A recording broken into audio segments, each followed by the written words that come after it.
वाहिगुरू जी का खालसा वाहिगुरू जी की फतेह। अस्सलाम वालेकुम आदाब बरजमा ਤੁਹਾਡੀ ਹੋਸਟ ਅਨੀਲ ਕੌਰ ਤੇ ਮੈਂ ਟੀਵੀ ਰਿਪੋਰਟ ਦੇ ਸਾਰੇ ਦਰਸ਼ਕਾਂ ਤੇ ਸਰੋਤਿਆਂ ਨੂੰ ਜੀ ਆਇਆਂ ਕਹਿੰਦੀਆਂ ਪ੍ਰੋਗਰਾਮ ਸੱਚੋ ਸੱਚ ਵਿੱਚ ਜਿਹੜੇ ਇਸ ਪ੍ਰੋਗਰਾਮ ਨਾਲ ਦੇਸ਼ਾਂ ਵਿਦੇਸ਼ਾਂ ਤੋਂ ਜੁੜ ਚੁੱਕੇ ਨੇ। ਖਾਲਸਾ ਅਫੇਅਰ ਸੈਂਟਰ ਦੇ ਸੰਚਾਲਕ ਡਾਕਟਰ ਅਮਰਜੀਤ ਸਿੰਘ ਰੁਸਾਨੇ ਦੀ ਤਰ੍ਹਾਂ ਸਟੂਡੀਓ 'ਚ ਮੇਰੇ ਨਾਲ ਮੌਜੂਦ ਨੇ। ਆਓ ਉਹਨਾਂ ਨਾਲ ਗੱਲਬਾਤ ਕਰਕੇ ਅੱਜ ਦੇ ਅਹਿਮ ਇਸ਼ੂਜ਼ ਉੱਪਰ ਉਹਨਾਂ ਦਾ ਤਜਜ਼ੀਆ ਜਾਣਦੇ ਹਾਂ।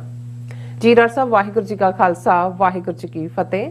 हाँ जी नीलम कौर जी ਤੁਹਾਨੂੰ ਵੀ ਤੇ ਦੁਨੀਆ ਭਰ ਚ ਬੈਠੇ ਸਾਡੇ ਬਹੁਤ ਹੀ ਪਿਆਰੇ ਸੋਹਣੇ ਸਿਆਣੇ ਵਿਊਅਰਸ ਨੂੰ ਵੀ ਵਾਹਿਗੁਰੂ ਜੀ का ਖਾਲਸਾ ਵਾਹਿਗੁਰੂ ਜੀ की ਫਤਿਹ ਤੇ ਸਾਡੇ ਬਹੁਤ ਹੀ ਪਿਆਰੇ ਮੁਸਲਮਾਨ ਭੈਣਾਂ ਭਰਾਵਾਂ ਨੂੰ अस्सलाम वालेकुम। ਜੀ ਡਾਕਟਰ ਸਾਹਿਬ ਜੀ ਨੂੰ ਪ੍ਰੋਗਰਾਮ ਸੱਚੋ ਸੱਚ ਵਿੱਚ बहुत मेहरबानी जी। डॉक्टर साहब आज 31 जनवरी 2023 19 माघ नानकशाही संमत 554 ਦਾ ਦਿਨ ਹੈ ਤੇ ਡਾਕਟਰ ਸਾਹਿਬ ਪ੍ਰੋਗਰਾਮ ਸ਼ੁਰੂ ਕਰਨ ਤੋਂ ਪਹਿਲਾਂ ਅਸੀਂ ਦਰਸ਼ਕਾਂ ਤੇ ਸਰੋਤਿਆਂ ਨੂੰ ਹਮੇਸ਼ਾ ਤਰ੍ਹਾਂ ਦਾ ਸੀ ਵਿਊਅਰਸ ਜੇ ਤੁਸੀਂ ਹੱਕ ਸੱਚ ਇਨਸਾਫ ਤੇ ਪੈਰਾ ਦਿੰਦਾ ਇੱਕੋ ਇੱਕ ਚੈਨਲ ਟੀਵੀ ਰਿਪੋਰਟ ਨੂੰ ਦੇਖਣਾ ਚਾਹੁੰਦੇ ਹੋ ਤਾਂ ਤੁਸੀਂ ਦੇਖ ਸਕਦੇ ਸਪੈਕਟਰਮ ਕੇਬਲ ਆਰਟਸਨ cable Gulf Film Canada roku Jadoo box ਸ਼ਾਵਾ ਫੇਸਬੁੱਕ ਟੀਵੀ ਰਿਪੋਰਟ ਦੇ ਐਪ ਰਾਹੀਂ online streaming and IP box ਤੇ ਤੁਸੀਂ ਟੀਵੀ ਰਿਪੋਰਟ ਨੂੰ ਦੇਖ ਸਕਦੇ ਹੋ। ਵਿਊਅਰਸ ਜੇ ਤੁਸੀਂ ਟੀਵੀ ਰਿਪੋਰਟ ਨਾਲ ਪ੍ਰੋਗਰਾਮ ਸੱਚੋ ਸੱਚ ਨਾਲ ਫੇਸਬੁੱਕ ਰਾਹੀਂ ਜੁੜੇ ਤਾਂ ਇਸ ਨੂੰ ਲਾਈਕ ਕਰੋ ਤੇ ਸ਼ੇਅਰ ਕਰੋ ਅਤੇ ਨਾਲ ਹੀ YouTube ਤੇ ਸਬਸਕ੍ਰਾਈਬ ਵੀ ਕਰੋ। ਇਹ ਵੀ ਦੱਸ ਦਿਓ ਕਿ ਤੁਸੀਂ ਟੀਵੀ ਰਿਪੋਰਟ ਦੀ ਐਪ ਨੂੰ ਐਂਡਰੋਇਡ ਐਂਡ ਐਪ ਸਟੋਰ ਤੇ ਡਾਊਨਲੋਡ ਕਰਕੇ ਜੋ ਟੀਵੀ ਰਿਪੋਰਟ ਦੀ ਲਾਈਵ ਸਟ੍ਰੀਮ ਹੈ ਇਸ ਨੂੰ ਤੁਸੀਂ 24 ਆਵਰਸ ਦੇਖ ਸਕਦੇ ਹੋ। ਸੋ ਵਿਊਅਰਸ ਪ੍ਰੋਗਰਾਮ ਦੀ ਸ਼ੁਰੂਆਤ ਕਰਾਂਗੇ ਹਮੇਸ਼ਾ ਤਰ੍ਹਾਂ ਦੀ ਸਪਾਂਸਰਸ਼ਿਪ ਦੇ ਹਵਾਲੇ ਨਾਲ। ਅੱਜ ਦੇ ਪ੍ਰੋਗਰਾਮ ਸੱਚੋ ਸੱਚ ਨੂੰ ਸਪਾਂਸਰ ਕੀਤਾ ਗਿਆ ਹੈ ਕੈਲਗਰੀ ਕੈਨੇਡਾ ਤੋਂ JS ਗਰੇਵਾਲ ਜੀ ਵੱਲੋਂ। ਸੋ ਇਹਨਾਂ ਨੇ ਸੁਨੇਹਾ ਦਿੱਤਾ ਹੈ ਕਿ ਹੁਣ ਜੋ ਭਾਰਤੀ ਕਹਾਉਣ ਵਿੱਚ ਮਾਣ ਮਹਿਸੂਸ ਕਰਦੇ ਹਨ ਉਹ ਦੇਖ ਲੈਣ ਕਿ ਸੌਦਾ ਸਾਧ ਬਾਰ-ਬਾਰ ਪੈਰੋਲ ਤੇ ਬਾਹਰ ਆ ਰਿਹਾ ਹੈ ਅਤੇ ਉਸ ਨੂੰ ਸਿੱਖਾਂ ਗੱਲ ਪੁਆ ਕੇ ਮੁੜ ਸਿੱਖਾਂ ਨੂੰ ਹੀ ਨਿਸ਼ਾਨਾ ਬਣਾਇਆ ਜਾਵੇਗਾ ਅਤੇ ਦੂਜੇ ਪਾਸੇ ਦੇਸ਼ ਅਤੇ ਸੁਰੱਖਿਆ ਦਾ ਖਤਰਾ ਦੱਸ ਕੇ ਸਿੱਖ ਸਿਆਸੀ ਕੈਦੀਆਂ ਨੂੰ ਸਜ਼ਾ ਪੂਰੀ ਹੋਣ ਤੋਂ ਬਾਅਦ ਵੀ ਜੇਲ੍ਹ 'ਚ ਡਕਿਆ ਹੋਇਆ ਹੈ। ਸੋ ਇਹ ਕਾਨੂੰਨ ਦੇ ਦੋਹਰੇ ਮਾਪਦੰਡ ਮੁੱਢ ਤੋਂ ਹੀ ਯੂੰ ਤਿਉਂ ਚੱਲੇ ਆ ਰਹੇ ਨੇ। ਸੋ ਜੇ ਅਜੇ ਵੀ ਤੁਹਾਨੂੰ ਗੁਲਾਮੀ ਨਹੀਂ ਨਜ਼ਰ ਆਉਂਦੀ ਤਾਂ ਖਾਲਿਸਤਾਨ ਦੀ ਲੋੜ ਮਹਿਸੂਸ ਨਹੀਂ ਹੁੰਦੀ ਤਾਂ ਰੱਬ ਹੀ ਰਾਖਾ ਹੈ। ਸੋ ਅੱਜ ਦੀ ਸਪਾਂਸਰਸ਼ਿਪ ਲਈ ਅਸੀਂ JS ਗਰੇਵਾਲ ਜੀ ਹੋਰਾਂ ਦਾ ਤਹਿ ਦਿਲ ਤੋਂ ਧੰਨਵਾਦ ਕਰਦੇ ਹਾਂ। ਤੁਹਾਨੂੰ ਵੀ ਅਪੀਲ ਤੇ ਬੇਨਤੀ ਕਰਦੇ ਹਾਂ ਕਿ ਤੁਸੀਂ ਪ੍ਰੋਗਰਾਮ ਸੱਚੋ ਸੱਚ ਨੂੰ ਵੱਧ ਤੋਂ ਵੱਧ ਸਪਾਂਸਰ ਕਰੋ। ਸਪਾਂਸਰਸ਼ਿਪ ਲਈ ਤੁਸੀਂ ਸਾਨੂੰ ਕਾਲ ਕਰ ਸਕਦੇ ਹੋ ਸਾਡੇ ਫੋਨ ਨੰਬਰ ਤੇ 5166619184 ਸੇਮ ਨੰਬਰ ਤੇ WhatsApp ਕਰ ਸਕਦੇ ਹੋ। ਤੁਸੀਂ ਸਾਨੂੰ ਈਮੇਲ ਵੀ ਕਰ ਸਕਦੇ ਹੋ info@tvreport.tv ਤੇ। ਸੋ ਵਿਊਅਰਸ ਪਹਿਲੇ ਸੈਗਮੈਂਟ ਦੇ ਵਿੱਚ ਗੱਲਬਾਤ ਕਰਨ ਜਾ ਰਹੇ ਹਾਂ ਕਿ 29 ਜਨਵਰੀ ਨੂੰ ਮੈਲਬਰਨ ਆਸਟ੍ਰੇਲੀਆ ਵਿੱਚ ਹੋਏ ਖਾਲਿਸਤਾਨ ਰੈਫਰੈਂਡਮ ਦੀ ਕਾਮਯਾਬੀ ਨੇ ਜਿੱਥੇ ਸਿੱਖ ਕੌਮ ਨੂੰ ਉਤਸ਼ਾਹ ਨਾਲ ਭਰ ਦਿੱਤਾ ਹੈ ਉੱਥੇ ਹਿੰਦੂ ਤਵੀਆਂ ਦੀਆਂ ਸਫਾਂ ਵਿੱਚ ਮਾਤਮ ਵਿਛਿਆ ਹੋਇਆ ਹੈ। ਸੋ ਉਹਨਾਂ ਵੱਲੋਂ ਹੁਣ ਤਰ੍ਹਾਂ ਦੇ ਘਟੀਆ ਹਰਬੇ ਇਸਤੇਮਾਲ ਕੀਤੇ ਜਾ ਰਹੇ ਹਨ। ਕੁਝ ਟਵੀਟਸ ਵਿੱਚ ਤਾਂ ਸਿੱਖਾਂ ਦਾ ਮੁਕੰਮਲ ਬਾਈਕਾਟ ਕਰਨ ਦੀ ਜਿਹੜੀ ਕਾਲ ਹੈ ਉਹ ਦਿੱਤੀ ਗਈ ਹੈ। ਸੋ ਇਸ ਟਾਈਮ ਅਸੀਂ ਹਿੰਦੂਤਵਾਂ ਦੀ ਜਿਹੜੀ ਹੈ ਮਨੋਦਿਸ਼ਾ ਜਿਹੜੀ ਹੈ ਆਪਾਂ ਸਮਝ ਸਕਦੇ ਹਾਂ। ਸੋ ਇਸ ਬਾਰੇ ਆਪਾਂ ਗੱਲਬਾਤ ਕਰਨ ਜਾ ਰਹੇ ਹਾਂ। ਸੋ ਅਸੀਂ ਚਾਹਾਂਗੇ ਕਿ ਤੁਸੀਂ ਨਾਲ ਇਸੇ ਤਰ੍ਹਾਂ ਬਣੇ ਰਹਿਣਾ। ਦੇਖਣ ਸੁਣ ਲਈ ਤੁਹਾਡਾ ਸਭ ਦਾ ਬਹੁਤ ਧੰਨਵਾਦ। ਜੀ ਡਾਕਟਰ ਸਾਹਿਬ ਕੀ ਵਿਚਾਰਾਂ ਨੇ? ਦੇਖੋ ਸਭ ਤੋਂ ਪਹਿਲਾਂ ਤਾਂ ਅੱਜ ਦੇ ਪ੍ਰੋਗਰਾਮ ਨੂੰ ਸਪਾਂਸਰ ਕਰਨ ਲਈ ਅਸੀਂ ਕੈਲਗਰੀ ਕੈਨੇਡਾ ਤੋਂ ਸਰ JS ਗਰੇਵਾਲ ਉਹਨਾਂ ਦਾ ਸ਼ੁਕਰੀਆ ਅਦਾ ਕਰਦੇ ਹਾਂ ਜੀ। ਇਹ ਸਾਡੇ ਬਹੁਤ ਹੀ ਵੈਲ ਵਿਸ਼ਰ ਨੇ ਔਰ ਜਦੋਂ ਅਸੀਂ ਗੁਰੂ ਗ੍ਰੰਥ ਗੁਰੂ ਪੰਥ ਇਹਨਾਂ ਦੋ ਪਿਲਰਸ ਦੀ ਗੱਲ ਕਰਦੇ ਹਾਂ ਜਿਹੜੇ ਇੱਕ ਦੂਸਰੇ ਦੇ ਨਾਲ ਜੁੜੇ ਹੋਏ ਨੇ। ਪੰਥ ਨੂੰ ਗੁਰੂ ਗ੍ਰੰਥ ਸਾਹਿਬ ਦੀ ਅਗਵਾਈ ਦੇ ਵਿੱਚ ਜਿਹੜਾ ਉਹ ਆਪਣੇ ਜੀਵਨ ਨੂੰ ਜਿਹੜਾ ਜਿਉਣ ਦਾ ਗੁਰੂ ਸਾਹਿਬ ਦਾ ਆਦੇਸ਼ ਹੈ। ਸਿਆਸੀ ਤੌਰ ਦੇ ਉੱਤੇ ਵੀ ਪੰਥ ਨੇ ਅਲਟੀਮੇਟਲੀ ਗੁਰੂ ਗ੍ਰੰਥ ਸਾਹਿਬ ਦੇ ਮੈਸੇਜ ਨੂੰ ਸਰਬੱਤ ਦੇ ਭਲੇ ਦੇ ਸੁਨੇਹੇ ਨੂੰ ਦੁਨੀਆ ਭਰ 'ਚ ਲੈ ਕੇ ਜਾਣਾ ਹੈ। ਔਰ ਇਹੀ ਜਦੋਂ ਅਸੀਂ ਵੱਡੇ ਘੱਲੂਘਾਰੇ ਤੋਂ ਬਾਅਦ ਉਸੇ ਸ਼ਾਮ ਇੱਕ ਬਜ਼ੁਰਗ ਨਿਹੰਗ ਸਿੰਘ ਵੱਲੋਂ ਕੀਤੀ ਗਈ ਅਰਦਾਸ ਦੇ ਲਫ਼ਜ਼ ਦੁਹਰਾਉਂਦੇ ਕਿਉਂਕਿ ਵੱਡਾ ਘੱਲੂਘਾਰਾ 1761-62 ਦਾ ਉਹ ਪੀਰੀਅਡ ਜਦੋਂ ਕਿ ਇੱਕ ਦਿਨ ਵਿੱਚ 40 ਤੋਂ 50 ਹਜ਼ਾਰ ਦੇ ਕਰੀਬ ਸਿੰਘ ਸਿੰਘਣੀਆਂ ਸ਼ਹੀਦੀ ਜਾਮ ਪੀ ਗਏ ਸੀ ਤੇ ਇਹ ਅਰਦਾਸ ਗੁਰੂ ਚਰਨਾਂ 'ਚ ਕੀਤੀ ਗਈ ਸੀ ਕਿ ਪੰਥ ਕੀ ਰਾਖੋਗੇ ਤੋ ਗ੍ਰੰਥ ਕੀ ਰਹੇਗੀ ਨਾਥ ਪੰਥ ਨਾ ਰਹਾ ਤੋ ਤੇਰਾ ਗ੍ਰੰਥ ਕੌਣ ਮਾਨੇਗਾ। ਕਿ ਹੇ ਅਕਾਲ ਪੁਰਖ ਹੇ ਸਤਿਗੁਰੂ ਹੇ ਵਾਹਿਗੁਰੂ ਬੋੜੀ ਕਰੋ ਪੰਥ ਦੀ ਰੱਖਿਆ ਕਰੋ। ਜੇ ਪੰਥ ਹੋਏਗਾ ਤਾਂ ਹੀ ਗੁਰੂ ਗ੍ਰੰਥ ਸਾਹਿਬ ਦਾ ਮਾਨਵ ਕਲਿਆਣਕਾਰੀ ਸਰਬੱਤ ਦੇ ਭਲੇ ਦਾ ਸੁਨੇਹਾ ਕੁੱਲ ਦੁਨੀਆ ਤੱਕ ਪਹੁੰਚ ਸਕੇਗਾ। ਜੇ ਪੰਥ ਹੀ ਨਾ ਰਿਹਾ ਤੇ ਗੁਰੂ ਗ੍ਰੰਥ ਸਾਹਿਬ ਦੀ ਗੱਲ ਦੁਨੀਆ ਤੱਕ ਕੌਣ ਪਹੁੰਚਾਏਗਾ। ਸੋ ਅਸੀਂ ਇਹ ਦੇਖਦੇ ਹਾਂ ਕਹਿਣ ਨੂੰ, ਜਦੋਂ ਅਸੀਂ ਇਹ ਕਹਿੰਦੇ ਹਾਂ ਕਿ ਭਾਈ ਇਹ ਸਮੁੱਚੀ ਇਨਸਾਨੀਅਤ ਦੇ ਲਈ ਔਰ ਸਮੁੱਚੀ ਮਨੁੱਖਤਾ ਦਾ ਸੁਨੇਹਾ ਹੈ ਇਸ ਦੇ ਵਿੱਚ, ਪਰ ਅਸੀਂ ਇਹਨਾਂ 2-3 ਸਦੀਆਂ ਦੇ ਵਿੱਚ ਦੇਖਿਆ, ਜੇ ਅਸੀਂ 18ਵੀਂ ਸਦੀ ਤੋਂ ਗੱਲ ਸ਼ੁਰੂ ਕਰੀਏ, ਕਿ ਕਿਵੇਂ ਜਿਸ ਜ਼ਾਲਮ ਨੇ ਵੀ, ਉਹ ਭਾਵੇਂ ਮੁਗਲਿਆ ਸਲਤਨਤ ਸੀ ਜਾਂ ਦਰਾ ਖੈਬਰ ਪਾਰ ਦੇ ਹਮਲਾਵਰ ਸੀ, ਜਾਂ ਮੁਗਲਿਆ ਸਲਤਨਤ ਵੇਲੇ ਜ਼ਕਰੀਆ ਖਾਨ, ਉਸ ਦਾ ਲੱਖੂ, ਜੱਸੂ, ਲਖਪਤ ਰਾਏ, ਜਿਸ ਨੇ ਇਸ ਗੱਲ ਨੂੰ ਯਕੀਨੀ ਬਣਾਇਆ ਸੀ ਕਿ ਨਾ ਸਿਰਫ ਉਸ ਨੇ ਜਿਹੜੇ ਸਿੱਖ ਈਵਨ ਮੁਗਲਿਆ ਸਾਮਰਾਜ ਲਈ ਜਾਂ ਉਹਨਾਂ ਦੇ ਦਰਬਾਰ ਦੇ ਵਿੱਚ ਕੰਮ ਕਰਦੇ ਸੀ, ਉਹਨਾਂ ਨੂੰ ਗ੍ਰਿਫਤਾਰ ਕਰਕੇ ਸ਼ਹੀਦ ਕੀਤਾ ਸੀ। ਪਰ ਈਵਨ ਉਹਨਾਂ ਹਿੰਦੂ ਸਹਿਜਧਾਰੀ ਪਰਿਵਾਰਾਂ 'ਚ ਜਿੱਥੇ ਕੋਈ ਗੁਟਕੇ ਜਾਂ ਬਾਣੀ ਪੜ੍ਹੀ ਜਾਂਦੀ ਸੀ ਜਾਂ ਕੋਈ ਕਿਤੇ ਵੀ ਸਰੂਪ ਸਨ, ਉਹਨਾਂ ਨੂੰ ਸੀ ਕਿ ਇਹਨੂੰ ਖੂਹਾਂ ਦੇ ਵਿੱਚ ਸੁੱਟੋ, ਔਰ ਅਪਮਾਨਿਤ ਕੀਤਾ ਗਿਆ ਸੀ। ਇੱਥੋਂ ਤੱਕ ਕਿ ਉਹ ਲੱਖੂ ਵੱਲੋਂ, ਲਖਪਤ ਰਾਏ ਜਿਹੜਾ ਇੱਕ ਹਿੰਦੂ ਖੱਤਰੀ ਸੀ, ਉਸ ਵੱਲੋਂ ਗੁਰੂ ਸ਼ਬਦ ਕਹਿਣ ਤੇ ਵੀ ਪਾਬੰਦੀ ਜਿਹੜੀ ਹੈ ਲਾਈ ਗਈ ਸੀ, ਔਰ ਗੁਰੂ ਦੀ ਪਾਬੰਦੀ ਦੇ ਥੱਲੇ ਈਵਨ ਗੁੜ ਨੂੰ ਗੁੜ ਨਹੀਂ ਸੀ ਕਿਹਾ ਜਾ ਸਕਦਾ ਕਿ ਗੁੜ ਕਿਹਾ ਗੁਰੂ ਯਾਦ ਆਉਂਦਾ ਤੇ ਉਹਨੂੰ ਰੂੜੀ ਕਿਹਾ ਜਾਏ, ਇਸ ਕਿਸਮ ਦਾ। ਸੋ ਇਹੀ ਹਾਲ ਅਸੀਂ ਜਿਹੜਾ ਉਹ ਪਿਛਲੇ 75 ਸਾਲ ਤੋਂ ਦੇਖ ਰਹੇ ਹਾਂ, 1947 ਤੋਂ ਇੱਕਦਮ ਬਾਅਦ, ਕਿਵੇਂ ਗੁਰੂ ਗ੍ਰੰਥ ਸਾਹਿਬ ਦੇ ਬਰਾਬਰ ਦੇਹਧਾਰੀ ਗੁਰੂ ਟੰਮ ਨੂੰ ਪ੍ਰਮੋਟ ਕੀਤਾ ਗਿਆ। ਉਸ ਦੇ ਥੱਲੇ ਹੀ ਇਹ ਸਾਰੇ ਰਾਧਾ ਸੁਆਮੀ, ਨਰਕਧਾਰੀ, ਔਰ ਫਿਰ 70ਵੇਂ 80ਵੇਂ ਤੱਕ ਪਹੁੰਚਦੇ ਆ ਭਨਿਆਰੇ ਵਾਲਾ ਔਰ ਨੂਰ ਮਹਿਲੀਆ, ਆਸ਼ੂਤੋਸ਼, ਔਰ ਫਿਰ ਸੌਦਾ ਸਾਧ, ਕਿਸ ਲੈਵਲ ਤੇ ਇਹਨਾਂ ਨੂੰ ਪ੍ਰਮੋਟ ਕੀਤਾ ਗਿਆ। ਹੁਣ ਇਹ ਕ੍ਰਿਮੀਨਲ, ਇਸ ਲੈਵਲ ਦਾ ਕ੍ਰਿਮੀਨਲ ਜਿਹਨੂੰ ਬਾਰ-ਬਾਰ ਪੈਰੋਲ ਵੀ ਦਿੱਤੀ ਜਾ ਰਹੀ ਹੈ, ਔਰ ਕਿਸੇ ਨੇ ਕੱਲ ਠੀਕ ਲਿਖਿਆ ਸੀ ਕਿ ਵੀ ਇੱਕ ਪਾਸੇ ਉਹੀ ਇਹਨਾਂ ਦਾ ਹਿੰਦੂ ਤਵੀਆਂ ਦਾ, ਜਿਹਨੇ ਗੁਜਰਾਤ ਦੇ ਵਿੱਚ ਮੋਦੀ ਨੂੰ ਬਿਲਡ ਕਰਨ 'ਚ ਵੱਡੀ ਮਦਦ ਕੀਤੀ, ਔਰ ਮੋਦੀ ਨੇ ਉਹਨੂੰ ਜਿਹੜਾ ਉਹ ਵੱਡਾ ਮਹਾਤਮਾ ਬਣਾਉਣ 'ਚ ਮਦਦ ਕੀਤੀ, ਆਸਾਰਾਮ, ਬਾਪੂ ਆਸਾਰਾਮ, ਜਿਹੜਾ ਇਹਨਾਂ ਹੀ ਦੋਸ਼ਾਂ ਦੇ ਵਿੱਚ, ਹਾਲਾਂ ਉਹਦੇ ਤੇ ਕੋਈ ਮਰਡਰ ਨਹੀਂ ਹੈ, ਉਹ ਤਾਂ ਰੇਪ ਕੇਸਿਸ ਨੇ, ਕਿ ਭਾਈ ਉਹਨੂੰ ਕੱਲ ਹੀ ਸਜ਼ਾ ਸੁਣਾਈ ਗਈ ਹੈ ਉਮਰ ਕੈਦ ਦੀ। ਲੇਕਿਨ ਇਸ ਸਾਰੇ ਪੀਰੀਅਡ 'ਚ ਕਿਸੇ ਨੇ ਨਹੀਂ ਦੇਖਿਆ ਕਿ ਬਈ ਆਸਾਰਾਮ ਨੂੰ ਜਿਹੜਾ ਉਹ ਬਾਹਰ ਪੈਰੋਲ ਦੇ ਉੱਤੇ ਛੱਡਿਆ ਹੋਏ। ਉਹਨਾਂ ਨੇ ਕਿਹਾ ਵੀ ਬਾਰ-ਬਾਰ ਕਿਉਂ? ਕਿਉਂਕਿ ਉਹਨਾਂ ਨੂੰ ਇਹ ਪਤਾ ਹੈ ਕਿ ਵੀ ਆਸਾਰਾਮ ਜਿਹੜਾ ਉਹਨੂੰ ਵਰਤ ਲਿਆ ਹੋਇਆ ਜਿੰਨਾ ਕੁ ਵਰਤਣਾ ਸੀ, ਔਰ ਉਹਨੂੰ ਜੇ ਛੱਡਿਆ ਤੇ ਹਿੰਦੂ ਨਾਰਾਜ਼ ਹੋਣਗੇ, ਜਿਨ੍ਹਾਂ ਨੂੰ ਇਹ ਹੈ ਕਿ ਬਈ ਇਹ ਤਾਂ ਕਨਵਿਕਟ ਹੈ। ਪਰ ਦੂਸਰੇ ਪਾਸੇ ਜਿਸ ਕਦਰ ਇਹ ਇਸ ਸੌਦਾ ਸਾਧ ਨੂੰ ਬਿਲਟ ਕਰਦੇ ਨੇ, ਕੱਲੀ ਇਹੀ ਨਹੀਂ ਪੈਰੋਲ, ਅਸੀਂ ਦੇਖਿਆ ਕਿ 2 ਦਿਨ ਪਹਿਲਾਂ ਕਿਵੇਂ ਪੰਜਾਬ ਦੇ ਵਿੱਚ ਇਹਦੇ ਬਾਵਜੂਦ ਕਿ ਵਿਰੋਧ ਸੀ, ਹਜ਼ਾਰਾਂ ਸਿੱਖ ਬਾਹਰ ਸੜਕਾਂ ਤੇ ਨਿਕਲੇ, ਲੇਕਿਨ ਈਵਨ ਆਮ ਆਦਮੀ ਪਾਰਟੀ ਦੀ ਸਰਕਾਰ ਹੈ ਪੰਜਾਬ 'ਚ, ਇਹਨਾਂ ਨੇ ਯਕੀਨੀ ਬਣਾਇਆ ਕਿ ਸਲਾਬਤਪੁਰੇ ਦੇ ਵਿੱਚ ਵੱਡਾ ਇਕੱਠ ਹੋਏ, ਔਰ ਉਹਨੂੰ ਰੱਖਿਆ ਯੂਪੀ ਦੇ ਬਾਗਪਤ ਦੇ ਵਿੱਚ ਹੋਇਆ, ਜਿੱਥੇ ਅਗੇਨ ਉਸ ਗੁੰਡੇ ਯੋਗੀ ਦੀ ਸਰਕਾਰ ਹੈ, ਔਰ ਉਹਨੇ ਉੱਥੋਂ ਐਡਰੈਸ ਕੀਤਾ। ਆਉਣ ਵਾਲੇ ਪੀਰੀਅਡ 'ਚ ਇਹ ਠੀਕ ਕਿਹਾ ਗਰੇਵਾਲ ਸਾਹਿਬ ਨੇ ਕਿ ਇਹ ਜਦੋਂ ਹੁਣ ਸਿੱਖ ਰਿਐਕਟ ਕਰਨਗੇ, ਕਿਉਂਕਿ ਇਹ ਤਾਂ ਹੈ ਹੀ ਨਹੀਂ ਜਿਸ ਲੈਵਲ ਦੀ ਭੜਕਾਹਟ, ਉਹ 3 ਫੁੱਟੀ ਕਿਰਪਾਨ ਨਾਲ ਕੇਕ ਕੱਟ ਰਿਹਾ ਹੈ, ਉੱਥੋਂ ਬੈਠਾ ਜਿਹੜਾ ਉਹ ਉਸ ਕਿਸਮ ਦਾ ਊਲ ਜਲੂਲ ਬਕਵਾਸ ਕਰ ਰਿਹਾ ਕਿ ਭਾਈ ਜਦੋਂ ਵੀ ਕੋਈ ਇਸ ਦੇ ਉੱਤੇ ਰਿਐਕਸ਼ਨ ਕੀਤਾ ਸਿੰਘਾਂ ਨੇ, ਉਹਨਾਂ ਨੂੰ ਪਤਾ ਹੈ ਹਕੂਮਤ ਫਿਰ ਨੈਸ਼ਨਲ ਸਿਕਿਉਰਿਟੀ ਦਾ ਇਸ਼ੂ ਲੈ ਆਣਗੇ।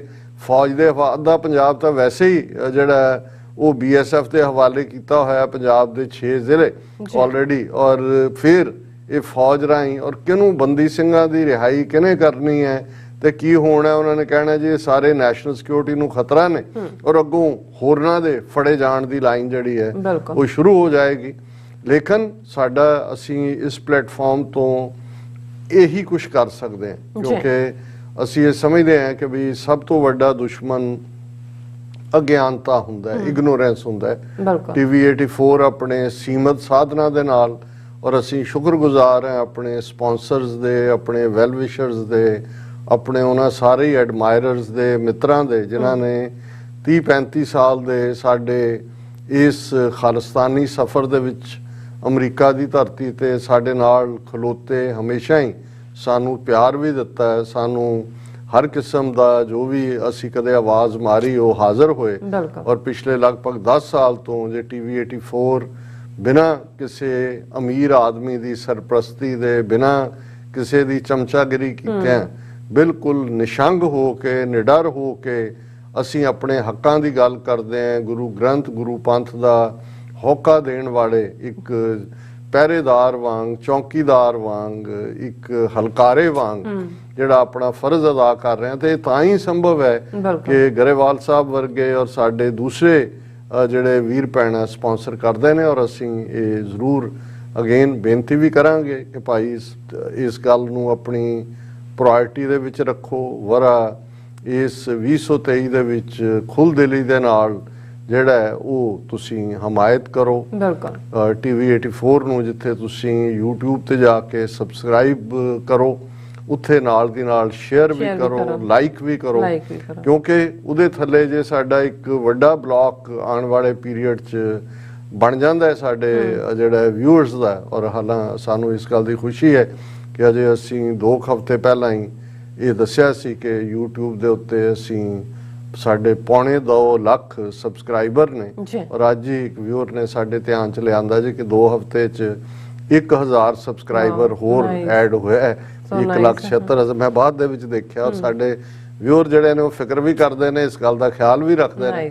ਪਰ ਅਸੀਂ ਸਮਝਦੇ ਹਾਂ ਵੀ ਇਸ ਪੱਖੋਂ ਮੈਨੂੰ ਤਾਂ ਵਾਰ-ਵਾਰ ਵੈਸੇ ਹੀ ਨਹੀਂ ਠੀਕ ਲੱਗਦਾ ਇਹ ਕਹਿਣਾ, ਪਰ ਅਸੀਂ ਇਹ ਜ਼ਰੂਰ ਗੁਜ਼ਾਰਿਸ਼ ਕਰਾਂਗੇ ਕਿ ਸਾਡਾ ਮਕਸਦ ਇਸ ਮੈਸੇਜ ਨੂੰ ਵੱਧ ਤੋਂ ਵੱਧ ਲੋਕਾਂ ਤੱਕ ਪਹੁੰਚਾਉਣਾ ਹੈ। ਸੋ ਸਾਨੂੰ ਕੋਈ ਬੱਲੇ ਬੱਲੇ ਦੀ ਲੋੜ ਨਹੀਂ ਹੈ। ਗੁਰੂ ਨੇ ਸਾਰੇ ਪੀਰੀਅਡ 'ਚ ਜਿੰਨਾ ਤੁਹਾਡਾ ਸਭ ਦਾ ਪਿਆਰ ਦਿੱਤਾ ਹੈ, ਅਸੀਂ ਤਾਂ ਕਈ ਜਨਮਾਂ ਦਾ ਖਜ਼ਾਨਾ ਇਕੱਠਾ ਕਰ ਲਿਆ ਪਿਆਰ ਦਾ, ਐਡਮੀਰੇਸ਼ਨ ਦਾ।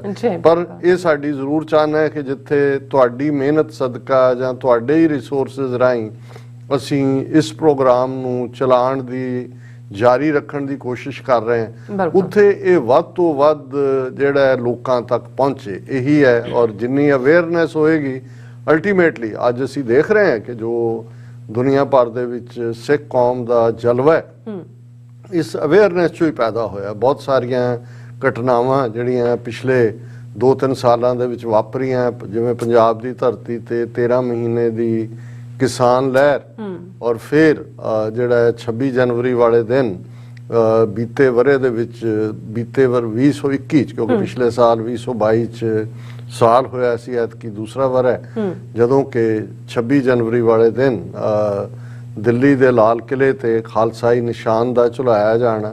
ਔਰ ਇਹਨਾਂ ਸਾਰਿਆਂ ਦੇ ਨਾਲ ਨਾਲ ਅਸੀਂ ਇਸ ਸਾਰੇ ਪੀਰੀਅਡ ਦੇ ਵਿੱਚ ਦੀਪ ਸਿੱਧੂ ਔਰ ਸਿੱਧੂ ਮੂਸੇਵਾਲਾ, ਇਹ ਸਾਰੇ ਦੁਖਾਂਤਾਂ 'ਚੋਂ ਵੀ ਗੁਜ਼ਰੇ। ਇਸ ਨੇ ਵੀ ਯੰਗਸਟਰਸ ਨੂੰ ਸਾਹਮਣੇ ਲਿਆਂਦਾ। ਔਰ ਡਾਇਸਪੋਰਾ ਦੇ ਵਿੱਚ ਖਾਸ ਤੌਰ ਤੇ ਖਾਲਿਸਤਾਨ ਰੈਫਰੈਂਡਮ, ਜਿਹਨੇ ਯੂਰਪ ਦੇ ਵਿੱਚ ਔਰ ਹੁਣ ਆਸਟ੍ਰੇਲੀਅਨ ਕੰਟੀਨੈਂਟ ਦੇ ਵਿੱਚ ਜਿਹੜਾ ਉਹ ਧੁੰਮ ਪਾਈ ਹੈ, ਔਰ ਇਸ ਨੇ ਦੁਸ਼ਮਣ ਨੂੰ ਰੈਟਲ ਵੀ ਕੀਤਾ ਹੈ, ਆਪਣਿਆਂ ਦੇ ਵਿੱਚ ਉਤਸ਼ਾਹ ਵੀ ਭਰਿਆ ਹੈ। ਇਸ ਦਾ ਅਸੀਂ ਇੰਪੈਕਟ ਪੰਜਾਬ ਦੇ ਵਿੱਚ ਵੀ ਦੇਖ ਰਹੇ ਹਾਂ ਕਿ ਇਸ ਵਾਰ ਜਿਵੇਂ 26 ਜਨਵਰੀ ਦੇ ਮੌਕੇ ਦੁਨੀਆ ਭਰ ਦੇ ਵਿੱਚ ਸਿੱਖ ਬਾਹਰ ਨਿਕਲੇ, ਐਮਬੈਸੀਆਂ, ਕੌਂਸਲੇਟਾਂ ਦੇ ਬਾਹਰ ਪ੍ਰਭਾਵਸ਼ਾਲੀ ਇਕੱਠ, ਅੰਮ੍ਰਿਤਸਰ 'ਚ ਖਾਲਿਸਤਾਨ ਰੈਫਰੈਂਡਮ UN ਆਸਪੀਸਿਸ ਕਰਾਉਣ ਦੇ ਥੱਲੇ ਦਲ ਖਾਲਸਾ ਨੇ ਇੱਕ ਆਪਣਾ ਇੰਡੀਪੈਂਡੈਂਟ ਮਾਰਚ ਕੱਢਿਆ। ਇਵੇਂ ਹੀ ਅਸੀਂ ਚੰਡੀਗੜ੍ਹ 'ਚ ਜਿਹੜਾ ਕੌਮੀ ਇਨਸਾਫ ਮੋਰਚਾ, ਹਜ਼ਾਰਾਂ ਦੀ ਗਿਣਤੀ ਦੇ ਵਿੱਚ ਸਿੱਖ ਸੰਗਤਾਂ ਆਪ ਮੁਹਾਰੇ ਨਿਕਲੀਆਂ। ਔਰ ਜਿਹੜਾ 29 ਜਨਵਰੀ ਨੂੰ ਮੈਲਬਰਨ ਦੇ ਵਿੱਚ ਬੜਾ ਕਾਮਯਾਬ ਰੈਫਰੈਂਡਮ ਹੋਇਆ, ਉਸ ਦੀ ਗੱਲ ਹੀ ਅਸੀਂ ਅੱਜ ਦੇ ਸੈਗਮੈਂਟ, ਲੀਡ ਸੈਗਮੈਂਟ ਦੇ ਵਿੱਚ ਕਰਾਂਗੇ, ਕਿਉਂਕਿ ਅਸੀਂ ਕੱਲ੍ਹ ਇਸ ਦੇ ਉੱਤੇ 2 ਸੈਗਮੈਂਟ ਕੀਤੇ ਸੀ। ਔਰ ਅਸੀਂ ਆਪਣੇ ਉਹਨਾਂ ਸਾਰੇ ਦਰਸ਼ਕਾਂ ਦਾ ਸ਼ੁਕਰੀਆ ਅਦਾ ਕਰਦੇ ਹਾਂ ਜਿਨ੍ਹਾਂ ਨੇ ਪ੍ਰਾਈਵੇਟ ਮੈਸੇजेस ਵੀ ਸਾਨੂੰ ਭੇਜੇ ਨੇ। ਬਹੁਤ ਦਰਸ਼ਕਾਂ ਵੱਲੋਂ ਪਸੰਦ ਕੀਤਾ ਗਿਆ, ਕਿਉਂਕਿ ਸਾਡੀ ਕੋਸ਼ਿਸ਼ ਹੁੰਦੀ ਹੈ ਵੀ ਜਿਹੜੀ ਚੀਜ਼ ਤਾਂ ਆਲਰੇਡੀ ਸੋਸ਼ਲ ਮੀਡੀਆ ਤੇ ਜਾਂ ਕਿਸੇ ਨੈਰੇਟਿਵ 'ਚ ਹੈ, ਉਸ ਨੂੰ ਵੀ ਅਸੀਂ ਮੋਨੀਟਰ ਕਰਦੇ ਹਾਂ, ਪਰ ਸਾਡੀ ਕੋਸ਼ਿਸ਼ ਹੁੰਦੀ ਹੈ ਕਿ ਵੀ ਜਿਹੜੇ ਭਵਿੱਖ ਦੇ ਵਿੱਚ ਇਸ 'ਚੋਂ ਚੈਲੰਜ ਕੀ ਨਿਕਲਣਗੇ। ਔਰ ਅੱਜ ਹੀ ਆਸਟ੍ਰੇਲੀਆ ਤੋਂ ਇੱਕ ਵੀਰ ਨਾਲ ਗੱਲਬਾਤ ਹੋ ਰਹੀ ਸੀ। ਮੈਂ ਕਿਹਾ ਜੀ ਕੁਝ ਚੀਜ਼ਾਂ ਸਾਡੇ ਪੰਜਾਬੀ ਸਮਾਜ ਦੀਆਂ ਇਨ ਜਨਰਲ ਔਰ ਖਾਲਸਾ ਪੰਥ ਦੀਆਂ ਇਨ ਪਾਰਟਿਕੂਲਰ ਨੇ ਕਿ ਵੀ ਅਸੀਂ ਐਮਰਜੈਂਸੀ ਹੈਂਡਲਿੰਗ ਤਾਂ ਬਹੁਤ ਵਧੀਆ ਕਰਦੇ ਹਾਂ, ਕਿ ਵੀ ਕੋਈ ਚੀਜ਼ ਜਦੋਂ ਸਿਰ ਤੇ ਆ ਪੈਂਦੀ ਹੈ ਫਿਰ ਸਾਡੇ ਤੋਂ ਵਧੀਆ ਕੋਈ ਨਹੀਂ ਉਹਨੂੰ ਹੈਂਡਲ ਕਰਦਾ। ਪਰ ਪਲੈਨਿੰਗ ਲਫ਼ਜ਼ ਕਿ ਕੋਈ ਵੀ ਚੀਜ਼ ਤੁਸੀਂ ਪਹਿਲਾਂ ਪਲਾਨ ਕੀਤੀ, ਇਹ ਵੀ ਲਫ਼ਜ਼ ਸਾਡੇ ਬਹੁਤ ਸਾਰਿਆਂ ਲਈ ਏਲੀਅਨ ਹੈ। ਔਰ ਕੋਈ ਵੀ ਘਟਨਾਕ੍ਰਮ ਜਦੋਂ ਵਾਪਰਦਾ ਹੈ ਗੁੱਡ ਔਰ ਬੈਡ, ਜੇ ਗੁੱਡ ਵਾਪਰਦਾ ਹੈ ਤੇ ਅਸੀਂ ਉਹਦੇ ਬੈਡ ਸਿਨੈਰੀਓ ਲਈ ਤਿਆਰ ਨਹੀਂ ਹੁੰਦੇ, ਬਿਲਕੁਲ, ਤੇ ਜੇ ਕੁਝ ਬੈਡ ਵਾਪਰ ਰਿਹਾ ਹੁੰਦਾ ਹੈ ਤੇ ਅਸੀਂ ਉਸ ਪੀੜ ਨੂੰ ਮਹਿਸੂਸ ਕਰਕੇ ਵੀ ਮਹਿਸੂਸ ਨਹੀਂ ਕਰ ਰਹੇ ਹੁੰਦੇ, ਉਦੋਂ ਅਸੀਂ ਆਪਣੀ ਟੋਲਰੈਂਸ ਦਿਖਾ ਰਹੇ ਹੁੰਦੇ ਹਾਂ। ਪਰ ਮੈਂ ਉਹਨਾਂ ਨੂੰ ਕਹਿ ਰਿਹਾ ਸੀ, ਮੈਂ ਕਿ ਅਮਰੀਕਨਾਂ ਦੀ ਇੱਕ ਗੱਲ ਜਿਹੜੀ ਬਹੁਤ ਮੈਨੂੰ ਪਸੰਦ ਆਈ ਜਾਂ ਮੈਨੂੰ ਲੱਗਾ ਕਿ ਭਾਈ ਇਹ ਸਾਡੇ ਵੀ ਹਿੱਸਾ ਹੋਣਾ ਚਾਹੀਦਾ ਹੈ। ਜ਼ਾਹਰ ਹੈ ਜਦੋਂ ਬ੍ਰਿਟਿਸ਼ ਗੋਰਿਆਂ ਦੀ ਗੱਲ ਕਰਦੇ ਸੀ ਸਾਡੇ ਬਜ਼ੁਰਗਾਂ ਦੀ ਜਨਰੇਸ਼ਨ, ਤੇ ਉਹ ਇਹ ਕਹਿੰਦੇ ਸੀ ਕਿ ਜੀ ਡਿਸਿਪਲਨ ਗੋਰਿਆਂ ਵਰਗਾ ਹੋਣਾ ਚਾਹੀਦਾ। ਉਹਨਾਂ ਨੇ ਕਹਿਣਾ ਜੀ ਜੇ ਉਹਨਾਂ ਦਾ ਲੰਚ ਟਾਈਮ 12 o'clock ਹੈ ਤੇ 12 ਵਜੇ ਜਿੱਥੇ ਮਰਜ਼ੀ ਗੋਰਾ ਕੋਈ ਹੋਏਗਾ ਉਹਨੇ ਭਾਵੇਂ ਸਨੈਕ ਲੈ ਲੈਣਾ ਹੈ ਜਾਂ ਉਹਨੇ ਜਿਹੜਾ ਕੋਈ ਵੀ ਸੈਂਡਵਿਚ ਲੈ ਲੈਣੀ ਹੈ, ਉਹ ਕੋਈ 3 ਵਜੇ ਨਹੀਂ ਖਾ ਰਿਹਾ ਹੁੰਦਾ, ਉਹਨੇ ਉਹੀ ਟਾਈਮ ਕਰਨਾ। ਜੇ ਉਹਨੇ ਇੱਕ ਵਕਤ ਸਿਰ ਪਹੁੰਚਣਾ ਹੈ ਤਾਂ ਉੱਥੇ ਪਹੁੰਚਣਾ ਹੀ ਹੈ। ਤੇ ਸਾਡਾ ਹਾਲ ਇਹ ਹੁੰਦਾ ਹੈ ਵੀ ਜੇ ਕੋਈ ਕਿਸੇ ਨੂੰ ਪੰਕਚੁਅਲਿਟੀ ਦਾ ਸਬਕ ਪੜਾਏ, ਉਹ ਕਹਿੰਦਾ ਯਾਰ ਇਹ ਗੋਰਾ ਬਣਿਆ ਹੋਇਆ ਸੋ ਉਹ ਉਹਨਾਂ ਨੂੰ ਡਰਾਬੈਕ ਲੱਗਦਾ, ਕਿਉਂਕਿ ਸਾਨੂੰ ਇਹ ਹੁੰਦਾ ਹੀ ਹੁੰਦਾ ਹੈ। ਔਰ ਇਹ ਇੱਥੇ ਮੈਂ ਦੇਖਿਆ ਕਿ ਵੀ ਜਦੋਂ ਕੁਝ ਆਪਣੇ ਮੈਰਿਜਸ ਦੇ ਵਿੱਚ ਜਾਂ ਕੋਈ ਹੋਰ ਓਕੇਜ਼ਨਸ ਦੇ ਜਿਹੜੇ ਆਪਣੇ ਕੋ ਐਮਪਲੋਈਜ਼ ਨੂੰ ਜਾਂ ਆਪਣੇ ਬੌਸ ਨੂੰ ਇਨਵਾਈਟ ਕਰਦੇ ਨੇ, ਮੈਂ 2-3 ਥਾਵਾਂ ਤੇ ਦੇਖਿਆ ਕਿ ਉਹ ਗੋਰਾ ਕਪਲ ਵਿਚਾਰਾ ਆ ਕੇ ਪਹਿਲਾਂ ਬਾਰ-ਬਾਰ ਪੁੱਛ ਰਿਹਾ ਵੀ ਇੱਥੇ ਸਹੀ ਥਾਂ ਤੇ ਆਪਾਂ ਆਏ ਕਿ ਵੀ ਗਲਤ ਐਡਰੈਸ ਤੇ ਤਾਂ ਨਹੀਂ ਆ ਗਏ। ਤੇ ਉਹ ਤਾਂ ਬਿਲਕੁਲ ਉਹਨਾਂ ਦੇ ਜੇ ਉੱਥੇ 11 AM ਟਾਈਮ ਦਿੱਤਾ ਹੋਇਆ ਤਾਂ ਉਹਨਾਂ ਦਾ 11 ਵਜੇ ਹੀ ਹੈ, ਤੇ ਆਪਣੇ ਜਿਹੜੇ ਨੇ ਉਹ 1 ਵਜੇ ਝੂਮਦੇ ਚਾਮਦੇ ਆ ਰਹੇ ਹੁੰਦੇ ਨੇ, ਘੋੜੀ ਤੇ ਚੜਿਆ ਮੁੰਡਾ ਆ ਰਿਹਾ। ਸੋ ਇਹ ਪਾਰਟ ਅਸੀਂ ਨਹੀਂ ਸਿੱਖਿਆ ਔਰ ਇੱਕ ਮੈਂ ਸਮਝਦਾ ਵੀ ਇਹ ਇੱਕ ਵੱਡੀ ਕਮਜ਼ੋਰੀ ਹੈ। ਔਰ ਅਮਰੀਕਨ ਜਿਹੜੀ ਮੈਂ ਗੱਲ ਕੀਤੀ ਉਹਦੇ ਚ ਜਦੋਂ ਵੀ ਕੋਈ ਇਹ ਯੋਜਨਾ ਆਮ ਹਾਲਤ ਦੇ ਵਿੱਚ ਵੀ ਕੋਈ ਕੰਪਨੀ ਕੋਈ ਕਿਸੇ ਵੀ ਫੀਲਡ ਨਾਲ ਸੰਬੰਧਿਤ ਜੰਗ ਦੇ ਮਾਮਲੇ 'ਚ ਤਾਂ ਹੁੰਦਾ ਹੀ ਹੈ, ਤੇ ਉਹਦੇ ਚੋਂ ਸਭ ਤੋਂ ਪਹਿਲਾਂ ਕਹਿਣਗੇ ਕਿ what is the bad scenario, ਕਿ ਕੀ ਗਲਤ ਵਾਪਰ ਸਕਦਾ ਹੈ। ਉਹ ਬੈਡ ਸਿਨੈਰੀਓ 1 2 3 ਉਹਦੀਆਂ ਪਲਾਨਸ ਉਹਨਾਂ ਕੋਲ ਹੋਣਗੇ। ਫਿਰ ਆ what is the good scenario, good ਕੀ ਹੋਏਗਾ। ਪਰ ਗੁੱਡ ਸਿਨੈਰੀਓ 'ਚ ਵੀ ਉਹਨਾਂ ਨੇ ਤਿੰਨ ਪਲਾਨਸ ਘੱਟੋ ਘੱਟ ਉਹਨਾਂ ਦੇ ਕੋਲ ਰੈਡੀ ਹੁੰਦੀਆਂ ਨੇ, ਤੇ ਜਿਉਂ ਹੀ ਜੇ ਪਹਿਲੀ ਉਹਨਾਂ ਨੇ ਗੁੱਡ ਸਿਨੈਰੀਓ ਵਾਲੀ ਇਨ ਪਲੇਸ ਪੁੱਟ ਕੀਤੀ, ਉਹ ਸਮਥਿੰਗ ਵੈਂਟ ਰੋਂਗ, ਭਾਵੇਂ ਉਹਨਾਂ ਨੇ ਪਹਿਲਾਂ ਉਹ ਇੱਕਦਮ ਉਹਨੂੰ ਵਿਦਡਰਾ ਕਰ ਲੈਣਗੇ, ਕਹਿਣਗੇ ਇੰਪਲੀਮੈਂਟ ਪਲਾਨ ਬੀ। ਸੋ ਅਸੀਂ ਤਾਂ ਪ੍ਰਿਪੇਅਰ ਹੀ ਨਹੀਂ ਹੁੰਦੇ, ਔਰ ਇਹੀ ਕਾਰਨ ਹੈ ਕਿ ਕਈ ਵਾਰ। ਔਰ ਥਰਡ ਜਿਹੜੀ ਸਾਡਾ ਇੱਕ ਪੋਜ਼ਿਟਿਵ ਗੁਣ ਵੀ ਹੈ ਪਰ ਕਮਜ਼ੋਰੀ ਵੀ ਬਣ ਜਾਂਦਾ ਹੈ, ਜਜ਼ਬਾਤੀ ਹੋਣਾ। ਅਸੀਂ ਇੰਨੇ ਔਰ ਜਜ਼ਬਾਤੀ ਹੋਣ ਦਾ ਫਾਇਦਾ ਤਾਂ ਇਹ ਹੈ ਕਿ ਵੀ ਤਿਆਰ ਹੁੰਦੇ ਆ ਟਾਈਮ ਨਹੀਂ ਲੱਗਦਾ ਕਿਸੇ ਕੰਮ ਲਈ ਵੀ, ਜਿਹੜਾ ਕੋਈ ਤੁਹਾਨੂੰ ਬਹੁਤ ਪੰਪ ਨਹੀਂ ਕਰਨਾ ਪੈਂਦਾ, ਜਦੋਂ ਮਰਜ਼ੀ ਉਹ ਤੁਸੀਂ ਪ੍ਰਿਪੇਅਰ ਕਰ। ਪਰ ਇਹਦਾ ਦੂਸਰਾ ਇਫੈਕਟ ਇਹ ਹੈ ਕਿ ਦੁਸ਼ਮਣ ਵੀ ਸਾਡੇ ਇਸ ਤਰਬੀਅਤ ਨੂੰ ਸਮਝਦਾ ਹੈ ਔਰ ਇਸ ਕਿਸਮ ਦੇ ਮਾਹੌਲ ਨੂੰ ਜਿਹੜਾ ਮਰਜ਼ੀ ਇੱਕ ਰੋਂਗ ਨੈਰੇਟਿਵ ਵੀ ਜਜ਼ਬਾਤੀ ਸਿਰਜ ਕੇ ਅਸੀਂ ਉਸ ਦੇ ਵਿੱਚ ਫਸ ਜਾਂਦੇ। ਔਰ ਇਸ ਗੱਲ ਦਾ ਧਿਆਨ ਰਹੇ ਕਿ ਐਮੋਸ਼ਨਲ ਹੋਣ ਵੇਲੇ ਤੁਹਾਡੀ ਜਜਮੈਂਟ ਇਫੈਕਟ ਹੁੰਦੀ ਹੈ। ਜਦੋਂ ਤੁਸੀਂ ਐਮੋਸ਼ਨ 'ਚ ਹੁੰਦੇ ਹੋ ਉਦੋਂ ਤੁਸੀਂ ਠੀਕ ਫੈਸਲੇ ਨਹੀਂ ਲੈ ਪਾਉਂਦੇ, ਕਿਉਂਕਿ ਉਸ ਦੇ ਉੱਤੇ ਤੁਹਾਡੇ ਫੈਸਲਾ ਲੈਣ ਦੀ ਕੈਪੈਸਿਟੀ ਤੇ ਐਮੋਸ਼ਨ ਹਾਵੀ ਹੁੰਦੀ ਹੈ। ਹੁਣ ਅਸੀਂ ਮੈਲਬਰਨ ਦੀ ਕਾਮਯਾਬੀ ਦੇ ਹਵਾਲੇ ਨਾਲ ਗੱਲ ਕਰੀਏ, ਬਹੁਤ ਜ਼ਬਰਦਸਤ। ਔਰ ਜਿਹੜੇ ਈਵਨ ਆਰਗੇਨਾਈਜ਼ਰਸ ਦਾ ਵੀ ਕਹਿਣਾ ਸੀ ਕਿ ਈਵਨ ਜਿਹੜੀ ਉਹਨਾਂ ਦੀ ਐਕਸਪੈਕਟੇਸ਼ਨ ਸੀ ਕਿ ਕਿੰਨੇ ਕੁ ਲੋਕ ਆਉਣਗੇ, ਉਸ ਤੋਂ ਵੀ ਬਿਯੋਂਡ ਜਿਹੜੀਆਂ ਨੇ ਸਿੱਖ ਸੰਗਤਾਂ ਨਿਕਲੀਆਂ।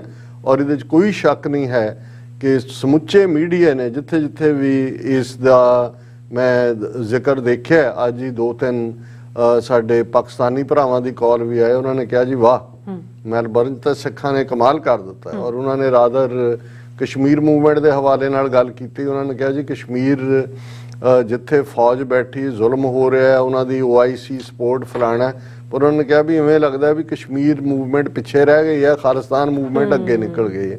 ਮੈਂ ਕਿਹਾ ਨਹੀਂ, ਹੈ ਤਾਂ ਇਹ ਜਿਹੜੀ ਜਿਵੇਂ ਕਿਸੇ ਸਿਆਣੇ ਨੇ ਕਿਹਾ ਸੀ ਕਦੇ ਪਾਕਿਸਤਾਨ ਦੇ ਕਿ ਭਾਈ the road from Lahore to Srinagar goes via Amritsar, ਕਿ ਦੋਨਾਂ ਦੀ ਫਰੀडम ਜਿਹੜੀ ਹੈ ਖਾਲਿਸਤਾਨ ਔਰ ਕਸ਼ਮੀਰ ਦੀ ਇਹ ਜੁੜੀ ਹੋਈ ਹੈ ਕਿ ਬਈ ਜੇ ਅੰਮ੍ਰਿਤਸਰ ਫ੍ਰੀ ਹੈ ਤਾਂ ਫਿਰ ਸ੍ਰੀਨਗਰ ਫ੍ਰੀ ਹੈ, ਉਸ ਦੇ ਨਾਲ ਜੁੜਿਆ ਹੋਇਆ। ਪਰ ਇਹਦੇ 'ਚ ਕੋਈ ਸ਼ੱਕ ਨਹੀਂ ਹੈ ਕਿ ਇਹਨਾਂ 2-3 ਸਾਲਾਂ ਦੇ ਵਿੱਚ ਸਿੱਖ ਕੌਮ ਨੇ ਆਪਣੇ ਆਪ ਨੂੰ ਐਸਰਟ ਕੀਤਾ, ਪੋਜ਼ਿਟਿਵਲੀ ਐਸਰਟ ਕੀਤਾ। ਖਾਲਿਸਤਾਨ ਰੈਫਰੈਂਡਮ ਜਦੋਂ ਮੈਂ ਇਹ ਕਹਿੰਦਾ ਕਿ ਵੀ ਨਾ ਸਿਰਫ ਇੱਕ ਅਵੇਕਨਿੰਗ ਕੈਂਪੇਨ ਬਣ ਕੇ ਸਾਹਮਣੇ ਆਇਆ ਹੈ, ਇਹਦੇ ਥੱਲੇ ਹੁਣ ਤੱਕ ਸਾਡੀ ਜਿਹੜੀ ਬਹੁਤੀ ਪਹੁੰਚ ਸੀ ਪੋਸਟ 84 ਉਹ ਰਿਐਕਟਿਵ ਅਪਰੋਚ ਸੀ, ਅਸੀਂ ਸਿਚੁਏਸ਼ਨ ਨੂੰ ਰਿਐਕਟ ਕੀਤਾ ਜੀ। ਇਹ ਹੈ ਵੀ ਜਿੱਥੇ ਪ੍ਰੋਐਕਟਿਵ ਅਪਰੋਚ ਹੈ ਕਿ ਵੀ ਅਸੀਂ ਆ UN ਚਾਰਟਰ ਦੇ ਥੱਲੇ ਕਰ ਰਹੇ ਹਾਂ, ਬੇਸ਼ੱਕ ਇਹ ਨਾਨ ਬਾਈਂਡਿੰਗ ਹੈ, ਬੇਸ਼ੱਕ ਇਸ ਨਾਲ ਕੋਈ ਖਾਲਿਸਤਾਨ ਨਹੀਂ ਬਣ ਜਾਣਾ, ਲੇਕਿਨ ਦੁਸ਼ਮਣ ਕਿਉਂ ਰਿਐਕਟ ਕਰ ਰਿਹਾ?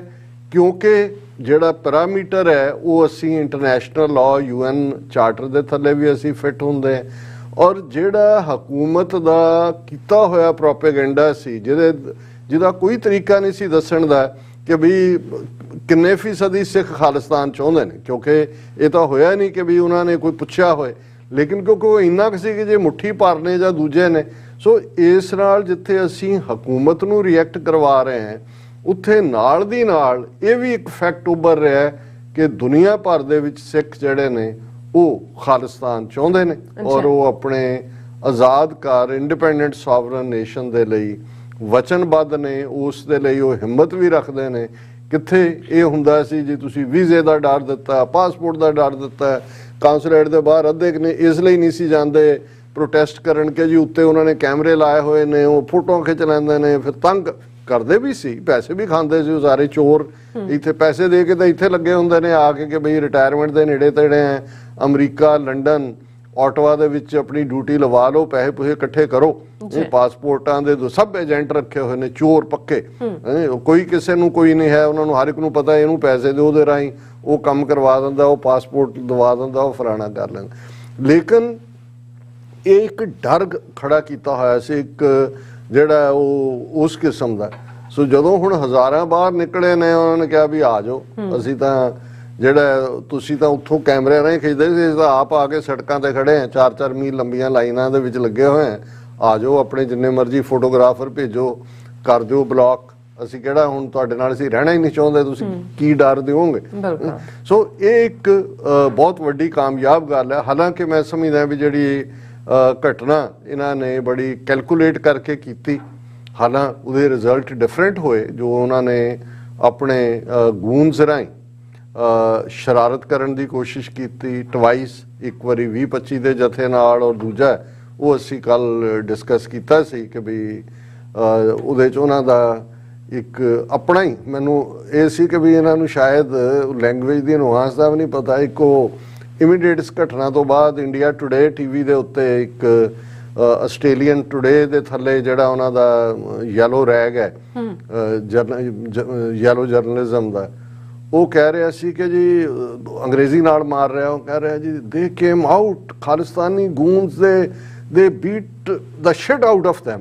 ਮੈਂ ਕਿਹਾ ਵੀ ਇਹ ਗੱਲ ਜੇ ਕੋਈ ਦੂਜਾ ਕਹੇ ਤਾਂ ਸਮਝ, ਆਪ ਹੀ ਕਹਿ ਰਹੇ ਵੀ ਸਾਡਾ ਹਾਲ ਹੀ ਕੀਤਾ। ਹਾਲਾਂ ਇਹ ਨਹੀਂ ਹੈ ਕਿ ਵੀ ਉਹਨਾਂ ਨੇ, ਔਰ ਜਿਵੇਂ ਉਹ ਤਿਰੰਗੇ ਛੱਡ ਕੇ ਦੌੜੇ, ਅੱਜ ਹੀ ਇੰਗਲੈਂਡ ਮੇਰੀ ਗੱਲ ਹੋ ਰਹੀ ਸੀ, ਮੈਂ ਕਿਹਾ ਜੀ ਇਹ ਜਿਹੜਾ ਝੰਡੇ ਦੀ ਗੱਲ ਹੈ, ਜਦੋਂ ਫੌਜਾਂ ਮੈਦਾਨ ਦੇ ਵਿੱਚ ਲੜਦੀਆਂ ਨੇ, ਸਭ ਤੋਂ ਅਹਿਮੀਅਤ ਹੁੰਦੀ ਹੈ ਕਿ ਵੀ ਕਿਸ ਲੜਾਈ ਦੇ ਵਿੱਚ ਤੁਹਾਡੀ ਕਿਹੜੀ ਪਲਟਨ ਨੇ ਕਿੰਨੇ ਝੰਡੇ ਦੁਸ਼ਮਣ ਦੇ ਖੋਏ, ਜਾਂ ਆਪਣੇ ਕਿੰਨੀਆਂ ਜਿਹੜੀਆਂ ਨੇ ਉਹ ਬੈਟਲ ਫਲੈਗਸ ਤੁਹਾਡੇ ਕੋਲ ਆਏ। ਇਹ ਇੱਕ ਬਹੁਤ ਪ੍ਰੈਸਟੀਜ ਦਾ, ਕਿਉਂਕਿ ਬੰਦੇ ਆਪ ਮਰ ਜਾਂਦੇ ਨੇ, ਝੰਡਾ ਨਹੀਂ ਡਿੱਗਣ ਦਿੰਦੇ ਥੱਲੇ। ਔਰ ਮੈਂ ਕਿਹਾ ਵੀ ਜਿਵੇਂ ਜਦੋਂ ਅਸੀਂ ਚੇਲਿਆਂਵਾਲਾ ਦੀ ਜੰਗ ਦੀ ਗੱਲ ਕਰਦੇ ਹਾਂ, ਜਿਹਦੇ ਬਾਰੇ ਲਾਰਡ ਗੱਫ ਨੇ ਜਿਹੜਾ ਲੀਡ ਕਰ ਰਿਹਾ ਸੀ ਕਿਹਾ ਸੀ ਕਿ ਜੀ another Jallianwala will rout out the entire British regime from the face of India। ਉਸ ਬੈਟਲ ਦੇ ਵਿੱਚ ਕਿ ਕਿਵੇਂ ਸਿੱਖਾਂ ਨੇ, ਸਿੱਖ ਫੌਜੀਆਂ ਨੇ ਜਿਹੜਾ ਉਹ ਕਿੰਨੇ ਜਿਹੜੇ ਉਹਨਾਂ ਦੇ ਬੈਟਲ ਫਲੈਗ ਖੋਏ ਸੀ, ਇਹ ਬਹੁਤ ਵੱਡੀ ਇਨਸਲਟ ਸੀ। ਉਹਦੇ UK ਦੇ ਹਾਊਸ ਆਫ ਲਾਰਡਸ, ਦੂਜੇ ਤੀਜੇ ਜਿਹੜੇ ਨੈਪੋਲੀਅਨ ਦੇ ਖਿਲਾਫ ਲੜਿਆ ਜਰਨਲ ਸੀ ਨੈਪੀਅਰ, ਔਰ ਦੂਜੇ ਤੀਜੇ ਉਹਨਾਂ ਨੇ ਕਿਹਾ ਕਿ ਜੀ ਇਹ ਤਾਂ ਸਾਡੇ ਨੇਸ਼ਨ ਦੀ ਹੇਠੀ ਹੈ ਜਾਂ ਦੂਜਾ। ਤੇ ਮੈਂ ਕਿਹਾ ਵੀ ਇਹਨਾਂ ਨੂੰ ਉਹ ਰੰਗ ਬਰੰਗਾ ਜਿਹਾ ਤਿਰੰਗਾ ਫੜਾ ਇਹਨਾਂ ਦੇ ਹੱਥਾਂ 'ਚ ਦਿੰਦੇ ਨੇ, ਪਰ ਇਹ ਛੱਡ ਕੇ ਦੌੜਨ ਲੱਗੇ ਤਾਂ ਇਹਨਾਂ ਨੂੰ ਉਹ, ਔਰ ਇੱਕ ਵੀਡੀਓ ਜਿਹਦੇ 'ਚ ਇੱਕ ਨੌਜਵਾਨ ਨੇ ਉਹਦੇ ਹੱਥੋਂ ਖੋਇਆ ਤੇ ਉਹਨੇ ਗੋਡੇ ਦੇ ਉੱਤੇ ਉਹਨੂੰ ਐਂ ਭੰਨਿਆ ਜਿਵੇਂ ਕਦੇ ਗੰਨਾ ਭੰਨੀਦਾ ਸੀ, ਝੰਡਾ ਥੱਲੇ ਚੁੱਕ ਕੇ ਉਹ ਮਾਰੇ। ਹੁਣ ਜੇ ਤੁਸੀਂ ਝੰਡਾ ਚੁੱਕ ਹੀ ਲਿਆ ਤੇ ਆ ਖਲੋਵੋ ਤਾਂ ਸਹੀ, ਜੇ ਭਾਰਤ ਮਾਤਾ ਦੇ ਪੁੱਤਰ ਹੋ, ਇਵੇਂ ਮਾਂ ਨੂੰ ਮੰਦਹਾਲੀ 'ਚ ਛੱਡ ਕੇ ਤਾਂ ਨਾ ਦੌੜੋ।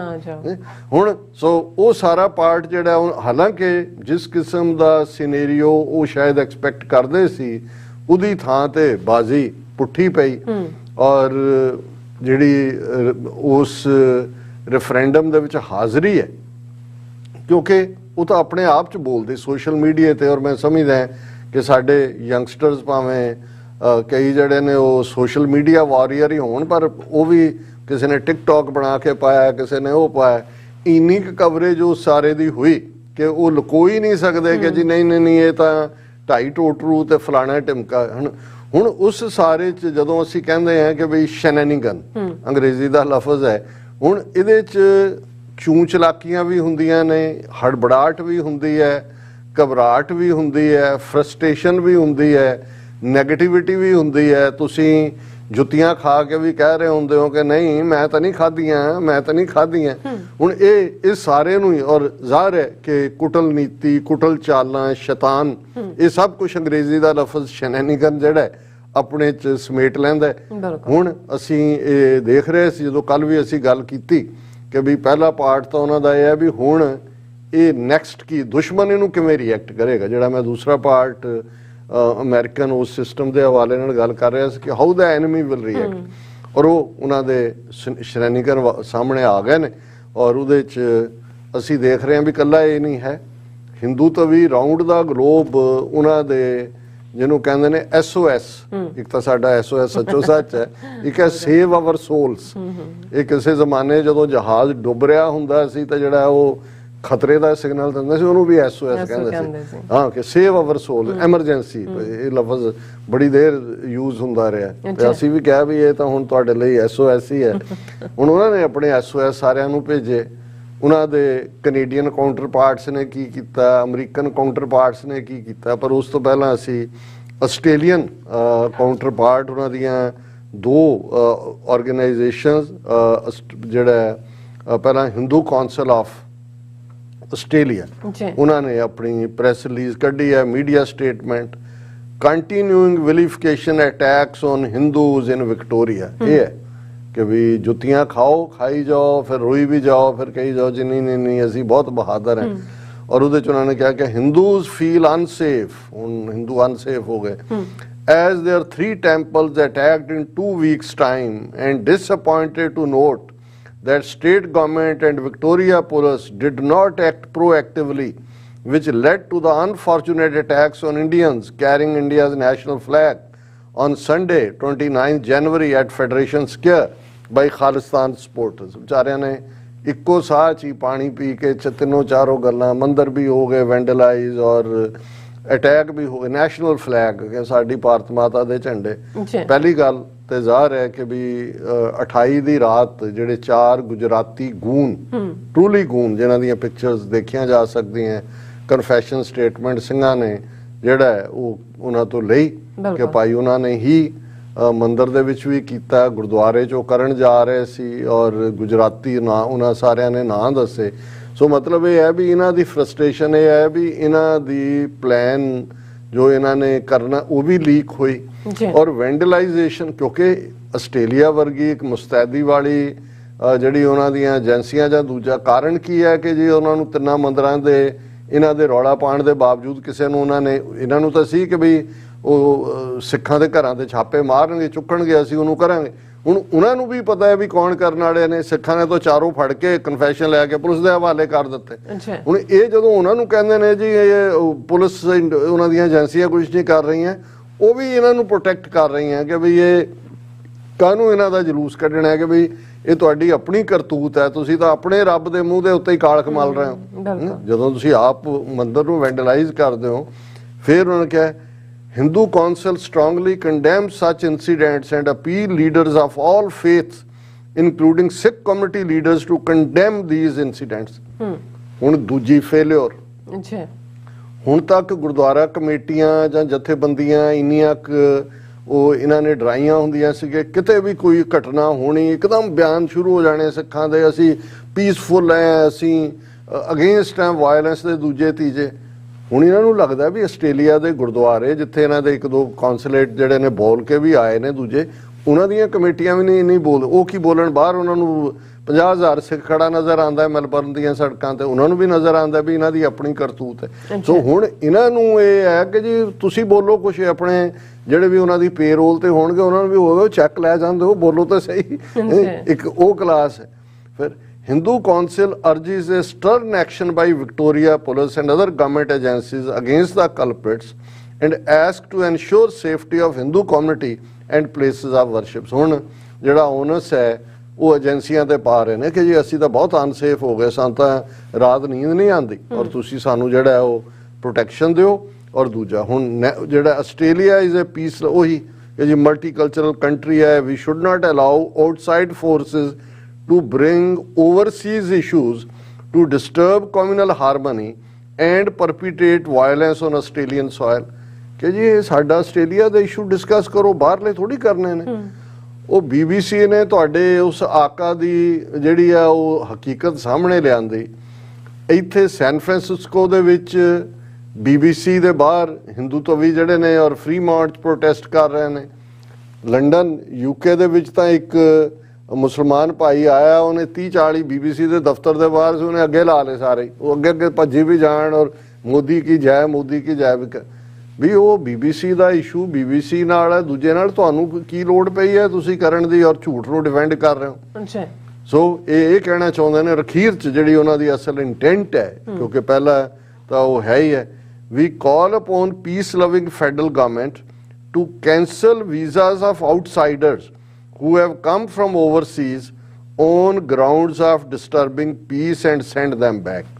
ਇਹ ਹੈ ਉਹਨਾਂ ਦਾ ਕਿ ਵੀ ਜਿਹੜੇ ਆਏ ਹੋਏ ਨੇ ਇੱਥੇ ਬਾਹਰੋਂ ਜਾਂ ਆਉਂਦੇ ਨੇ ਸਿੱਖ, ਉਹਨਾਂ ਨੂੰ ਆਣ ਨਾ ਦਿਓ, ਜੇ ਆ ਗਏ ਨੇ ਤੇ ਉਹਨਾਂ ਨੂੰ ਬਾਹਰ ਕੱਢੋ ਕਿ ਉਹ ਪੀਸ ਜਿਹੜਾ ਹੈ ਉਸ ਨੂੰ ਡਿਸਟਰਬ ਕਰ ਰਹੇ ਨੇ। ਇਹ ਇਹਨਾਂ ਦੀ ਹੁਣ ਆਸਟ੍ਰੇਲੀਅਨ ਹਿੰਦੂ ਮੀਡੀਆ ਉਹਨਾਂ ਦਾ ਟਵੀਟ ਦੇਖੋ, ਔਰ ਉਹਦੇ 'ਚ ਇੱਕ ਫਰਜ਼ੀ ਜੇ ਸਿੱਖ ਪੁਨੀਤ ਸਾਹਨੀ ਦੇ ਨਾਂ ਥੱਲੇ ਉਹਦੇ ਤੋਂ ਇਹ ਲਿਖਵਾਇਆ ਹੋਇਆ ਭਾਰਤ ਰਤਨ ਫਾਰ KP ਗਿੱਲ। ਉਹਨੇ ਕਿਹਾ ਜੀ, the most deserving man in independent India who saved disintegration of union from most hopeless situation, especially sad since he played key role in ending Gujarat 2002 riots, so Modi ji has personally seen his greatness। ਹੁਣ ਇਹ ਸਿੱਖਾਂ ਨੂੰ ਜਿਹੜਾ ਜਿਹਨੂੰ ਕਹਿੰਦੇ ਨੇ finger ਇਨ ਦਾ ਆਈ ਕਿ ਜੀ ਅਸੀਂ ਤਾਂ ਮੋਦੀ ਨੂੰ ਕਹਿ ਰਹੇ ਦੇਖ ਤੂੰ 2002 ਚ ਮੁਸਲਮਾਨਾਂ ਨਾਲ ਚੰਗੀ ਤਰ੍ਹਾਂ ਨਜਿੱਠਿਆ ਤੇ KP ਗਿੱਲ ਨੂੰ ਭਾਰਤ ਰਤਨ ਦਿਓ, ਜ਼ਰੂਰ ਦਿਓ, ਉਹਦੇ ਜਿਹੜਾ ਉਹ ਬਾਕੀਆਂ ਨੂੰ ਵੀ ਦਿਓ, ਮੋਸਟ ਵੈਲਕਮ, ਇਹ ਤੁਹਾਡੇ ਹੀ ਰਤਨ ਨੇ, ਜਿਹਨੂੰ ਮਰਜ਼ੀ ਤੁਸੀਂ ਜੋ ਮਰਜ਼ੀ ਦੇਈ ਜਾਓ। ਫਿਰ ਜਿਹੜਾ ਇੱਕ ਹੋਰ ਸ਼ਰਾਰਤ ਆਸਟ੍ਰੇਲੀਅਨ ਹਿੰਦੂ ਮੀਡੀਆ ਵੱਲੋਂ ਇਹ ਇੱਕ ਫੀਅਰ ਭਰਨ ਦੇ ਲਈ ਉਹਨਾਂ ਨੇ 2-3 ਸਿੱਖ ਜਿਨ੍ਹਾਂ ਦੇ ਹੱਥ ਝੰਡੇ ਫੜੇ ਹੋਏ ਨੇ ਉਹਨਾਂ ਦੀ ਪਿਕਚਰ ਦਿੱਤੀ ਔਰ ਉਹਨਾਂ ਨੂੰ ਕਿਹਾ anyone with any information about the identity of this person please contact the Australian Hindu Association। ਔਰ ਉਹਦੇ 'ਚ ਉਹਨਾਂ ਦੀਆਂ ਪਿਕਚਰਸ ਨੇ ਕਿ ਭਾਈ ਜਿਹਨਾਂ ਨੂੰ ਵੀ ਇਹਨਾਂ ਦੀ ਕੋਈ ਪਛਾਣ ਹੈ ਦੱਸੋ। ਇਹ ਬਿਲਕੁਲ ਹੇਟ ਕੈਂਪੇਨ ਹੈ ਔਰ ਮੈਂ ਸਮਝਦਾ ਵੀ ਇਸ ਬਾਰੇ ਸਿੱਖ ਸੰਸਥਾਵਾਂ ਨੂੰ ਰਿਪੋਰਟ ਕਰਨਾ ਚਾਹੀਦਾ, ਆਸਟ੍ਰੇਲੀਅਨ ਪੁਲਿਸ ਨੂੰ, ਏਜੰਸੀਆਂ ਨੂੰ, ਕਿ ਬਈ ਇਹ ਜਿਹੜੇ ਨੇ ਇਸ ਕਿਸਮ ਦੀ ਹੇਟ ਫੈਲਾ ਰਹੇ ਨੇ, ਵੀ ਇਹਨਾਂ ਦੀ ਤਾਂ ਪਛਾਣ ਕਿਸੇ ਦੀ ਹੋਣੀ ਹੈ ਕਿ ਨਹੀਂ ਹੋਣੀ। ਜੇ 2-4 ਇਹਨਾਂ ਦੇ ਫੜਕਾਏ ਗਏ ਫੇਰ ਨਾ ਕਿਉਂ ਕਿ ਬਈ ਇਹ ਹੋਇਆ। ਲੇਕਿਨ ਇਸ ਤੋਂ ਵੀ ਇਹ ਤਾਂ ਆਸਟ੍ਰੇਲੀਆ ਵਾਲਿਆਂ ਦੀ ਜਿਹੜੀ ਹੈ ਉਹ ਮੂੰਹ ਚੋਂ ਝੱਗ ਨਿਕਲ ਰਹੀ ਹੈ, ਤੇ ਝੱਗ ਹੀ ਹੈ, ਇਹਨੂੰ ਮੈਂ ਹੋਰ ਨਹੀਂ ਕਹਿੰਦਾ। ਲੇਕਿਨ ਕੈਨੇਡਾ 'ਚ ਜਿਹੜਾ ਉਹਨਾਂ ਨੇ ਇੱਕ ਹੋਰ ਮੰਦਰ ਖੁਦ ਹੀ ਵੈਂਡਲਾਈਜ਼, ਉਹਦੀ ਆਊਟਸਾਈਡ ਕੰਧ ਦੇ ਉੱਤੇ ਜੀ ਐਂਟੀ ਇੰਡੀਆ ਲਿਖਤਾ ਹੈ। ਗੌਰੀ ਸ਼ੰਕਰ ਦਾ ਮੰਦਰ ਹੈ ਕੋਈ ਬਰੈਂਪਟਨ ਕੈਨੇਡਾ ਦੇ ਵਿੱਚ, ਔਰ ਉਹਦੇ ਪੰਡਤ ਜੀ ਕਹਿੰਦੇ ਨੇ ਖਾਸ ਅਯੁੱਧਿਆ ਦੇ ਨੇ ਧਰਿੰਦਰ ਤ੍ਰਿਪਾਠੀ, ਔਰ ਉਹ ਧਰਮਿੰਦਰ ਤਮਾਠੀ ਇਹ ਕਹਿ ਰਿਹਾ Khalistanis have caused fear among us, they have become emboldened and the community is uncertain about their next action। Canadian authorities should take stern steps to curb their activities। ਇਹ ਪੰਡਤ ਕਹਿ ਰਿਹਾ ਬਰੈਂਪਟਨ ਦਾ, ਜਿਨ੍ਹਾਂ ਨੇ ਆਪ ਹੀ ਕੀਤਾ, ਕਿਉਂਕਿ 3 ਘਟਨਾਵਾਂ ਕੈਨੇਡਾ 'ਚ ਹੋਈਆਂ, ਤਿੰਨੋਂ ਹੀ ਇਹਨਾਂ ਦੀਆਂ ਆਪਣੀਆਂ ਕੀਤੀਆਂ। ਆਸਟ੍ਰੇਲੀਆ 'ਚ 3 ਹੋਈਆਂ, ਤੁਸੀਂ ਪੈਰਲਲ ਦੇਖੋ। ਔਰ ਇਹ ਕਹਿ ਰਿਹਾ ਕਿ ਜੀ ਇਹ ਜਿਹੜਾ ਇਹਨਾਂ ਦੇ ਉੱਤੇ ਐਕਸ਼ਨ ਲਿਆ ਜਾਏ। ਔਰ MP ਉੱਥੋਂ ਦੀ ਸੋਨੀਆ ਸਿੱਧੂ ਹੈ, ਉਹਨੂੰ ਵੀ ਇਹਨਾਂ ਨੇ ਅਪਰੋਚ ਕੀਤਾ ਔਰ ਉਹਨੇ ਕਿਹਾ ਕਿ ਜੀ ਇਹ ਜਿਹੜਾ ਹੈਗਾ ਇਹਨਾਂ ਦੇ ਵੀਜ਼ੇ, ਔਰ ਤੁਸੀਂ ਦੇਖੋ ਵੀ ਉੱਥੇ ਵੀ ਵੀਜ਼ੇ ਕੈਂਸਲ ਕਰਨ ਨੂੰ ਕਹਿ ਰਹੇ ਨੇ ਆਸਟ੍ਰੇਲੀਆ ਵਾਲੇ। ਇਹ ਕਿਵੇਂ ਜਿਹੜੇ ਨੇ ਸਿਨਕਰਨਾਈਜ਼ ਕਰਦੇ ਨੇ। ਤ੍ਰਿਪਾਠੀ ਕਹਿ ਰਿਹਾ ਕਿ ਵੀ ਇਹ ਜਿਹੜਾ ਜਿਨ੍ਹਾਂ ਨੇ ਕੀਤਾ ਔਰ ਇਹਨਾਂ ਨੂੰ ਵੀ urge the Indian government consider revoking passports and not issuing visas to Canadian passport holders involved in anti-India activities so that they will not be able to return to India ever। ਇਹ ਪੰਡਤ ਕਹਿ ਰਿਹਾ ਮੰਦਰ ਦਾ, ਇਹ Indian government ਨੂੰ, Canada ਨੂੰ ਕਹਿ ਰਹੇ ਜੀ ਸਟਰਨ ਲਾਅ ਬਣਾਓ, ਇੰਡੀਆ ਨੂੰ ਕਹਿ ਰਹੇ ਜੀ ਇਹਨਾਂ ਦੇ ਪਾਸਪੋਰਟ ਵਾਪਸ ਲਓ, ਜਿਹੜੇ ਕੈਨੇਡੀਅਨ ਨੇ ਉਹਨਾਂ ਨੂੰ ਕਦੇ ਵੀ ਇੰਡੀਆ ਦਾ ਵੀਜ਼ਾ ਨਾ ਦਿਓ। ਔਰ ਕੈਨੇਡਾ ਨੂੰ ਕਹਿ ਰਿਹਾ ਕਿ ਜੀ ਅਸੀਂ ਕੈਨੇਡੀਅਨ ਅਥਾਰਟੀਜ਼ ਨਾਲ ਇਹ ਸਵਾਲ ਚੁੱਕੇ ਨੇ ਔਰ ਇਹਨਾਂ ਦੇ ਅਗੇਂਸਟ ਸਖਤ ਐਕਸ਼ਨ ਲਿਆ ਜਾਏ। ਹੁਣ ਫਾਈਨਲੀ ਅਸੀਂ ਜਿਹੜਾ ਸਭ ਤੋਂ ਸਖਤ ਹਿੰਦੂ ਤਵੀਆਂ ਦੀ ਲਾਈਨ ਅਮਰੀਕਨ ਇੰਡੀਅਨ ਅਮਰੀਕਨਸ ਦੇ ਨਾਂ ਥੱਲੇ ਕਿਸੇ ਨੇ ਟਵੀਟ ਕੀਤਾ ਇਹਨਾਂ ਦੇ WhatsApp ਦੇ ਉੱਤੇ। ਉਹਦੇ ਚ ਪਹਿਲਾਂ ਤੋਂ ਕਹਿੰਦਾ ਕਿ 5 million Hindus Liv in the US plus millions more who embrace Hindu ideas of peace, tolerance, yoga, meditation, vegetarianism, Hinduism। Indian American the ID ਤੋਂ ਹੈ ਕਿ ਜੀ 5 ਮਿਲੀਅਨ ਹਿੰਦੂ ਨੇ ਤੇ ਕਈ ਮਿਲੀਅਨ ਹੋਰ ਜਿਨ੍ਹਾਂ ਨੂੰ ਅਸੀਂ ਆਪਣੀਆਂ ਫਰਾਡ ਚੀਜ਼ਾਂ ਦੇ ਵਿੱਚ ਫਸਾਇਆ ਹੋਇਆ। ਹੁਣ ਇਹਦੀ ਕਾਲ ਕੀ ਹੈ? After what happened today in Australia, we are calling for boycott of all Sikhs. Boycott all and any products and companies associated with them. Don't buy any items made by them or their companies। ਇਹ ਕਾਲ ਇਹ ਹੈ ਹਿੰਦੂ ਤਵੀਆਂ ਦੀ ਅਸਲ ਜ਼ਹਿਨੀਅਤ ਕਿ ਸਿੱਖਾਂ ਦਾ ਮੁਕੰਮਲ boycott ਕਰੋ, ਇਹਨਾਂ ਦੀਆਂ ਦੁਕਾਨਾਂ ਤੋਂ ਕੋਈ ਸੌਦਾ ਨਾ ਲਓ, ਇਹਨਾਂ ਦੀਆਂ ਕੰਪਨੀਆਂ ਇਹ IT ਸੈਕਟਰ ਦੀ ਗੱਲ ਕਰ ਰਹੇ ਉਹਨਾਂ ਦੇ ਨਾਲ ਕੋਈ ਡੀਲ ਨਾ ਕਰੋ। Most welcome. ਇਸ ਤੋਂ ਵਧੀਆ ਕੀ ਹੋ ਸਕਦਾ? ਅਸੀਂ ਤਾਂ ਸਿੱਖਾਂ ਨੂੰ ਇਹ ਕਹਿ ਨਹੀਂ ਸਕਦੇ ਕਿਉਂਕਿ ਸਾਡੇ ਸਿੱਖਾਂ ਦੇ ਇੱਕ ਵੱਡੇ ਹਿੱਸੇ ਦੇ ਦਿਮਾਗਾਂ 'ਚ ਤਾਂ ਸੈਕੂਲਰਿਜ਼ਮ ਬੜਿਆ ਹੋਇਆ, ਪਰ ਜਦੋਂ ਤੁਸੀਂ ਇਵੇਂ ਕਰ ਦਿਓਗੇ ਤੇ ਘੱਟੋ ਘੱਟ ਉਹ ਸਾਡੇ ਜਿਹੜੇ ਸੋ ਕਾਲਡ ਸੈਕੂਲਰ ਨੇ ਉਹਨਾਂ ਨੂੰ ਜ਼ਰੂਰ ਅਕਲ ਆ ਜਾਏਗੀ ਕਿ ਤੁਹਾਡੀ ਜ਼ਹਿਨੀਅਤ ਕੀ ਹੈ। ਵੈਸੇ ਪਹਿਲਾਂ ਵੀ ਤੁਹਾਡੇ ਹਿੰਦੂ ਕੋਈ ਸਿੱਖਾਂ ਦੇ ਨਾਲ ਡੀਲ ਨਹੀਂ, ਸਾਡੇ ਹੀ ਜਾ ਕੇ ਤੁਹਾਡੇ ਫਸੇ ਹੁੰਦੇ ਨੇ ਸਭ ਪਟੇਲਾਂ ਦੇ ਔਰ ਉਹ ਅਡਾਨੀਆਂ ਅੰਬਾਨੀਆਂ ਔਰ ਉਹਨਾਂ ਸਾਰਿਆਂ ਦੇ ਹੀ ਸੌਦੇ ਰਹਿਣਗੇ। ਸਾਰੇ ਉਹਨਾਂ ਦੇ ਜੂਲਰਸ ਕੋਲ ਸੁਨਿਆਰਿਆਂ ਕੋਲ ਬੜੇ ਹੁੰਦੇ ਨੇ, ਉਹਨਾਂ ਦੇ ਦੂਜੇ ਜਿਹੜੇ ਨੇ ਕਰਿਆਨਾ ਦੁਕਾਨਾਂ ਉਹਨਾਂ ਦੇ ਵਿੱਚ ਬੜੇ ਹੁੰਦੇ ਨੇ। ਸਭ ਕੱਪੜਾ ਉਹਨਾਂ ਤੋਂ ਲੈ ਕੇ ਜਾਣਗੇ, ਇੱਥੋਂ ਨਹੀਂ ਜਾ ਕੇ ਦਿੱਲੀ ਖਰੀਦਣਗੇ ਵਿਆਹ ਲਈ ਜੀ ਇੰਨੇ ਲੱਖ ਦਾ ਲਹਿੰਗਾ ਲੈ ਲਿਆ ਤਾਂ ਇੰਨੇ ਦਾ। ਉਹ ਸਭ ਤੁਸੀਂ ਘੱਟੋ ਘੱਟ ਜਦੋਂ ਇਹ ਹੋਏਗਾ ਇਹ ਸਿੱਖਾਂ ਨੂੰ ਸਮਝ ਆਣੀ ਚਾਹੀਦੀ ਹੈ ਵੀ ਜਿਹੜੀ ਗੱਲ ਇਹ ਅਸੀਂ ਕਹਿ ਨਹੀਂ ਸਕਦੇ ਕਿਉਂਕਿ ਅਸੀਂ ਇਸ 'ਚ ਯਕੀਨ ਨਹੀਂ ਰੱਖਦੇ, ਲੇਕਿਨ ਇਹ ਅਲਟੀਮੇਟਲੀ ਜਦੋਂ ਤੁਹਾਡੀ ਜ਼ਹਿਨੀਅਤ ਇਸ ਕਿਸਮ ਦੀ ਤੁਸੀਂ ਐਕਸਪ੍ਰੈਸ ਕਰ ਰਹੇ ਹੋ ਤਾਂ ਫਿਰ ਜ਼ਾਹਰ ਹੈ ਕਿ ਭਾਈ ਜਿਹਨਾਂ ਸਾਡਿਆਂ ਨੂੰ ਵੈਸੇ ਸਮਝ ਨਹੀਂ ਆਈ ਇਹ ਤੁਹਾਡੀ ਇਸ ਹਰਕਤ ਨਾਲ ਜ਼ਰੂਰ ਸਮਝ ਆਏਗੀ। ਜੀ ਡਾਕਟਰ ਸਾਹਿਬ ਤੁਹਾਡਾ ਬਹੁਤ ਬਹੁਤ ਸ਼ੁਕਰੀਆ, ਤੁਸੀਂ ਆਪਣੇ ਵਿਚਾਰ ਸਾਡੇ ਦਰਸ਼ਕਾਂ ਨਾਲ ਸਾਂਝੇ ਕੀਤੇ ਨੇ। ਸੋ ਇੱਥੇ ਲੈਣੇ ਬ੍ਰੇਕ ਔਰ ਬ੍ਰੇਕ ਤੇ ਜਾਣ ਤੋਂ ਪਹਿਲਾਂ ਅਸੀਂ ਆਪਣੇ ਦਰਸ਼ਕਾਂ ਤੇ ਸਰੋਤਿਆਂ ਨੂੰ ਅਪੀਲ ਤੇ ਬੇਨਤੀ ਕਰਦੀ ਹੈ ਵਿਊਅਰਸ, ਜਿਸ ਤਰ੍ਹਾਂ ਕਿ ਤੁਸੀਂ ਜਾਣਦੇ ਹੋ ਕਿ TV 84 ਹੱਕ ਸੱਚ ਇਨਸਾਫ ਦੀ ਜਿਹੜੀ ਆਵਾਜ਼ ਹੈ ਉਹ ਬੁਲੰਦ ਕਰ ਰਿਹਾ ਹੈ। ਵਾਰ ਤੁਹਾਡੀ ਪਿਆਰ ਸਦਕਾ, ਤੁਹਾਡੇ ਵਿਸ਼ਵਾਸ ਸਦਕਾ, ਤੁਹਾਡੇ ਡੋਨੇਸ਼ਨ ਸਦਕਾ ਹੀ ਹੋ ਸਕਦੀ ਹੈ। ਸੋ ਅਸੀਂ ਚਾਹਾਂਗੇ ਕਿ ਤੁਸੀਂ TV 84 ਦੀ ਚੜ੍ਹਦੀ ਕਲਾ ਲਈ ਵੱਧ ਤੋਂ ਵੱਧ ਡੋਨੇਟ ਕਰੋ। ਡੋਨੇਟ ਕਰਨ ਲਈ ਸਾਡੀ ਵੈਬਸਾਈਟ tv84.tv ਤੇ ਜਾ ਕੇ ਪੇਪਲ ਦੀ ਵਰਤੋਂ ਕਰਕੇ ਵਨ ਟਾਈਮ ਡੋਨੇਟ ਕਰ ਸਕਦੇ ਹੋ, ਮੰਥਲੀ ਡੋਨੇਟ ਵੀ ਕਰ ਸਕਦੇ ਹੋ।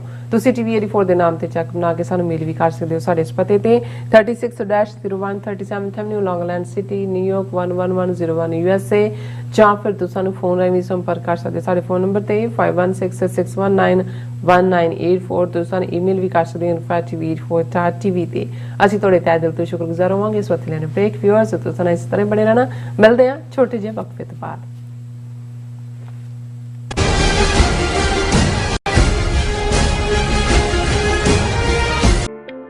ਸਿਗਨੇਚਰ ਟਰੱਕ ਸਰਵਿਸ ਰਾਊਟ 81 ਉੱਤੇ ਐਗਜ਼ਿਟ 235 ਤੇ ਟਰੱਕਰ ਵੀਰਾਂ ਲਈ 24 ਘੰਟੇ ਰੋਡ ਸਰਵਿਸ ਦੀ ਸੁਵਿਧਾ ਮੌਜੂਦ।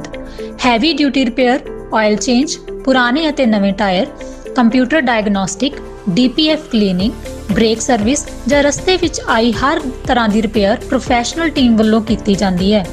ਬ੍ਰੇਕਫਾਸਟ, ਲੰਚ ਅਤੇ ਡਿਨਰ ਲਈ ਪੰਜਾਬੀ ਢਾਬੇ ਦਾ ਆਨੰਦ ਵੀ ਮਾਣੋ।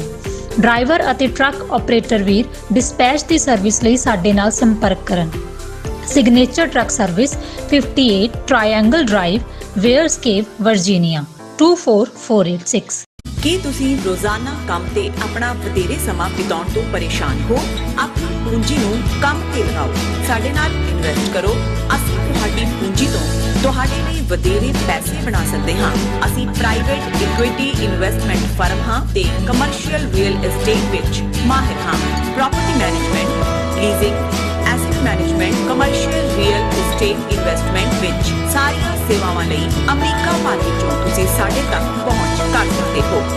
ਆਜ਼ਾਦ ਕਮਰਸ਼ੀਅਲ ਰੀਅਲਟੀ ਸਰਵਿਸਿਜ਼ ਤੇ Azad family trust 701 North Port Oak Road, suite number 204, Houston, Texas. ਤੁਸੀਂ ਸਾਨੂੰ ਸਾਡੇ ਫੋਨ ਨੰਬਰ 7136861277 ਤੇ ਵੀ ਸੰਪਰਕ ਕਰ ਸਕਦੇ ਹੋ। Azad commercial realty services.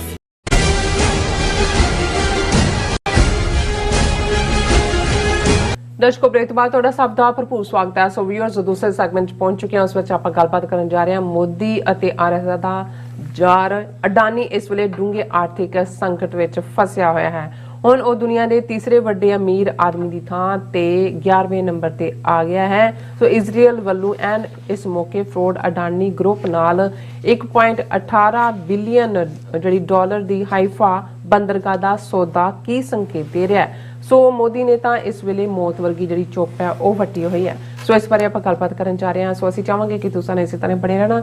ਦੇਖਣ ਸੁਣ ਲਈ ਲਿਖਣ ਲਈ ਤੁਹਾਡਾ ਸਭ ਦਾ ਬਹੁਤ ਬਹੁਤ ਸ਼ੁਕਰੀਆ ਜੀ। ਡਾਕਟਰ ਸਾਹਿਬ ਕੀ ਕਹਿਣਾ ਚਾਹੋਗੇ? ਦੇਖੋ, ਅਸੀਂ ਆਪਣੇ ਉਹਨਾਂ ਸਾਰੇ ਵੀਰਾਂ ਭੈਣਾਂ ਦਾ ਸ਼ੁਕਰੀਆ ਅਦਾ ਕਰਦੇ ਹਾਂ ਜਿਹੜੇ ਕਿ ਲਾਈਵ ਚੈਟ ਦੇ ਉੱਤੇ ਸਾਡੇ ਨਾਲ ਜੁੜੇ ਹੋਏ ਨੇ। ਉਹਨਾਂ ਦੇ ਵਿੱਚ ਜਿਹੜੇ ਵੀਰ ਗੁਰਮੀਤ ਸਿੰਘ ਬੱਬਰ ਚੰਡੀਗੜ੍ਹ ਤੋਂ, ਉਹ ਕਹਿੰਦੇ ਨੇ ਕਿ ਜੀ ਮੋਰਚਾ ਪੂਰਾ ਚੜ੍ਹਦੀ ਕਲਾ 'ਚ ਹੈ ਔਰ ਹਰਿਆਣਾ ਦੇ ਲੋਕ ਵੀ ਆ ਰਹੇ ਨੇ। ਇਹ ਰੋਜ਼ਾਨਾ ਮੋਰਚੇ 'ਚ ਇਨਸਾਫ ਮੋਰਚਾ ਚੰਡੀਗੜ੍ਹ ਦੀ ਗੱਲ ਕਰਦੇ ਨੇ, ਉੱਥੇ ਜਾਂਦੇ ਨੇ। ਵੀਰ ਜੋਗਿੰਦਰ ਸਿੰਘ ਉਹਨਾਂ ਨੇ ਫਤਿਹ ਬੁਲਾਈ ਹੈ ਤੁਹਾਨੂੰ ਵੀ, ਔਰ ਇਸੇ ਤਰ੍ਹਾਂ ਸਾਡੇ ਵੀਰ ਡਾਕਟਰ ਪਰਮਜੀਤ ਸਿੰਘ ਸੁਮਰਾ, ਉਹਨਾਂ ਨੇ ਸਾਰੇ ਜਿਹੜੇ ਵਿਊਅਰਸ ਨੇ ਉਹਨਾਂ ਨੂੰ ਬੜੇ ਪਿਆਰ ਸਤਿਕਾਰ ਨਾਲ ਫਤਿਹ ਬੁਲਾਈ ਹੈ ਔਰ ਬੜੀ ਉਹਨਾਂ ਨੇ ਪੂਰਾ ਮੂਲ ਨਾਨਕਸ਼ਾਹੀ ਕੈਲੰਡਰ ਤੇ ਡੇਟ ਵੀ ਦਿੱਤੀ ਹੈ। ਔਰ ਉਸ ਦੇ ਨਾਲ ਨਾਲ ਕਰਮਜੀਤ ਸਿੰਘ, ਮਿਸਟਰ ਕੇ ਅਹਿਮਦ ਤੇ ਪੰਜਾਬੀ ਟੀਵੀ, ਡੀਡੀ ਪੰਜਾਬੀ, ਖਾਲਿਸਤਾਨ ਜ਼ਿੰਦਾਬਾਦ, ਆਲ ਅਬਾਊਟ ਟਰੂਥ ਐਂਡ ਸਿੱਖਿਜ਼ਮ ਜਿਹੜੇ ਰੈਗੂਲਰ ਸਾਡੇ ਵਿਊਅਰ ਨੇ, ਕਿੰਗ ਐਲ ਦੀ ਆਈਡੀ ਤੋਂ ਜਿਹੜੇ ਸਭ ਤੋਂ ਪਹਿਲਾਂ ਆਉਂਦੇ ਨੇ, ਇਹਨਾਂ ਸਾਰਿਆਂ ਦਾ ਹੀ ਅਸੀਂ ਸ਼ੁਕਰੀਆ ਅਦਾ ਕਰਦੇ ਹਾਂ। ਵੈਸੇ ਤਾਂ ਹੁਣ ਲਫ਼ਜ਼ ਪੰਜਾਬੀ ਦਾ ਐਕਸਪ੍ਰੈਸ਼ਨ ਥੋੜਾ ਜਿਹਾ ਵਲਗਰ ਬਣ ਜਾਂਦਾ, ਦੁਹਰਾਉਣਾ ਨਹੀਂ ਚਾਹੁੰਦਾ, ਪਰ ਮੈਂ ਸਮਝਦਾ ਕਿ ਵੀ ਬਹੁਤ ਵਾਰ ਕੁੱਤੇ ਦੀ ਕੰਪਨੀ 'ਚ ਭਾਵੇਂ ਕੁੱਤੇ ਦਾ ਕੁੱਤਾ ਵੈਰੀ ਵੀ ਹੁੰਦਾ, ਪਰ ਉਹ ਜਦੋਂ ਵੀ ਕੋਈ ਚੀਜ਼ ਕ੍ਰਾਸ ਕਰਦੀ ਹੈ ਉਹਨਾਂ ਦੇ ਕੋਲੋਂ ਤਾਂ ਸਾਰੇ, ਹਰ ਇੱਕ ਦੀ ਭਾਵੇਂ ਆਵਾਜ਼ ਵੱਖੋ ਵੱਖਰੀ ਨਿਕਲ ਰਹੀ ਹੁੰਦੀ ਹੈ, ਪਰ ਬਾਹੂ ਸਾਰੇ ਹੀ ਕਰ ਰਹੇ ਹੁੰਦੇ ਨੇ। ਉਦੋਂ ਇੱਕੋ ਹੀ ਨਸਲ ਦੇ ਲੋਕ ਇੱਕੋ ਹੀ ਪਾਸੇ ਜਾ ਰਹੇ ਹੁੰਦੇ ਨੇ। ਔਰ ਇਸੇ ਤਰ੍ਹਾਂ ਕਾਂ ਬਾਰੇ ਵੀ ਹੈ, ਕਿਤੇ ਵੀ ਕੋਈ ਜਦੋਂ ਹੁੰਦਾ ਕਾਂ ਮਰ ਜਾਂਦਾ ਹੈ, ਭਾਵੇਂ ਉਹ ਕਿਸੇ ਗੰਦ ਦੇ ਢੇਰ ਤੇ ਬੈਠੇ ਹੋਣ, ਉੱਥੇ ਆ ਕੇ ਸਾਰਿਆਂ ਨੇ ਕਾਂ ਕਾਂ ਕਰਨੀ ਹੁੰਦੀ ਹੈ। ਹੁਣ ਅਡਾਨੀ, ਉਸ ਦਾ ਫਰਾਡ ਜਿਹੜਾ 2 ਸਾਲ ਦੀ ਪੂਰੀ ਇਨਵੈਸਟੀਗੇਸ਼ਨ ਤੋਂ ਬਾਅਦ ਹੰਡਨਬਰਗ ਰਿਸਰਚ ਰਿਪੋਰਟ ਨੇ ਜਿਹੜਾ ਉਹ ਸ਼ਰੇਆਮ ਉਸ ਪੋਲ ਨੂੰ ਖੋਲਿਆ ਔਰ ਇਹਦੇ ਸ਼ੇਅਰ ਲੁਟਕਦੇ ਹਾਲ ਇਹ ਹੈ ਵੀ ਇਹਨਾਂ 5 ਦਿਨਾਂ 'ਚ ਕਿੱਥੇ ਦੁਨੀਆ ਦਾ ਤੀਸਰਾ ਸਭ ਤੋਂ ਵੱਡਾ ਅਮੀਰ ਆਦਮੀ ਸੀ, ਅੱਜ ਪਹਿਲੇ 10 ਦੀ ਲਿਸਟ 'ਚੋਂ ਵੀ ਬਾਹਰ ਹੋ ਕੇ 11ਵੇਂ ਤੇ ਆ ਡਿੱਗਿਆ। ਆਪ ਤਾਂ ਭਾਵੇਂ ਲੁੜਕ ਕੇ ਥੱਲੇ ਡਿੱਗੇ ਕੋਈ ਨਹੀਂ, ਪਰ ਕਿੰਨਿਆਂ ਨੂੰ ਨਾਲ ਲੈ ਡੁੱਬਿਆ, ਕਿੰਨਿਆਂ ਦੇ ਸ਼ੇਅਰ ਗਾਇਬ ਹੋ ਗਏ, ਕਿੰਨੇ ਬਿਲੀਅਨ ਦਾ ਨੁਕਸਾਨ। ਔਰ ਜਿਸ ਦੇ ਉੱਤੇ ਪੂਰਾ ਇਹ ਪਰਦਾ ਪਾ ਰਹੇ ਨੇ LIC, ਕਿਉਂਕਿ ਲਾਈਫ ਇੰਸ਼ੋਰੈਂਸ ਕਾਰਪੋਰੇਸ਼ਨ, ਉੱਥੇ ਜੇ ਇੰਡੀਆ ਦੇ 1 ਬਿਲੀਅਨ 500 ਮਿਲੀਅਨ 'ਚ ਕੋਈ ਅਦਾਰਾ ਦੇਖਣਾ ਹੋਏ ਕਿ ਜਿਸ ਦੇ ਉੱਤੇ ਕਿਸੇ ਦਾ ਟਰਸਟ ਰਿਹਾ, ਕਿਉਂਕਿ 2 ਚੀਜ਼ਾਂ ਤੇ ਹੀ ਮੁਲਾਜ਼ਮ ਤੇ ਖਾਸ ਤੌਰ ਤੇ ਜਿਹੜੇ ਨੇ, ਇੱਕ ਤਾਂ ਉਹਨਾਂ ਦਾ ਆਪਣੇ GP ਫੰਡ ਹੁੰਦਾ ਸੀ, ਹੁਣ ਤਾਂ ਪਤਾ ਨਹੀਂ ਉਹ ਹੈ ਕਿ ਨਹੀਂ, ਕਿ ਵੀ ਤੁਹਾਡੀ ਤਨਖਾਹ 'ਚੋਂ ਕੱਟਿਆ ਜਾਂਦਾ ਸੀ। ਉਹ ਬਹੁਤ ਸਾਰੇ ਇੰਪਲੋਈ ਵਿਚਾਰੇ ਰਿਟਾਇਰਮੈਂਟ ਦੇ ਨੇੜੇ ਜਾ ਕੇ ਉਹਨਾਂ ਨੂੰ ਹੁੰਦਾ ਸੀ ਕਿ ਚਲੋ ਇੰਨੀ ਪੈਨਸ਼ਨ ਮਿਲ ਜਾਏਗੀ, ਇੰਨਾ GP ਫੰਡ ਮਿਲ ਜਾਏਗਾ। ਉਹਨਾਂ ਨੇ ਪਲਾਨ ਕੀਤਾ ਹੁੰਦਾ ਸੀ ਬੱਚੀ ਦਾ ਵਿਆਹ ਕਰਨਾ ਹੈ ਜਾਂ ਘਰ ਬਣਾ ਲਾਂਗੇ ਜਾਂ ਦੂਜਾ। ਤੇ ਦੂਸਰੀ ਜਿਹੜੀ ਸਿਕਿਉਰ ਉਹਨਾਂ ਦੇ ਲਈ LIC, ਜਦੋਂ ਅਸੀਂ ਗਰੋ ਹੋ ਰਹੇ ਸੀ ਉਦੋਂ ਵੀ LIC ਹੁੰਦੀ ਸੀ, ਲਾਈਫ ਇੰਸ਼ੋਰੈਂਸ। ਔਰ ਉਹਨਾਂ ਦੇ ਜਿਹੜੇ ਇੰਸ਼ੋਰੈਂਸ ਏਜੰਟ ਵੀ ਨੇ ਉਹ ਸੋਹਣੇ ਉਹ ਰਾਜਦੂਤ ਮੋਟਰਸਾਈਕਲ ਹੁੰਦੇ ਸੀ ਕਾਲੇ, ਉਹਨਾਂ ਦੇ ਉੱਤੇ ਉਹਨਾਂ ਨੇ ਉਹਨਾਂ ਦਾ ਚੰਗਾ, ਉਹਨਾਂ ਦੇ ਉੱਤੇ ਉਹਨਾਂ ਨੂੰ ਕੋਈ ਕੈਨਵੈਸਿੰਗ ਕਰਨੀ ਨਹੀਂ ਸੀ ਪੈਂਦੀ, ਉਹ ਤਾਂ ਸਿਰਫ ਤੁਹਾਨੂੰ ਪਲਾਨ ਹੀ ਦਿੰਦੇ ਸੀ ਕਿ ਬਈ ਕੀ ਹੈ, ਔਰ ਉਹਨੂੰ ਕਿਉਂਕਿ ਇੰਨੀ ਕ੍ਰੈਡੀਬਿਲਿਟੀ ਸੀ। ਹੁਣ ਬੇਸ਼ੱਕ LIC ਨੇ ਮੂੰਹ ਖੋਲੇ, ਕਿਉਂਕਿ ਅਡਾਨੀ ਨੂੰ ਦੇ ਬਹੁਤ ਸਾਰੇ ਸ਼ੇਅਰ LIC ਨੇ ਖਰੀਦੇ, ਕਿੰਨੇ ਹਜ਼ਾਰ ਕਰੋੜ ਡਿੱਗ ਪਿਆ। ਉਹ ਹੁਣ ਜੇ ਡਿੱਗਣ ਤੇ ਸਾਰਾ ਉਹਨਾਂ ਦੀ ਬੈਂਕਿੰਗ ਇੰਡਸਟਰੀ ਵੀ ਨਾਲ ਜਾ ਕੇ ਡਿੱਗਦੀ ਹੈ। ਜਾਂ ਦੂਜਾ ਉਹਨਾਂ ਨੇ ਇੰਨਾ ਕਿਹਾ ਜੀ ਸਿਰਫ 1% ਦੇ ਕਰੀਬ ਜਿਹੜੇ ਨੇ ਉਹ ਅਡਾਨੀ ਦੇ ਕੋਲ ਨੇ ਸ਼ੇਅਰ। ਹਾਲਾਂ ਦੂਜੀ ਜਿਹੜੀ ਇਹਨਾਂ ਦੀ ਸੇਵਿਕ ਕੀ ਸੰਸਥਾ ਹੈ ਜਿਹੜੀ ਕਿ ਨਜ਼ਰ ਰੱਖਦੀ ਹੈ, ਜਿਵੇਂ ਇਹ ਹਿੰਡਨਬਰਗ ਰਿਸਰਚ ਰਿਪੋਰਟ ਕਿੱਥੇ ਕੀ ਫਰਾਡ ਚੱਲ ਰਿਹਾ ਹੈ, ਇਹ ਇਨਫੈਕਟ ਇੱਕ ਪ੍ਰੋਟੈਕਸ਼ਨ ਗਰੁੱਪ ਨੇ ਤਾਂ ਕਿ ਇਨਵੈਸਟਰਸ ਦੀ ਮਨੀ ਨੂੰ ਸੇਵ ਕੀਤਾ ਜਾਏ ਜਾਂ ਉਹਨਾਂ ਦੇ ਇੰਟਰਸਟ ਸੇਫ ਹੋਣ। ਉਹ ਅੱਖ ਰੱਖਦੇ ਨੇ ਵੀ ਕੀ ਫਰਾਡ ਹੈ। ਔਰ ਇਸੇ ਹੀ ਹਿੰਡਨਬਰਗ ਰਿਸਰਚ ਰਿਪੋਰਟ ਨੇ ਪਹਿਲਾਂ 2 ਅਮਰੀਕਨ ਕੰਪਨੀਆਂ ਦਾ ਪੂਲ ਖੋਲ੍ਹਿਆ ਜਿਹੜੀਆਂ ਬੈਂਕਰਪਟ ਹੋਈਆਂ, ਚਾਈਨੀਜ਼ ਕੰਪਨੀ ਦਾ ਖੋਲ੍ਹਿਆ। ਹੁਣ ਅਡਾਨੀ ਤਾਂ ਜਾ ਰਿਹਾ, ਰੋਲ ਡਾਊਨ ਕਰ ਰਿਹਾ। ਮੋਦੀ ਨੇ ਚੁੱਪ ਵੱਟੀ ਹੋਈ ਹੈ, ਆਪੋਜੀਸ਼ਨ ਮੰਗ ਕਰ ਰਹੀ ਹੈ, ਅਮਿਤ ਸ਼ਾਹ ਨੇ ਚੁੱਪ ਵੱਟੀ ਹੋਈ ਹੈ। ਔਰ ਉਹਨਾਂ ਨੇ ਨਿਰਮਲਾ ਸੀਤਾਰਮਨ ਜੀ ਨੇ ਬਜਟ ਪੇਸ਼ ਕੀਤਾ ਹੈ ਜੀ, ਉਹ 2024 'ਚ ਸਾਡੀ ਇਕੋਨਮੀ 5% ਗਰੋ ਹੋਏਗੀ, 6 ਹੋਏਗੀ, ਇੱਧਰ ਉੱਧਰ ਅਸੀਂ ਉਹ ਸਾਰੇ ਸਬਜ਼ ਬਾਗ ਦਿਖਾ ਰਹੇ ਨੇ। ਕਈ ਪਾਸੇ ਡਾਇਵਰਜਨ ਵੀ ਮੈਨੂੰ ਲੱਗਦਾ ਵੀ ਉਹ ਕਰਨ ਦੀ ਕੋਸ਼ਿਸ਼ ਕਰ ਰਹੇ ਨੇ। ਔਰ ਅਸੀਂ ਗੱਲ ਕਰਾਂਗੇ ਅੱਜ, ਤਾਂ ਮੈਂ ਉਹ ਇੰਟਰਵਿਊ ਪੂਰਾ ਨਹੀਂ ਸੀ ਸੁਣ ਸਕਿਆ, ਕਿ ਇੱਕ ਪਾਸੇ ਮੋਦੀ BBC ਡਾਕੂਮੈਂਟਰੀ ਦੇ ਮਾਮਲੇ 'ਚ ਐਕਸਪੋਜ਼ ਹੋਇਆ ਚੰਗੀ ਤਰ੍ਹਾਂ, ਔਰ ਉਹਨਾਂ ਨੇ ਫੌਰਨ ਉਹ ਜਿਹੜਾ ਜਨਰਲ ਬਰਾੜ ਜਿਹੜਾ ਹੁਣ 86-87 ਸਾਲ ਦਾ ਹੋਣਾ ਹੈ, ਉਹਦਾ ਇੰਟਰਵਿਊ ਸਮਿਤਾ ਪ੍ਰਕਾਸ਼ ਦੇ ਨਾਲ ANI ਜਿਹੜੀ ਰਾਹ ਦੀ ਏਜੰਸੀ ਹੈ ਉਹਦੇ ਨਾਲ ਉਹ ਕਰ ਦਿੱਤਾ ਕਿ ਜੀ ਇੰਦਰਾ ਗਾਂਧੀ ਨੇ ਹੀ ਪਿੰਡਾਂ ਵਾਲਿਆਂ ਨੂੰ ਬਿਲਟ ਕੀਤਾ, ਫਰੈਂਕਨਸਟਾਈਨ ਬਣਾਤਾ, ਔਰ ਪੰਜਾਬ 'ਚ ਤੇ ਉਧਰ ਬਿਲਕੁਲ ਗਲਤ ਅਕਾਊਂਟ ਦੇ। ਪਰ ਐਨ ਇਸ ਮੌਕੇ ਜਿਹੜਾ ਉਸ ਦਾ ਇੰਟਰਵਿਊ ਉਹ ਇਧਰ ਧਿਆਨ ਲਿਜਾਣਾ ਹੈ ਕਿ ਜੀ ਕਾਂਗਰਸ ਦੀ ਕੀ ਕਾਰਗੁਜ਼ਾਰੀ ਸੀ ਉਹ, ਕਿਉਂਕਿ ਜਨਰਲ ਬਰਾੜ ਇੰਦਰਾ ਗਾਂਧੀ ਨੂੰ ਦੋਸ਼ ਦੇ ਰਿਹਾ ਜੀ ਕਿ ਪਿੰਡਾਂ ਵਾਲਿਆਂ ਨੂੰ ਉਹਨੇ ਬਿਲਟ ਕੀਤਾ। ਹੁਣ ਈਵਨ ਇਹ ਉਸ ਕਿਸਮ ਦੇ ਫੌਜੀਆਂ ਨੂੰ ਜਿਹੜੇ ਬਿਲਕੁਲ ਜਿਹੜੀ ਉਹਦੀ ਆਪਰੇਸ਼ਨ ਬਲੂ ਸਟਾਰ ਕਿਤਾਬ ਹੈ ਬਰਾੜ ਦੀ, ਉਹ ਬਿਲਕੁਲ ਸਕ੍ਰਿਪਟਡ ਹੈ ਜੋ ਉਹਨੂੰ ਦਿੱਤਾ ਹੈ। ਹੁਣ ਜੇ ਅੱਜ ਹਿੰਦੂ ਤਵੀਆਂ ਦੇ ਕਹਿਣ ਤੇ ਉਹ ਖੁੱਲ ਕੇ ਦੂਜੇ ਪਾਸੇ ਤੇ ਉਹਦੇ 'ਚ ਨਹੀਂ ਉਹਨੇ ਜ਼ਿਕਰ ਕੀਤਾ ਜੀ ਫਰੈਂਕਨਸਟਾਈਨ ਬਣਾਤਾ ਜਾਂ ਇੰਦਰਾ ਗਾਂਧੀ, ਕਿਉਂਕਿ ਉਹਨੂੰ ਤਾਂ ਪਤਾ ਹੀ ਕੁਛ ਨਹੀਂ ਸੀ ਕਿ ਵੀ ਉਹ ਤਾਂ ਉੱਥੋਂ ਮੇਰਠ ਤੋਂ ਉਹਨੂੰ ਲਿਆਂਦਾ। ਔਰ ਮੈਂ ਇਹਦੇ ਤੇ ਡੀਟੇਲ 'ਚ ਗੱਲ ਕਰਾਂਗਾ ਐਨਾਲਿਟਿਕਲੀ ਜਦੋਂ ਮੈਂ ਸਾਰਾ ਇੰਟਰਵਿਊ ਦੇਖ ਲਿਆ।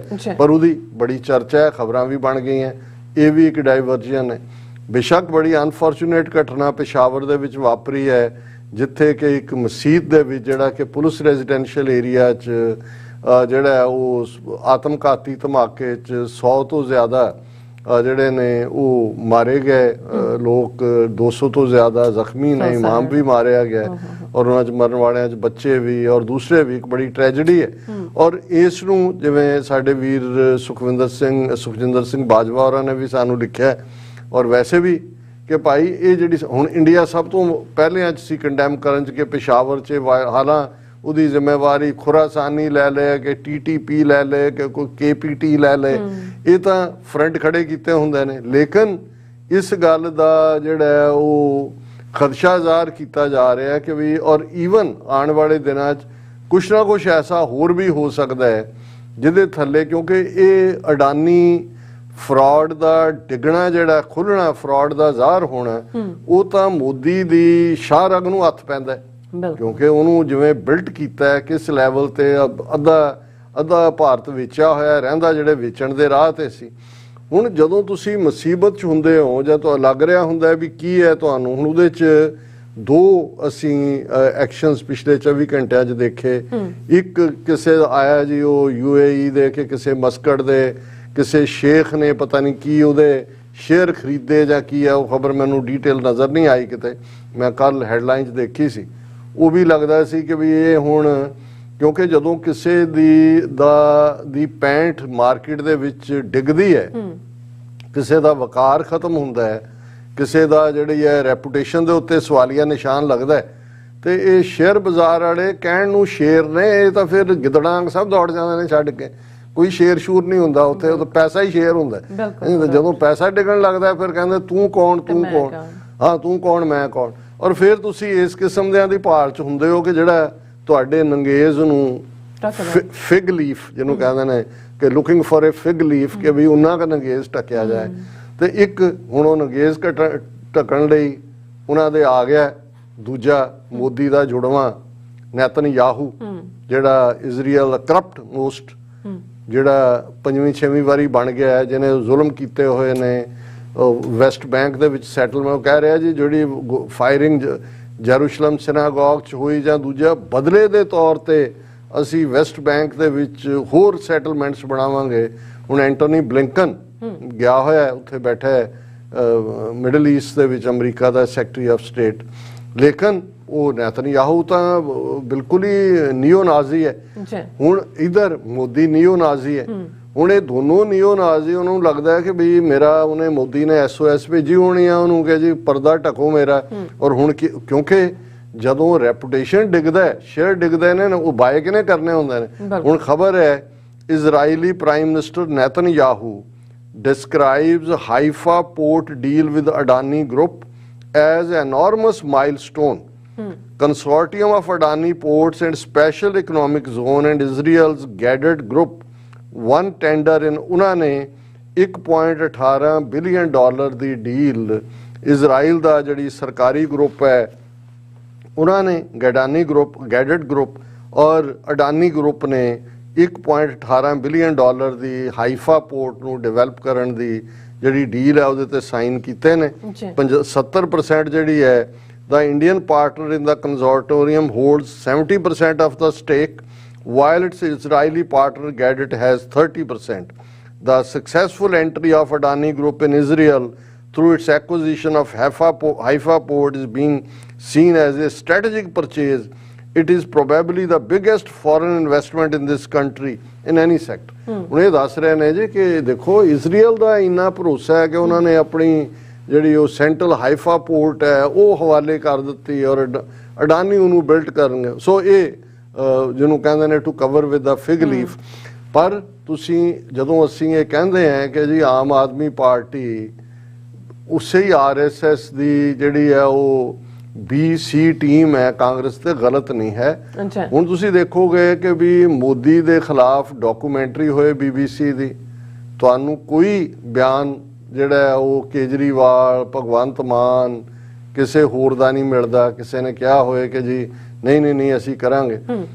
ਹੁਣ ਇਹਨੇ ਜਦੋਂ ਆਪਣਾ ਡਿਫੈਂਸ ਦੇ ਵਿੱਚ 400+ ਪੇजेस ਦੀ ਸਟੇਟਮੈਂਟ ਦਿੱਤੀ ਅਡਾਨੀ ਗਰੁੱਪ ਨੇ ਤੇ ਉਹਨਾਂ ਨੇ ਕਿਹਾ ਇਹ ਭਾਰਤ ਤੇ ਹਮਲਾ ਹੈ, ਅਟੈਕ ਔਨ ਇੰਡੀਆ, ਅਸੀਂ ਵਿਕਾਸ ਕਰ ਰਹੇ ਹਾਂ ਸਾਡੇ ਤੇ ਹਮਲਾ ਹੈ।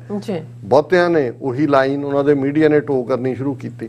ਪਰ ਮੈਨੂੰ ਹੈਰਾਨੀ ਹੋਈ ਕਿ ਪੰਜਾਬ ਅਸੈਂਬਲੀ ਦਾ ਸਪੀਕਰ ਜਿਹੜਾ ਆਮ ਆਦਮੀ ਪਾਰਟੀ ਦਾ ਚੁਣਿਆ ਨੁਮਾਇੰਦਾ ਹੈ ਉਹ ਟਵੀਟ ਕਰ ਰਿਹਾ ਹੈ Hindenburg report is an international conspiracy against India, mighty Modi or strategic rivalry of Adani।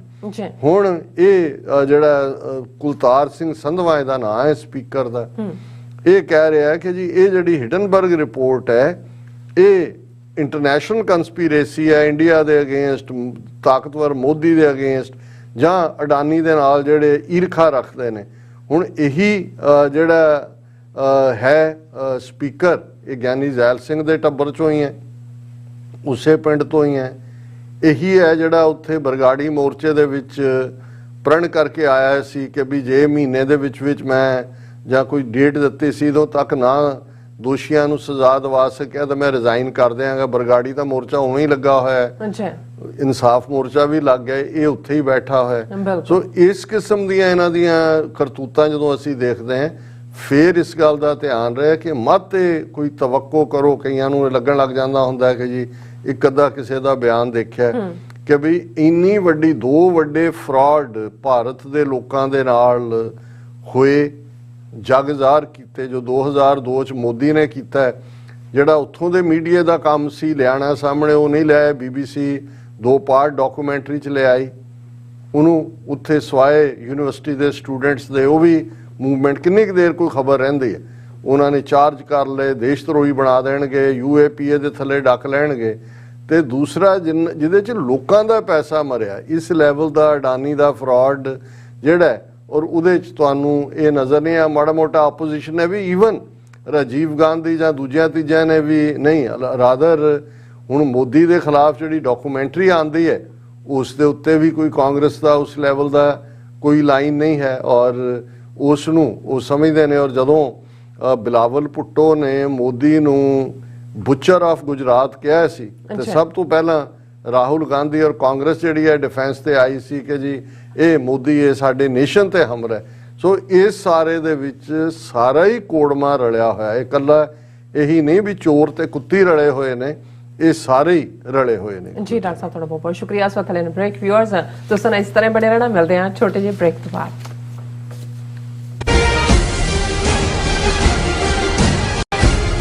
ਕੀ ਤੁਹਾਨੂੰ 30, 40 ਜਾਂ 50 ਦਿਨ ਵੇਟ ਕਰਨੀ ਪੈ ਰਹੀ ਹੈ ਤੁਹਾਡੇ ਚੈੱਕ ਲਈ?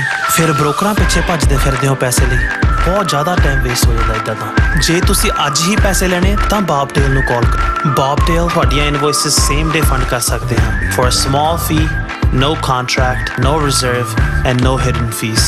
ਅੱਜ ਹੀ ਕਾਲ ਕਰੋ ਬੌਬਟੇਲ ਨੂੰ ਤੇ ਤੁਹਾਡਾ ਪਹਿਲਾ ਮਹੀਨਾ ਫ੍ਰੀ। 410 204 2084 ਅਗੇਨ 410 204 2084। ਕੀ ਤੁਸੀਂ ਆਪਣੇ ਟੈਕਸਿਸ ਨੂੰ ਲੈ ਕੇ ਚਿੰਤਤ ਹੋ? ਤੁਸੀਂ ਆਪਣੀ ਕਮਾਈ ਲਈ ਮਿਹਨਤ ਕਰਦੇ ਹੋ, ਭਾਵੇਂ ਤੁਸੀਂ ਨੌਕਰੀ ਵਿੱਚ ਹੋਵੋ ਜਾਂ ਆਪਣਾ ਬਿਜ਼ਨਸ ਚਲਾਉਂਦੇ ਹੋ। ਜਦੋਂ ਟੈਕਸ ਭਰਨ ਦਾ ਸਮਾਂ ਆਉਂਦਾ ਤਾਂ ਤੁਹਾਨੂੰ ਇੱਕ ਭਰੋਸੇਯੋਗ ਟੈਕਸ ਅਕਾਊਂਟੈਂਟ ਦੀ ਲੋੜ ਹੈ ਜੋ ਟੈਕਸ ਬੈਲੈਂਸ ਦਾ ਤੁਹਾਡੇ ਪੱਖ ਵਿੱਚ ਜਾਣਾ ਯਕੀਨੀ ਬਣਾਵੇ। ਸਿਆਟਲ ਦੀ ਜਾਣੀ ਪਹਿਚਾਣੀ company Accurate accountants and Taxes ਤੁਹਾਡੀ ਸੇਵਾ ਵਿੱਚ ਹਾਜ਼ਰ ਹੈ। ਅਸੀਂ ਹਰ ਤਰ੍ਹਾਂ ਦੇ ਟੈਕਸ ਭਰਨ ਵਿੱਚ ਤੁਹਾਡੀ ਮਦਦ ਕਰਾਂਗੇ। ਟੈਕਸ ਸੰਬੰਧੀ ਕਿਸੇ ਵੀ ਤਰ੍ਹਾਂ ਦੇ ਸਵਾਲ ਲਈ ਅੱਜ ਹੀ ਸਾਡੇ ਤੱਕ ਪਹੁੰਚ ਕਰੋ। Accurate accountants and Texas.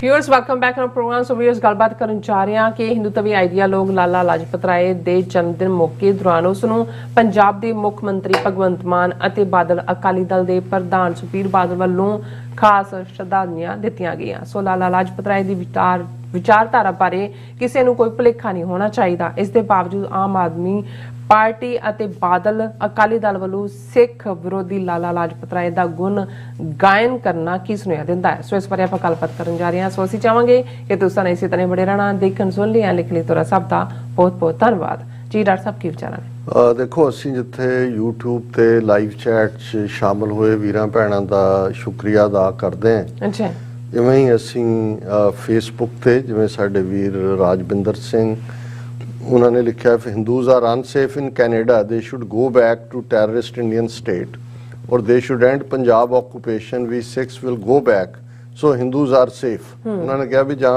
ਤੁਸੀਂ ਚਲੇ ਜਾਓ ਇੱਥੋਂ, ਆਪਣਾ ਤੁਹਾਡਾ ਮੁਲਕ ਹੈ, ਤੇ ਜੇ ਸਾਡਾ ਛੱਡੋ ਪੰਜਾਬ ਤੇ ਅਸੀਂ ਚਲੇ ਜਾਵਾਂਗੇ, ਤੁਸੀਂ ਇੱਥੇ ਜਿਹੜਾ ਆਰਾਮ ਨਾਲ ਰਹੋ। ਇਸੇ ਤਰ੍ਹਾਂ ਦੀਪ ਸਿੰਘ, ਵੀਰ ਅਵਤਾਰ ਸਿੰਘ, ਸਰ ਜਸਬੀਰ ਸਿੰਘ ਉਹਨਾਂ ਨੇ ਲਿਖਿਆ, why India afraid from referendum, even referendum Khalistan is democratic smart process। ਕਿਉਂਕਿ ਉਹਨਾਂ ਨੂੰ ਪਤਾ ਹੈ ਵੀ ਸਿੱਖ ਇਹਨਾਂ ਦੇ ਨਾਲ ਨਹੀਂ ਰਹਿਣਾ ਚਾਹੁੰਦੇ ਔਰ ਇਸ ਲਈ ਇਹਦੇ ਤੋਂ ਭੱਜਦੇ ਨੇ।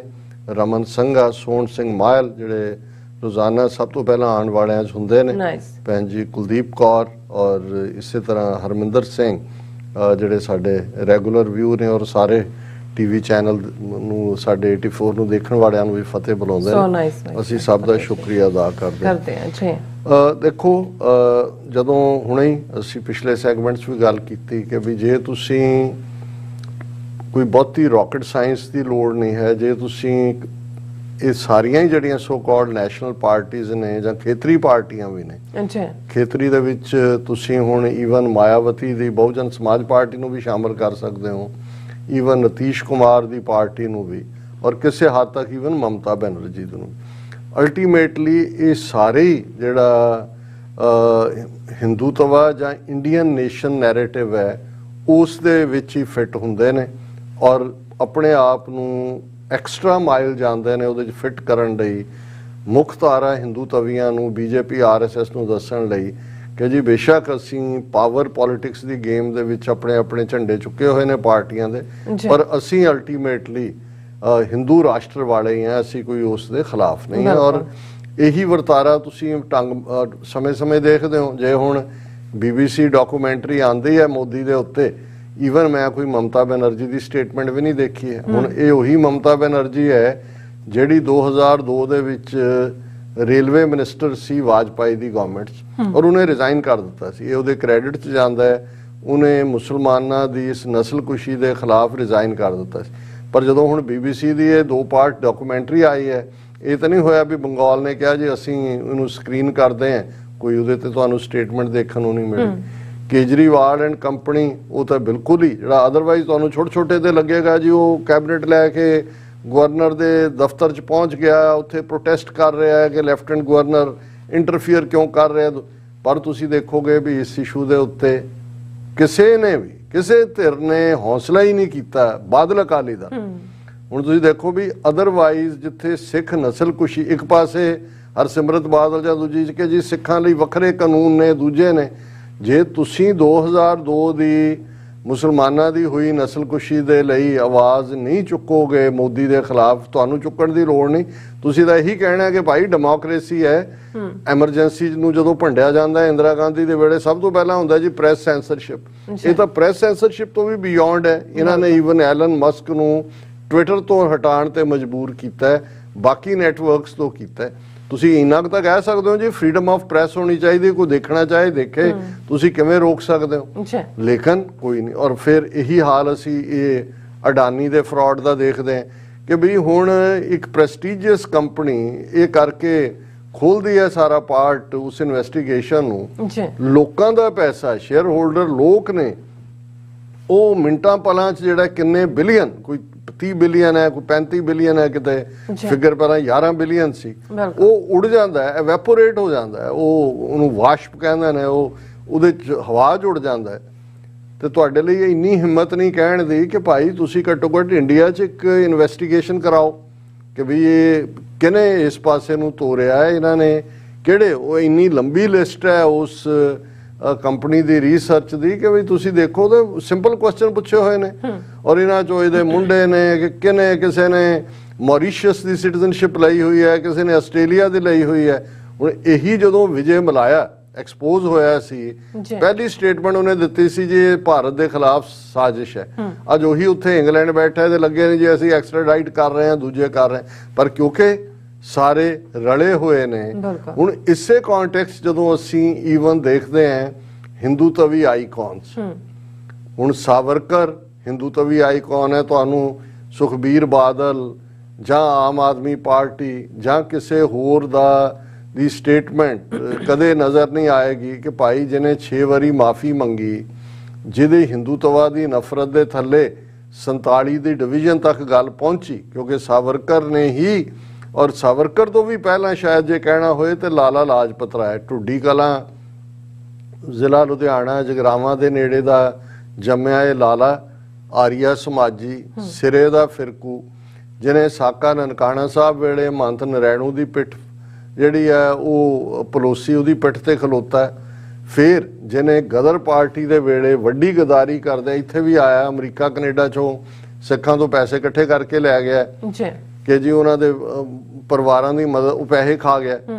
ਔਰ ਇਸ ਕਦਰ ਸਿੱਖ ਵਿਰੋਧੀ ਨਫ਼ਰਤ ਨਾਲ ਭਰਿਆ ਹੋਇਆ ਹੈ, ਔਰ ਮੁਸਲਮਾਨਾਂ ਦੇ ਖਿਲਾਫ ਹੀ ਨਫ਼ਰਤ ਨਾਲ, ਜਿਨ੍ਹਾਂ ਪਹਿਲਿਆਂ ਨੇ ਇਹ ਕਿਹਾ ਕਿ ਬਈ ਅਸੀਂ ਮੁਸਲਮਾਨਾਂ ਨਾਲ ਰਹਿ ਹੀ ਨਹੀਂ ਸਕਦੇ ਜਾਂ ਇੱਥੇ 2 ਨੇਸ਼ਨ ਨੇ, ਉਹਨਾਂ 'ਚ ਲਾਜਪਤ ਰਾਏ ਔਰ ਸਾਵਰਕਰ ਇਹ ਮੋਢੀਆਂ 'ਚੋਂ ਨੇ, ਇਹ ਜਨਮਦਾਤਾ ਨੇ ਇਸ ਥਾਟ ਦੇ।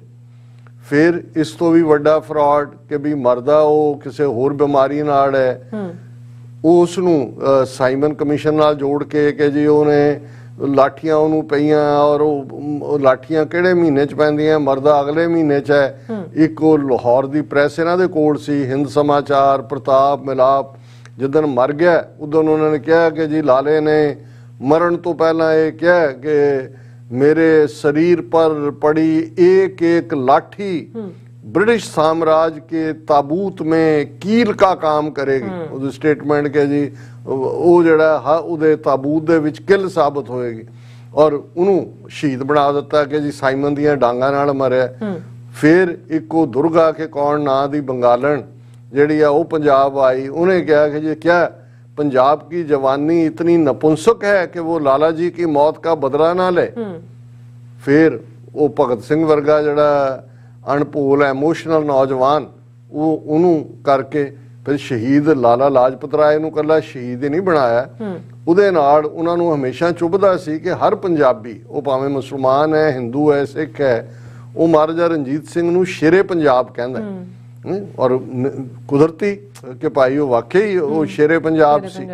ਉਹਨਾਂ ਨੂੰ ਲੱਗਾ ਕਿ ਵੀ ਨਹੀਂ ਇਹਨੂੰ ਇਕੱਲਾ ਲਾਜਪਤ ਰਾਏ ਨੂੰ ਸ਼ਹੀਦ ਹੀ ਨਹੀਂ ਬਣਾਇਆ। ਉਹਨਾਂ ਨੇ ਕਿਹਾ ਵੀ ਇਹ ਸ਼ੇਰ ਲਫ਼ਜ਼ ਕਿਹਾ ਵੀ ਜਿਹੜਾ ਹੈ ਇਹ ਵੀ ਐਗਜ਼ੈਕਟ ਸੰਸਕ੍ਰਿਤ ਲਫ਼ਜ਼ ਨਹੀਂ ਹੈ। ਹੁਣ ਸੰਸਕ੍ਰਿਟਾਈਜ਼ਡ ਹਿੰਦੀ ਦੇ ਵਿੱਚ ਸ਼ੇਰ ਨੂੰ ਕੇਸਰੀ ਕਿਹਾ ਜਾਂਦਾ ਤੇ ਉਹਨਾਂ ਨੇ ਉਹਨੂੰ ਬਣਾ ਦਿੱਤਾ ਪੰਜਾਬ ਕੇਸਰੀ ਲਾਲਾ ਲਾਜਪਤ ਰਾਏ। ਉਹਨੂੰ ਪੰਜਾਬ ਕੇਸਰੀ, ਸ਼ਹੀਦ ਵੀ, ਝੂਠ ਵੀ, ਔਰ ਫਿਰ ਕਿਸ ਹੱਦ ਤੱਕ ਉਹਨੂੰ ਖੜਾ ਕਰ ਦਿੱਤਾ ਹੈ। ਔਰ ਇਹਦੇ ਬਾਰੇ ਈਵਨ ਹਕੀਕਤ ਤਾਂ ਹਰ ਇੱਕ ਨੂੰ ਪਤਾ ਹੈ ਕਿ ਵੀ ਇਹਦੇ ਕੀ ਕਰਤੂਤਾਂ ਨੇ। ਹੁਣ ਉਹਦਾ ਜਨਮ ਦਿਨ 28 ਜਨਵਰੀ ਨੂੰ ਸੀ। ਕਿਸੇ ਨੂੰ ਪਿਛਲੇ ਵੀ ਆਂਦਾ ਰਿਹਾ, ਜੰਮਦਾ ਰਿਹਾ, ਮਰ ਵੀ ਗਿਆ। ਉਹ ਕਈ ਵਾਰੀ ਜੰਮਿਆ, ਕਈ ਵਾਰੀ ਮਰਿਆ। ਲੇਕਿਨ ਭਗਵੰਤ ਮਾਨ ਨੇ ਪੂਰੇ ਇਸ਼ਤਿਹਾਰ ਅਖਬਾਰਾਂ ਦੇ ਵਿੱਚ ਵੱਡੇ ਵੱਡੇ ਔਰ ਐਡਵਰਟਾਈਜ਼ਮੈਂਟ ਪੰਜਾਬ ਸਰਕਾਰ ਦੀ, ਔਰ ਦਰਸ਼ਕ ਦੇਖ ਸਕਦੇ ਨੇ ਜੇ ਉਹ ਪਿਕਚਰ ਸਾਡੇ ਉਹ ਦਿਖਾ ਦੇਣ। ਮੁੱਖ ਮੰਤਰੀ ਭਗਵੰਤ ਮਾਨ ਦੀ ਅਗਵਾਈ ਹੇਠ ਮਹਾਨ ਸੁਤੰਤਰਤਾ ਸੰਗਰਾਮੀ ਅਤੇ ਸਵਦੇਸ਼ੀ ਲਹਿਰ ਦੇ ਪ੍ਰਮੁੱਖ ਆਗੂ ਪੰਜਾਬ ਕੇਸਰੀ ਇਹ ਵੀ ਲਾਲਾ ਲਾਜਪਤ ਰਾਏ ਨੂੰ ਉਹਨਾਂ ਦੇ 158ਵੇਂ ਜਨਮ ਦਿਨ ਮੌਕੇ ਨਮਨ ਕਰਦੀ ਹੈ। ਸੌਰੀ ਸੰਸਕ੍ਰਿਟਾਈਜ਼ਡ ਹਿੰਦੀ ਨਮਨ ਵੀ 158 ਪੰਜਾਬ ਕੇਸਰੀ ਵੀ ਔਰ ਮਹਾਨ ਸੁਤੰਤਰਤਾ ਫਰੀडम फाइटर महान और स्वदेशी लहर कोई स्वदेशी नहीं नफरत दी लहर टू नेशन थ्योरी देने वाले दी लहर। लेकिन इस तो भी वध के ये तो चलो भगवंत मान दी समझ आया। इसे ही भगवंत मान दे नाल जिहड़ा नाल सी मनप्रीत बादल जिहदे नाल जिहड़ी है PPP पार्टी बनाई सी पंजाब पीपल्स पार्टी वो जिहड़ा उन्हें भी और इन्हें भी इकट्ठे खटकल करा जाके छड़वियां पग्गां बन के भगत सिंह दे होण दी सौं खाधी सी। फिर उत्थों कांग्रेस चला गया मनप्रीत बादल, उन्हां दा वित्त मंत्री बन गया। हुण ताज़ा जिहड़ा वो BJP च चला गया ते ये अजे लाजपत राय नूं रो रिहा बैठा है। लेकिन सुखबीर बादल तुसीं हुण देखो कि बई ताए दी धी ਚੱਲੀ मैं क्यों रहां कल्ली। इहनूं लगदा कि बई ਇਹ ਕਿਉਂਕਿ ਇਹਨਾਂ ਨੇ ਉਹ ਇਹਨਾਂ ਦਾ ਰਲਿਆ ਹੋਇਆ ਜੀ ਆਪਸ ਦੇ ਵਿੱਚ ਬਿਲਕੁਲ ਅੰਗਲੀਆਂ ਸੰਗਲੀਆਂ ਕਦੇ ਛੱਡਿਆ ਹੀ ਨਹੀਂ ਹੈ ਇਹਨਾਂ ਨੇ। ਹੁਣ ਉਹ ਕੀ ਕਹਿ ਰਿਹਾ ਉਹ ਅੰਗਰੇਜ਼ੀ ਚ ਕਹਿ ਰਿਹਾ my respectful salutations to fearless revolutionary freedom fighter Punjab Kesari ਕੌਮਿਆਂ ਦੇ ਵਿੱਚ Lala Lajpat Rai ji on his birth anniversary his fearlessness impeccable integrity and fight against injustice will continue to inspire every Indian. So ਉਹਦੇ ਚ ਇਹ ਹਿੰਦੂਆਂ ਨੂੰ ਕਹਿ ਰਿਹਾ ਮੈਂ ਵੀ ਇੰਡੀਅਨ ਹੈ ਤੇ ਆ ਜਿਹੜਾ ਫਰਾਡੀਆ ਲਾਲਾ ਹੈ ਜਿਹਨੂੰ 2 ਟਕੇ ਦਾ ਲਾਲਾ ਉਹਨੂੰ ਈਵਨ ਜਸਵੰਤ ਸਿੰਘ ਕੰਵਲ ਜਿਹੜੇ ਉਹਨਾਂ ਦੇ ਢੁੱਡੀ ਕੇ ਪਿੰਡ ਦਾ ਸੀ ਉਹਨੂੰ ਵੀ ਹਾਲਾਂ ਬੜਾ ਜ਼ਬਰਦਸਤ ਨਾਵਲਿਸਟ ਪਰ ਉਹ ਪ੍ਰਾਈਵੇਟ ਕਨਵਰਸੇਸ਼ਨ ਕਹਿੰਦਾ ਸੀ ਉਹ 2 ਟਕੇ ਦੇ ਲਾਲੇ ਵਾਲੀ ਗੱਲ ਹੀ ਸੀ ਕਿਉਂਕਿ ਇਹ ਇਹਨਾਂ ਦਾ ਜੋ ਵੀ ਕਰਤੂਤ ਸੀ। ਪਰ ਇਹਨੂੰ ਸੁਖਬੀਰ ਬਾਦਲ ਨੂੰ ਉਹਦੇ ਚੋਂ ਫੀਅਰਲੈਸਨੈਸ ਨਜ਼ਰ ਆਉਂਦੀ, ਇੰਪੈਕੇਬਲ ਇੰਟੈਗਰਿਟੀ। ਉਹ ਤੁਸੀਂ ਆਪਣੇ ਲੀਡਰ ਅਕਾਲੀ ਦਲ ਦੇ ਮਾਸਟਰ ਤਾਰਾ ਸਿੰਘ ਦੀ ਸਵੈ ਜੀਵਨੀ ਪੜ੍ਹ ਲਓ ਕਿ ਜਦੋਂ ਇਹ ਲਾਜਪਤ ਰਾਏ ਨੇ ਬਾਹਰੋਂ ਜਿਹੜਾ ਗਦਰੀਆਂ ਦੇ ਨਾਂ ਥੱਲੇ ਖੜਾ ਇਕੱਠਾ ਕੀਤਾ ਪੈਸਾ ਖਾ ਗਿਆ ਤੇ ਮਾਸਟਰ ਤਾਰਾ ਸਿੰਘ ਨੇ ਨੋਟਿਸ ਭੇਜਿਆ ਸੀ ਕਾਨੂੰਨੀ ਕਾਰਵਾਈ ਦਾ ਵੀ ਅਸੀਂ ਕਾਨੂੰਨੀ ਕਾਰਵਾਈ ਕਰਾਂਗੇ ਔਰ ਇਹ ਉਹਨੂੰ ਕਹਿ ਰਿਹਾ ਕਿ ਇੰਪੈਕੇਬਲ ਇੰਟੈਗਰਿਟੀ ਤੇ ਫਾਈਟ ਅਗੇਂਸਟ ਇੰਜਸਟਿਸ। ਹਾਂ ਸਿੱਖਾਂ ਦੇ ਖਿਲਾਫ ਉਹ ਜ਼ਰੂਰ ਲੜਿਆ, ਮੰਤ ਨਰੈਣੂ ਦੀ ਹਮਾਇਤ ਕੀਤੀ, ਆਰੀਆ ਸਮਾਜੀ ਪੱਕਾ ਪੰਜਾਬ 'ਚ ਆਰੀਆ ਸਮਾਜੀ ਨੂੰ ਪੱਕੀ ਫਾਊਂਡੇਸ਼ਨ ਤੇ ਲਿਆਂਦਾ ਤੇ ਸੁਖਬੀਰ ਬਾਦਲ ਉਹਨੂੰ ਪੰਜਾਬ ਕੇਸਰੀ ਵੀ ਬਣਾ ਰਿਹਾ ਔਰ ਉਹਨੂੰ ਕਹਿ ਰਿਹਾ ਕਿ ਜੀ ਇਹ ਹਰ ਇੰਡੀਅਨ ਨੂੰ ਇਨਸਪਾਇਰ ਕਰਦਾ। ਹੁਣ ਇਹਨਾਂ ਦੇ ਨਾਲ ਸਾਡਾ ਵਾਹ ਹੈ। ਇਹ ਤੁਸੀਂ ਇਹਦੇ ਚੋਂ ਹੁਣ ਅਕਾਲੀਆਂ ਚੋਂ ਕੀ ਕੱਢਣਾ ਹੈ, ਆਮ ਆਦਮੀ ਚੋਂ ਕੀ ਕੱਢਣਾ ਹੈ। BJP ਤਾਂ ਜੋ ਹੈ ਸੋ ਹੈ ਹੀ ਹੈ, ਉਹਨਾਂ ਨੇ ਤਾਂ ਕਦੇ ਮਿੰਸ ਨਹੀਂ ਕੀਤੇ ਵਰਡ, ਉਹ ਤਾਂ ਹਿੰਦੁਸਤਾਨ ਹੈ ਹੀ ਨੇ। ਸੋ ਇਹਨਾਂ ਚੋਂ ਜਦੋਂ ਅਸੀਂ ਇਹ ਕਹਿੰਦੇ ਹਾਂ ਵੀ ਚੈਲੰਜਸ ਗੈਰਾਂ ਦੇ ਨੇ, ਜਿਹੜਾ ਨਜ਼ਰ ਆਉਂਦਾ ਐਨਮੀ ਹੈ, ਪਰ ਇਹ ਜਿਹੜਾ ਘਾਹ ਦੇ ਸੱਪ ਨੇ ਵਿੱਚ ਬੈਠੇ ਹੋਏ ਨੇ, ਖੜਪੇ ਦਾ ਡਰ ਨਹੀਂ ਹੁੰਦਾ, ਖੜਪਾ ਤਾਂ ਐ ਹੁੰਦਾ ਤੁਹਾਨੂੰ ਦੂਰੋਂ ਨਜ਼ਰ ਆਉਂਦਾ, ਪਰ ਖਤਰਨਾਕ ਜਿਹੜੇ ਨੇ ਗ੍ਰਾਸ ਸਨੇਕ ਹੁੰਦੇ ਨੇ, ਘਾਹ ਦੇ ਸੱਪ ਹੁੰਦੇ ਨੇ ਜਿਹੜੇ ਸਭ ਤੋਂ ਜ਼ਿਆਦਾ ਮੌਤਾਂ ਦਾ ਕਾਰਨ ਬਣਦੇ ਨੇ। ਬਿਲਕੁਲ ਡਾਕਟਰ ਸਾਹਿਬ, ਤੁਹਾਡਾ ਬਹੁਤ ਬਹੁਤ ਸ਼ੁਕਰੀਆ। ਸਤਿ ਬ੍ਰੇਕ ਵਿਊਅਰਸ ਤੁਸੀਂ ਨਾਲ ਇਸੇ ਤਰ੍ਹਾਂ ਬਣੇ ਰਹਿਣਾ, ਮਿਲਦੇ ਹਾਂ ਛੋਟੇ ਜਿਹੇ ਬ੍ਰੇਕ ਤੋਂ ਬਾਅਦ।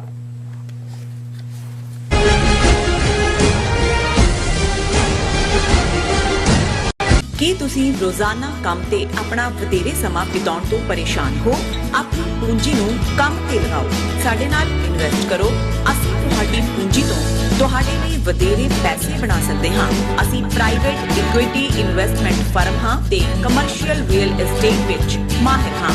Property management, leasing, asset management, commercial real estate investment ਵਿੱਚ ਸਾਰੀਆਂ ਸੇਵਾਵਾਂ ਲਈ ਅਮਰੀਕਾ ਭਰ ਵਿੱਚੋਂ ਤੁਸੀਂ ਸਾਡੇ ਤੱਕ ਪਹੁੰਚ ਕਰ ਸਕਦੇ ਹੋ।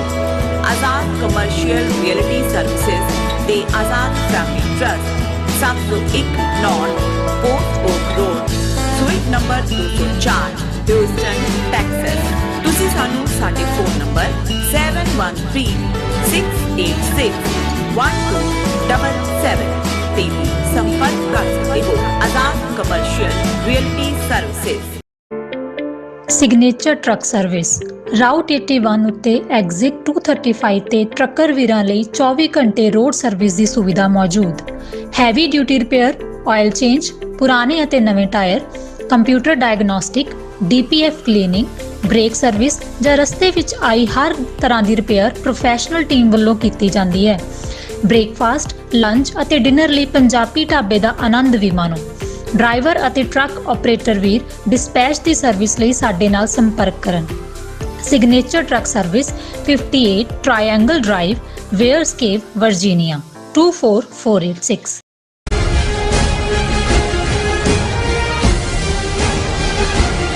Viewers welcome back on program. So viewers ਗੱਲਬਾਤ ਕਰਨ ਜਾ ਰਹੇ ਹਾਂ ਯੂਨਾਈਟਿਡ ਨੇਸ਼ਨਸ ਦੇ ਹਵਾਲੇ ਨਾਲ ਕਿ ਯੂਨਾਈਟਿਡ ਨੇਸ਼ਨਸ ਜਨਰਲ ਅਸੈਂਬਲੀ ਦੇ ਪ੍ਰੈਜ਼ੀਡੈਂਟ ਨੇ ਇੱਕ ਇੰਟਰਵਿਊ ਵਿੱਚ ਕਿਹਾ ਹੈ ਕਿ ਯੂਨਾਈਟਿਡ ਨੇਸ਼ਨਸ ਕੋਲ ਕੋਈ ਅਧਿਕਾਰ ਨਹੀਂ ਹਨ ਅਤੇ ਇਸ ਦੀ ਹਾਲਤ ਲਕਵਾ ਮਾਰੇ ਇੱਕ ਮਰੀਜ਼ ਵਰਗੀ ਹੈ। ਸੋ ਇਸ ਬਾਰੇ ਆਪਾਂ ਗੱਲਬਾਤ ਕਰਨ ਜਾ ਰਹੇ ਹਾਂ। ਸੋ ਅਸੀਂ ਚਾਹਾਂਗੇ ਕਿ ਤੁਸੀਂ ਇਸੇ ਤਰ੍ਹਾਂ ਬਣੇ ਰਹਿਣਾ। ਦੇਖਣ ਸੁਣ ਲਿਆ, ਲਿਖਣ ਲਈ ਤੁਹਾਡਾ ਸਭ ਦਾ ਬਹੁਤ ਬਹੁਤ ਧੰਨਵਾਦ ਜੀ। ਡਾਕਟਰ ਸਾਹਿਬ ਕੀ ਵਿਚਾਰ ਨੇ? ਦੇਖੋ, ਸਾਡੇ ਬਹੁਤ ਵਾਰ ਕੁਝ ਜਿਹੜੇ ਨੇ ਵੀਰ ਇਹ ਜਦੋਂ ਮਿਲਣਗੇ ਉਦੋਂ ਵੀ ਕਹਿਣਗੇ ਜਾਂ ਲਿਖਣਗੇ ਵੀ ਕਿ ਜੇ ਤੁਸੀਂ ਅਮਰੀਕਾ 'ਚ ਬੈਠੇ ਹੋ, ਨਿਊਯਾਰਕ 'ਚ ਯੂਨਾਈਟਿਡ ਨੇਸ਼ਨਸ ਦਾ ਹੈੱਡਕੁਆਰਟਰ ਹੈ, ਸਾਡੇ ਤੇ ਇੰਨੇ ਜ਼ੁਲਮ ਹੋ ਰਹੇ ਨੇ, ਇੰਨੀਆਂ ਸਰਕਾਰ ਦੀਆਂ ਸਿੱਖ ਮਾਰੂ ਨੀਤੀਆਂ, ਉਹਨਾਂ ਨੇ ਆਹ ਕੀਤਾ, UN ਕਿਉਂ ਨਹੀਂ ਕੁਛ ਕਰਦੀ, UN ਦੇ ਵਿੱਚ ਕਿਉਂ ਨਹੀਂ ਸਾਡੀ ਆਵਾਜ਼ ਪਹੁੰਚਦੀ। ਔਰ ਅਸੀਂ ਇੱਕ ਡਿਸਕਸ਼ਨ ਵੀ ਕੁਝ ਸਮਾਂ ਪਹਿਲਾਂ ਜਦੋਂ ਡਾਕਟਰ ਇਕਦਾਰ ਕਰਾਮਤ ਚੀਮਾ ਇੱਥੇ ਆਏ ਔਰ ਉਹ ਕੁਦਰਤੀ ਜੈਨੋਸਾਈਡ ਡੈਕਲੇਰੇਸ਼ਨ ਦੀ ਐਨੀਵਰਸਰੀ ਸੀ UN ਦੇ ਵਿੱਚ, ਔਰ ਉਹਨਾਂ ਨੇ ਪਹਿਲੀ ਵਾਰ ਸੀ ਕਿ ਸਿੱਖ ਰਿਪਰੈਜ਼ੈਂਟੇਸ਼ਨ ਹੋਈ, ਭਾਵੇਂ ਉਹ ਉਹਨਾਂ ਦੇ ਜਿਹੜਾ ਜੈਨੋਸਾਈਡ ਰੈਪੋਰਟੀਅਰ ਹੈ ਬੀਬੀ ਉਹਦੇ ਰਾਹੀਂ ਹੋਈ। ਤੇ ਉਦੋਂ ਵੀ ਇਹ ਅਸੀਂ ਡਿਸਕਸ਼ਨ 'ਚ ਇਸ ਗੱਲ ਨੂੰ ਸਾਹਮਣੇ ਲਿਆਂਦਾ ਸੀ ਕਿ ਪਹਿਲਾਂ ਤਾਂ ਸਾਨੂੰ ਇਹ ਸਮਝਣ ਦੀ ਲੋੜ ਹੈ ਕਿ ਯੂਨਾਈਟਿਡ ਨੇਸ਼ਨਸ, ਜਿਸ ਨੂੰ ਕਦੇ UNO ਕਿਹਾ ਜਾਂਦਾ ਸੀ, ਉਹ ਲਫ਼ਜ਼ ਫਿਰ ਡ੍ਰੌਪ ਕਰਤਾ ਗਿਆ, ਹੁਣ ਕੱਲਾ ਯੂਨਾਈਟਿਡ ਨੇਸ਼ਨਸ ਕਿਹਾ ਜਾਂਦਾ ਹੈ। ਇਹ 194 ਮੁਲਕਾਂ ਦੀ ਨੁਮਾਇੰਦਗੀ ਵਾਲੀ ਇੰਟਰਨੈਸ਼ਨਲ ਸੰਸਥਾ ਹੈ। ਜਿਹੜੇ ਮੁਲਕ ਫਾਰਮਲ ਤੌਰ ਦੇ ਉੱਤੇ ਜਿਨ੍ਹਾਂ ਨੂੰ ਰੈਕਗਨਾਈਜ਼ ਕੀਤਾ ਗਿਆ ਹੈ, ਜਿਨ੍ਹਾਂ ਦੀ ਮੁਲਕ ਦੇ ਤੌਰ ਦੇ ਉੱਤੇ ਸ਼ਨਾਖਤ ਜਿਹੜੀ ਆ ਉਹ ਐਕਸੈਪਟਡ ਹੈ। ਹਾਲਾਂ ਦੁਨੀਆ 'ਚ ਕੁੱਲ 194 ਮੁਲਕ ਨਹੀਂ ਨੇ, ਮੁਲਕ ਤਾਂ 250 ਦੇ ਕਰੀਬ ਨੇ, ਸ਼ਾਇਦ 220 ਤੋਂ ਜ਼ਿਆਦਾ ਨੇ। ਕੁਝ ਐਸੇ ਵੀ ਨੇ ਜਿਨ੍ਹਾਂ ਨੇ ਮੁਲਕ ਹੋਣ ਦੇ ਬਾਵਜੂਦ ਯੂਨਾਈਟਿਡ ਨੇਸ਼ਨਸ ਦੀ ਮੈਂਬਰਸ਼ਿਪ ਨਹੀਂ ਲਈ, ਤੇ ਕੁਝ ਐਸੇ ਨੇ ਜਿਵੇਂ ਕੋਸੋਵੋ ਵਰਗੇ ਜਾਂ ਦੂਜੇ ਜਿਹੜੇ ਡੀਲ ਕਰ ਰਹੇ ਨੇ ਪਰ ਅਜੇ ਤੱਕ ਉਹ UN ਦੇ ਫੁੱਲ ਫਲੈਜਡ ਮੈਂਬਰ ਨਹੀਂ ਬਣੇ। ਸੋ ਪਹਿਲੀ ਗੱਲ ਤਾਂ ਇਹ ਹੈ ਕਿ ਯੂਨਾਈਟਿਡ ਨੇਸ਼ਨਸ ਦੇ ਵਿੱਚ ਕੋਈ ਵੀ ਇਸ਼ੂ ਲਿਜਾਣ ਦੇ ਲਈ ਜਿਹੜਾ ਕਿਸੇ ਮੈਂਬਰ ਦੇਸ਼ ਦੀ ਹਮਾਇਤ ਜ਼ਰੂਰੀ ਹੁੰਦੀ ਹੈ। ਔਰ ਇਹ ਮੰਦੇ ਭਾਗਾਂ ਨੂੰ ਅਸੀਂ ਕੋਈ ਕਲੇਮ ਨਹੀਂ ਕਰ ਸਕਦੇ ਕਿ ਭਾਈ ਇਹਨਾਂ ਸਾਰੇ ਵਰਿਆਂ 'ਚ ਇੱਕ ਵੀ ਮੁਲਕ, ਕਿਉਂਕਿ ਪਹਿਲੀ ਗੱਲ ਤਾਂ ਇੰਡੀਆ ਦੇ ਨਾਲ ਜਦੋਂ ਕੋਈ ਵੀ ਮੱਥਾ ਲਾਉਣ ਦੀ ਗੱਲ ਦੇਖਦਾ ਕਿਉਂ ਮੱਥਾ ਲਾਏਗਾ, ਸਾਡੇ ਕੋਲ ਕੀ ਹੈ ਦੇਣ ਨੂੰ ਕਿਸੇ ਨੂੰ। ਹਾਲਾਂ ਅਸੀਂ ਪਾਕਿਸਤਾਨ ਤੋਂ ਤਵੱਕੋ ਜ਼ਰੂਰ ਕਰਦੇ ਸੀ ਔਰ ਹੁਣ ਵੀ ਕਰਦੇ ਹਾਂ ਕਿ ਕਿਸੇ ਪੀਰੀਅਡ 'ਚ ਜਿੱਥੇ ਉਹਨਾਂ ਨੂੰ ਪਤਾ ਹੈ ਕਿ ਭਾਈ ਇੰਡੀਆ ਕੀ ਕੁਛ ਕਰਦਾ ਹੈ ਵਿਦ ਇਨ ਪਾਕਿਸਤਾਨ, ਜਿਹੜਾ ਹੈ ਉਹਨਾਂ ਦੇ ਇੰਟਰਨਲ ਕਿਸ ਲੈਵਲ ਦੀ ਦਹਿਸ਼ਤਗਰਦੀ, ਔਰ ਈਵਨ ਹੁਣ ਆਉਣ ਵਾਲੇ ਪੀਰੀਅਡ 'ਚ ਪਿਛਲੇ ਦਿਨਾਂ 'ਚ ਵੀ ਵਧੀ, ਆਉਣ ਵਾਲੇ ਦਿਨਾਂ 'ਚ ਹੋਰ ਵੀ ਵਧੇਗੀ। ਔਰ ਬਹੁਤ ਸਾਰੇ ਜੇ ਉਹਦੇ ਦੇਖਿਆ ਜਾਏ ਤਾਂ ਜਾ ਕੇ ਉਸ ਦੇ ਟਾਂਡੇ ਇਹਨਾਂ ਦੇ ਨਾਲ ਜੁੜੇ ਹੋਣਗੇ। ਲੇਕਿਨ ਪਾਕਿਸਤਾਨ ਦੇ ਵਿੱਚ ਅਜੇ ਤੱਕ ਵੀ ਕੋਈ ਇੰਨੀ ਦਲੇਰਾਨਾ ਲੀਡਰਸ਼ਿਪ ਜਾਂ ਐਗਰੈਸਿਵ ਨਹੀਂ ਆਈ ਕਿ ਜਿਹੜੀ ਸਿੱਖਾਂ ਦੇ ਕੌਜ਼ ਨੂੰ ਵੀ ਓਨ ਕਰੇ। ਕਸ਼ਮੀਰ ਦੀ ਗੱਲ ਉਹ ਕਰਦੇ ਨੇ, ਔਰ ਅਸੀਂ ਤਾਂ ਹਮੇਸ਼ਾ ਕਿਹਾ ਕਿ ਸਾਨੂੰ ਡਿਪਲੋਮੈਟਿਕ ਜੇ ਮਦਦ ਮਿਲੇ ਤੇ ਫਿਰ ਸਿੱਖ ਕੌਮ ਬਹੁਤ ਕੁਝ ਕਰਨ ਦੀ ਸਮਰੱਥਾ ਰੱਖਦੀ ਹੈ। ਸੋ ਇਹ ਗੱਲ ਅਸੀਂ ਕਹਿਣਾ ਚਾਹੁੰਦੇ ਹਾਂ ਕਿ ਵੀ ਜਦੋਂ ਤੱਕ ਕੋਈ ਮੈਂਬਰ ਮੁਲਕ 194 ਰੈਕਗਨਾਈਜ਼ਡ ਮੈਂਬਰ ਦੇਸ਼ਾਂ ਦਾ ਕਿਸੇ ਇਸ਼ੂ ਨੂੰ ਅੱਗੇ ਨਹੀਂ ਲਿਜਾਂਦਾ, ਉਹ UN ਦੇ ਵਿੱਚ ਡਿਸਕਸ ਨਹੀਂ ਹੁੰਦਾ। ਪਹਿਲੀ ਗੱਲ ਇਹ ਬੜੀ ਕਲੀਅਰਲੀ। ਹੁਣ ਅਸੀਂ ਯੂਨਾਈਟਿਡ ਨੇਸ਼ਨਸ ਦੀ ਆਪਣੀ ਹਾਲਤ ਕੀ ਹੈ 194 ਉਹਨਾਂ ਦੇ ਸਿਰ ਦੇ ਉੱਤੇ 5 ਬ੍ਰਾਹਮਣਾਂ ਦੀ ਵੱਡੀ ਪੰਚਾਇਤ ਹੈ, ਜਿਨ੍ਹਾਂ ਨੂੰ 5 ਵੀਟੋ ਬਿਲਡਿੰਗ ਮੈਂਬਰ, ਕਿਉਂਕਿ ਇੱਕ ਯੂਨਾਈਟਿਡ ਨੇਸ਼ਨ ਜਨਰਲ ਅਸੈਂਬਲੀ ਹੈ ਜਿਹਦੇ 194 ਦੇਸ਼ ਮੈਂਬਰ ਨੇ, ਸਾਲ ਸਤੰਬਰ 'ਚ ਇੱਕ ਸੈਸ਼ਨ ਹੁੰਦਾ ਹੈ। ਇੱਕ ਯੂਨਾਈਟਿਡ ਨੇਸ਼ਨ ਸਿਕਿਉਰਿਟੀ ਕੌਂਸਲ ਹੈ, ਪੰਜਾਬੀ 'ਚ ਸੁਰੱਖਿਆ ਕੌਂਸਲ ਕਹਿੰਦੇ ਨੇ। ਉਸ UN ਸਿਕਿਉਰਿਟੀ ਕੌਂਸਲ ਦੇ 15 ਮੈਂਬਰ ਨੇ, ਪਰ ਉਹਨਾਂ 15 'ਚ 5 ਬ੍ਰਾਹਮਣ ਨੇ, ਬਾਕੀ ਸ਼ੂਦਰ ਨੇ। ਤੇ ਬ੍ਰਾਹਮਣ ਨੇ ਅਮਰੀਕਾ, ਰੂਸ, ਚੀਨ, ਫਰਾਂਸ, UK, ਜਿਨ੍ਹਾਂ ਦੇ ਕੋਲ ਵੀਟੋ ਪਾਵਰ ਹੈ। ਜੋ ਮਰਜ਼ੀ ਮਤਾ UN ਜਨਰਲ ਅਸੈਂਬਲੀ ਪਾਸ ਕਰ ਦੇ, ਜਦੋਂ ਸਿਕਿਉਰਿਟੀ ਕੌਂਸਲ 'ਚ ਆਏਗਾ, ਜੇ ਇਹਨਾਂ 5 ਗੋਡ ਬ੍ਰਾਹਮਣਾਂ 'ਚੋਂ ਜਿਹੜਾ ਇੱਕ ਵੀ ਇਹ ਕਹਿ ਦੇ ਕਿ ਜੀ ਨਹੀਂ ਇਹਨੂੰ, ਉਹ ਰਿਜੈਕਟ ਹੋ ਜਾਂਦਾ। ਹੁਣ ਇਹਦਾ ਸਿਸਟਮ ਹੈ। ਔਰ ਇਹ ਗੱਲ ਮੈਂ ਨਹੀਂ ਕਹਿ, ਹੁਣ ਕਿਉਂ ਜਦੋਂ ਇਹ ਟਰਮ ਮੈਂ ਕੋਈ ਅੱਜ ਨਹੀਂ ਯੂਜ਼ ਕਰਨੀ ਸ਼ੁਰੂ ਕੀਤੀ, ਅੱਜ ਤੋਂ 25 ਸਾਲ ਪਹਿਲਾਂ ਜਦੋਂ ਮੈਨੂੰ ਸਮਝ ਆ ਗਈ ਸੀ ਵੀ UN ਦੇ ਪੱਲੇ ਕੁਝ ਨਹੀਂ ਹੈ, ਤੇ ਇਹ ਕਹਿਣਾ ਸ਼ੁਰੂ ਕੀਤਾ ਸੀ ਕਿ ਇਟ ਇਜ਼ ਏ ਸਪਾਈਨਲੈਸ, ਗਟਲੈਸ, ਟੁੱਥਲੈਸ ਆਰਗੇਨਾਈਜੇਸ਼ਨ, ਕਿ ਨਾ ਇਹਦੀ ਰੀੜ ਦੀ ਹੱਡੀ ਹੈ, ਨਾ ਢਿੱਡ 'ਚ ਅੰਤੜੀਆਂ ਨੇ, ਤੇ ਨਾ ਇਹਦੇ ਦੰਦ ਨੇ। ਹੁਣ ਜੇ ਦੰਦ ਨਾ ਹੋਣਗੇ ਤੁਸੀਂ ਚਬਾ ਵੀ ਨਹੀਂ ਸਕਦੇ, ਬਿਨਾਂ ਦੰਦਾਂ ਤੋਂ ਮਸੂੜਿਆਂ ਨਾਲ ਵੀ ਚਬਾ ਕੇ ਅੰਦਰ ਸੁੱਟ ਦਿਓ, ਪਚਣਾ ਹੀ ਨਹੀਂ ਹੈ, ਤੇ ਬਹਿ ਵੀ ਨਹੀਂ ਸਕਦੇ, ਖਲੋ ਵੀ ਨਹੀਂ ਸਕਦੇ। ਨਹੀਂ, ਉਹ ਜਿਵੇਂ ਮੈਂ ਇੱਕ ਨੂੰ ਕਿਹਾ, ਮੈਂ ਕਿਹਾ ਜੀ ਇਹ ਸਪਾਈਨਲੈਸ, ਗਟਲੈਸ, ਟੁੱਥਲੈਸ, ਉਹਨੇ ਕਿਹਾ ਜੀ ਫਿਰ ਤਾਂ ਗੰਡੋਆ ਹੋਇਆ ਹੈ, ਅਰਥਵਰਮ। ਮੈਂ ਕਿਹਾ ਜੀ ਬਿਲਕੁਲ ਠੀਕ ਹੈ ਵੀ ਉਹ ਗੰਡੋਆ ਹੀ ਹੈ। ਹੁਣ ਇਹੀ ਗੱਲ ਜਿਹੜੀ ਅਸੀਂ ਅਬਜ਼ਰਵ ਕੀਤੀ ਕਹਿੰਦੇ, ਔਰ ਮੈਂ ਉਹਨਾਂ ਲਈ ਜਿਹਨਾਂ ਨੂੰ ਹੋਪ ਹੁੰਦੀ, ਕਿਉਂਕਿ ਅਸੀਂ ਵੀ UN ਦੇ ਵਿੱਚ ਗੱਲ ਹੋਈ ਜਾਂ ਮਤਾ ਆਇਆ ਇਸ ਲਈ ਕਰਦੇ ਹਾਂ ਤਾਂ ਕਿ ਇਹ ਪਤਾ ਲੱਗੇ ਕਿ ਵੀ ਇੰਟਰਨੈਸ਼ਨਲ ਪਲੇਟਫਾਰਮ ਤੇ ਜਦੋਂ ਕੋਈ ਡਿਸਕਸ਼ਨ ਹੁੰਦੀ ਹੈ, ਇਹਦੇ ਬਾਵਜੂਦ, ਔਰ ਅਸੀਂ ਜੇ UN ਸਿਕਿਉਰਿਟੀ ਕੌਂਸਲ 'ਚ ਵੀਟੋ ਨੇ ਕਿਵੇਂ 2 ਮੁੱਦੇ ਜਿਹੜੇ ਯੂਨਾਈਟਿਡ ਨੇਸ਼ਨਸ ਦੀ 73-74 ਸਾਲ ਦੀ ਹਿਸਟਰੀ 'ਚ ਉਹ ਮੁੱਦੇ ਨੇ ਜਿਹਦੇ ਬਾਰੇ ਨਾ ਕਈ ਵਾਰੀ ਇੱਕ ਤਾਂ ਜ਼ਖਮ ਹੁੰਦਾ ਹੈ, ਜ਼ਖਮ ਭਰ ਜਾਏ ਤਾਂ ਉਹਨੂੰ ਅਸੀਂ ਕਹਿੰਦੇ ਜ਼ਖਮ ਹੀਲ ਹੋ ਗਿਆ। ਇੱਕ ਹੁੰਦੇ ਨੇ ਜਿਹਨਾਂ ਨੂੰ ਕਹਿੰਦੇ ਨੇ ਵੀਪਿੰਗ ਵੂੰਡਸ, ਜਿਹੜੇ ਜ਼ਖਮ ਰਿਸ਼ਤੇ ਰਹਿੰਦੇ ਨੇ, ਉਹ ਕਦੇ ਵੀ ਠੀਕ ਨਹੀਂ ਹੁੰਦੇ। ਹੁਣ ਉਹ ਜਿਹੜੇ 2 ਵੀਪਿੰਗ ਵੂੰਡ ਨੇ, ਜਿਹੜੇ ਕੁੱਲ ਇਨਸਾਨੀਅਤ ਦੇ ਮੱਥੇ ਤੇ ਕਲੰਕ ਹੈ, 2 ਇਸ਼ੂ ਜਿਹੜੇ UN ਸਿਕਿਉਰਿਟੀ ਕੌਂਸਲ ਦੇ ਕੋਲ ਜਦੋਂ ਆਏ, ਉਹ ਇੱਕ ਨੇ ਜਾਂ ਦੂਜੇ ਨੇ ਵੀਟੋ ਕਰ ਦਿੱਤਾ। ਇੱਕ ਫਲਸਤੀਨ ਦਾ ਇਸ਼ੂ, ਇੱਕ ਕਸ਼ਮੀਰ ਦਾ ਇਸ਼ੂ। ਸੋ ਕਸ਼ਮੀਰ ਦੇ ਇਸ਼ੂ ਦੇ ਵਿੱਚ ਤਾਂ UN ਸਿਕਿਉਰਿਟੀ ਕੌਂਸਲ ਦੇ ਖੁਦ 14 ਮਤੇ ਨੇ, ਪਲੇਬਿਸਾਈਟ ਕਰਵਾਉਣ ਦਾ ਉਹਨਾਂ ਦਾ ਫੈਸਲਾ ਹੈ। ਫਲਸਤੀਨ 2 ਨੇਸ਼ਨ ਥਿਊਰੀ ਜਿਹੜੀ ਹੈ ਉਹ ਖੁਦ UN ਸਿਕਿਉਰਿਟੀ ਕੌਂਸਲ 48 ਜਦੋਂ ਇਜ਼ਰਾਈਲ ਬਣਿਆ, ਸਾਈਮਲਟੇਨੀਅਸ ਫਲਸਤੀਨ ਦੀ ਹੋਣ ਦੀ ਗੱਲ ਹੈ, ਪਰ ਦੋਨੋਂ ਪਾਸੇ ਇੰਟਰਸਟ ਜੁੜੇ ਹੋਏ ਨੇ। ਕਦੇ ਸੋਵੀਅਤ ਯੂਨੀਅਨ ਤੇ ਅਮਰੀਕਾ ਸੀ, ਅੱਜ ਰਸ਼ੀਆ ਤੇ ਅਮਰੀਕਾ ਹੈ, ਔਰ ਉਹ ਵਿੱਚੇ ਰੋਲ ਰਹੇ ਨੇ। ਔਰ ਇਹ ਗੱਲ ਇਸ ਵੇਲੇ ਯੂਨਾਈਟਿਡ ਨੇਸ਼ਨਸ ਜਨਰਲ ਅਸੈਂਬਲੀ ਦਾ ਜਿਹੜਾ ਹੈਡ ਹੈ, ਪ੍ਰੈਜ਼ੀਡੈਂਟ ਉਹ ਮਿਸਟਰ ਕਸਾਬਾ ਕੌਰਸੀ ਹੈ, ਇਹ ਹੰਗੇਰੀਅਨ ਡਿਪਲੋਮੈਟ ਹੈ, ਔਰ ਇਹ ਅੱਜ ਕੱਲ੍ਹ 3 ਰੋਜ਼ਾ ਆਪਣੇ ਦੌਰੇ ਤੇ ਭਾਰਤ ਗਿਆ ਹੋਇਆ। ਹੁਣ ਭਾਰਤ ਨੇ ਵੀ ਬਥੇਰੀਆਂ ਚੀਕਾਂ ਮਾਰੀਆਂ ਪਿਛਲੇ 20 ਸਾਲ ਤੋਂ, ਕਦੇ ਫਰਾਂਸ ਤੋਂ ਕਹਾ ਲਿਆ ਜੀ ਇੰਡੀਆ ਜੇ ਬਣ ਜਾਏ ਸਿਕਿਉਰਿਟੀ ਕੌਂਸਲ ਮੈਂਬਰ ਸਾਨੂੰ ਕੋਈ ਇਤਰਾਜ਼ ਨਹੀਂ, UK ਨੇ ਵੀ ਕਹਿ ਦਿੱਤਾ ਸਾਨੂੰ ਕੋਈ ਇਤਰਾਜ਼ ਨਹੀਂ, ਅਮਰੀਕਾ ਨੇ ਵੀ ਕਹਿ ਦਿੱਤਾ ਸਾਨੂੰ ਕੋਈ ਇਤਰਾਜ਼ ਨਹੀਂ। ਹੁਣ ਰਸ਼ੀਆ ਨੇ ਤਾਂ ਪਹਿਲਾਂ ਹੀ ਕਹਿੰਦਾ ਸਾਨੂੰ ਕੋਈ ਇਤਰਾਜ਼ ਨਹੀਂ।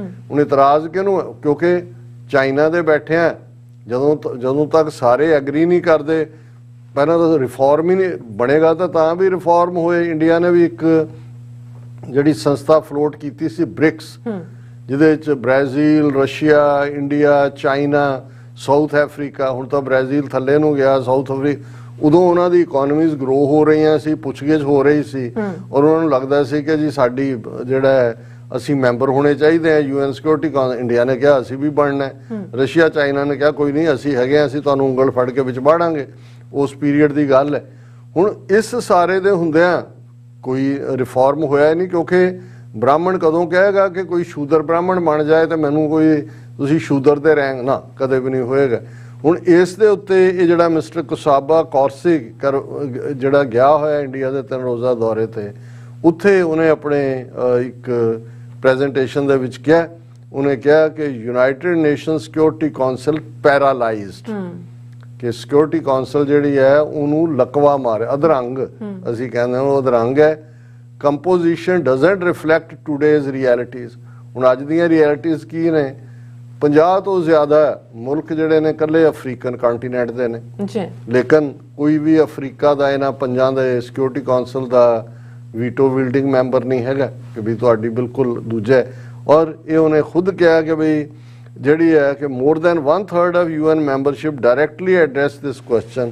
ਸੋ ਦੇਅਰ ਇਜ਼, ਉਹਨਾਂ ਨੇ ਕਿਹਾ ਜੀ ਆ ਰਿਹਾ ਰਿਫਾਰਮ ਦੀ ਗੱਲ UN ਜਨਰਲ ਅਸੈਂਬਲੀ ਨੇ ਵੀ ਕੀਤਾ ਹੈ, ਲੇਕਿਨ ਕਿਉਂਕਿ UN ਸਿਕਿਉਰਿਟੀ ਕੌਂਸਲ ਜਿਹੜੀ ਹੈ ਉਹ ਪੈਰਾਲਾਈਜ਼ਡ ਬਾਡੀ ਹੈ ਔਰ ਇਹ so composition of UNSC does not reflect today's realities, ਅੱਜ ਦੀ ਸੱਚਾਈ ਨੂੰ ਬਿਆਨਦੀ ਨਹੀਂ।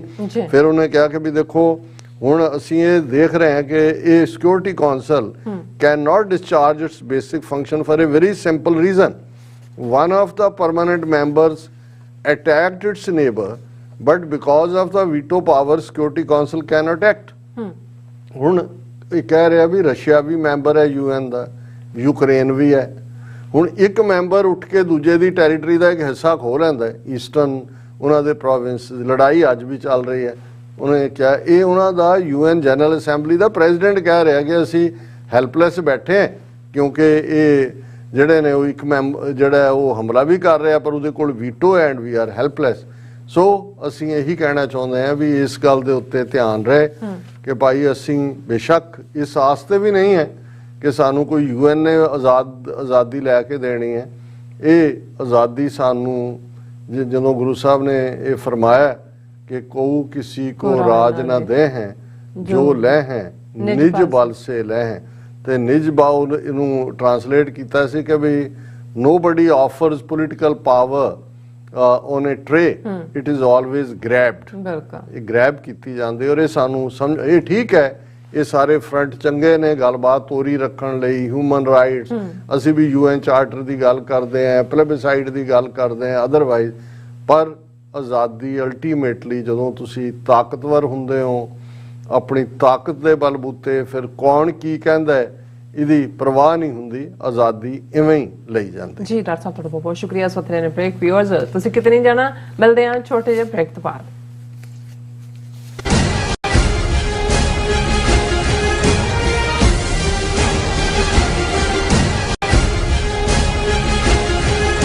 ਕੀ ਤੁਹਾਨੂੰ 30, 40 ਜਾਂ 50 ਦਿਨ ਵੇਟ ਕਰਨੀ ਪੈ ਰਹੀ ਹੈ ਤੁਹਾਡੇ ਚੈੱਕ ਲਈ? ਫਿਰ ਬ੍ਰੋਕਰਾਂ ਪਿੱਛੇ ਭੱਜਦੇ ਫਿਰਦੇ ਹੋ ਪੈਸੇ ਲਈ, ਬਹੁਤ ਜ਼ਿਆਦਾ ਟਾਈਮ ਵੇਸਟ ਹੋ ਜਾਂਦਾ ਇੱਦਾਂ ਤਾਂ। ਜੇ ਤੁਸੀਂ ਅੱਜ ਹੀ ਪੈਸੇ ਲੈਣੇ ਤਾਂ ਬੌਬਟੇਲ ਨੂੰ ਕਾਲ ਕਰੋ। ਬੌਬਟੇਲ ਤੁਹਾਡੀਆਂ ਇਨਵੋਇਸਿਸ ਸੇਮ ਡੇ ਫੰਡ ਕਰ ਸਕਦੇ ਹਨ for a small fee, no contract, no reserve and no hidden fees। ਅੱਜ ਹੀ ਕਾਲ ਕਰੋ ਬੌਬਟੇਲ ਨੂੰ ਤੇ ਤੁਹਾਡਾ ਪਹਿਲਾ ਮਹੀਨਾ free. 410 204 2084। Again 410 204 2084। Signature truck service route 81 ਉੱਤੇ ਐਗਜ਼ਿਟ 235 ਤੇ ਟਰੱਕਰ ਵੀਰਾਂ ਲਈ 24 ਘੰਟੇ ਰੋਡ ਸਰਵਿਸ ਦੀ ਸੁਵਿਧਾ ਮੌਜੂਦ। Heavy duty repair, oil change, ਪੁਰਾਣੇ ਅਤੇ ਨਵੇਂ tyre, computer diagnostic, DPF cleaning, brake service ਜਾਂ ਰਸਤੇ ਵਿੱਚ ਆਈ ਹਰ ਤਰ੍ਹਾਂ ਦੀ ਰਿਪੇਅਰ ਪ੍ਰੋਫੈਸ਼ਨਲ ਟੀਮ ਵੱਲੋਂ ਕੀਤੀ ਜਾਂਦੀ ਹੈ। ਬ੍ਰੇਕਫਾਸਟ, ਲੰਚ ਅਤੇ ਡਿਨਰ ਲਈ ਪੰਜਾਬੀ ਢਾਬੇ ਦਾ ਆਨੰਦ ਵੀ ਮਾਣੋ। ਡਰਾਈਵਰ ਅਤੇ ਟਰੱਕ ਆਪਰੇਟਰ ਵੀਰ ਡਿਸਪੈਚ ਦੀ ਸਰਵਿਸ ਲਈ ਸਾਡੇ ਨਾਲ ਸੰਪਰਕ ਕਰਨ। Signature truck service 58 triangle drive, Weyers Cave, Virginia 24486।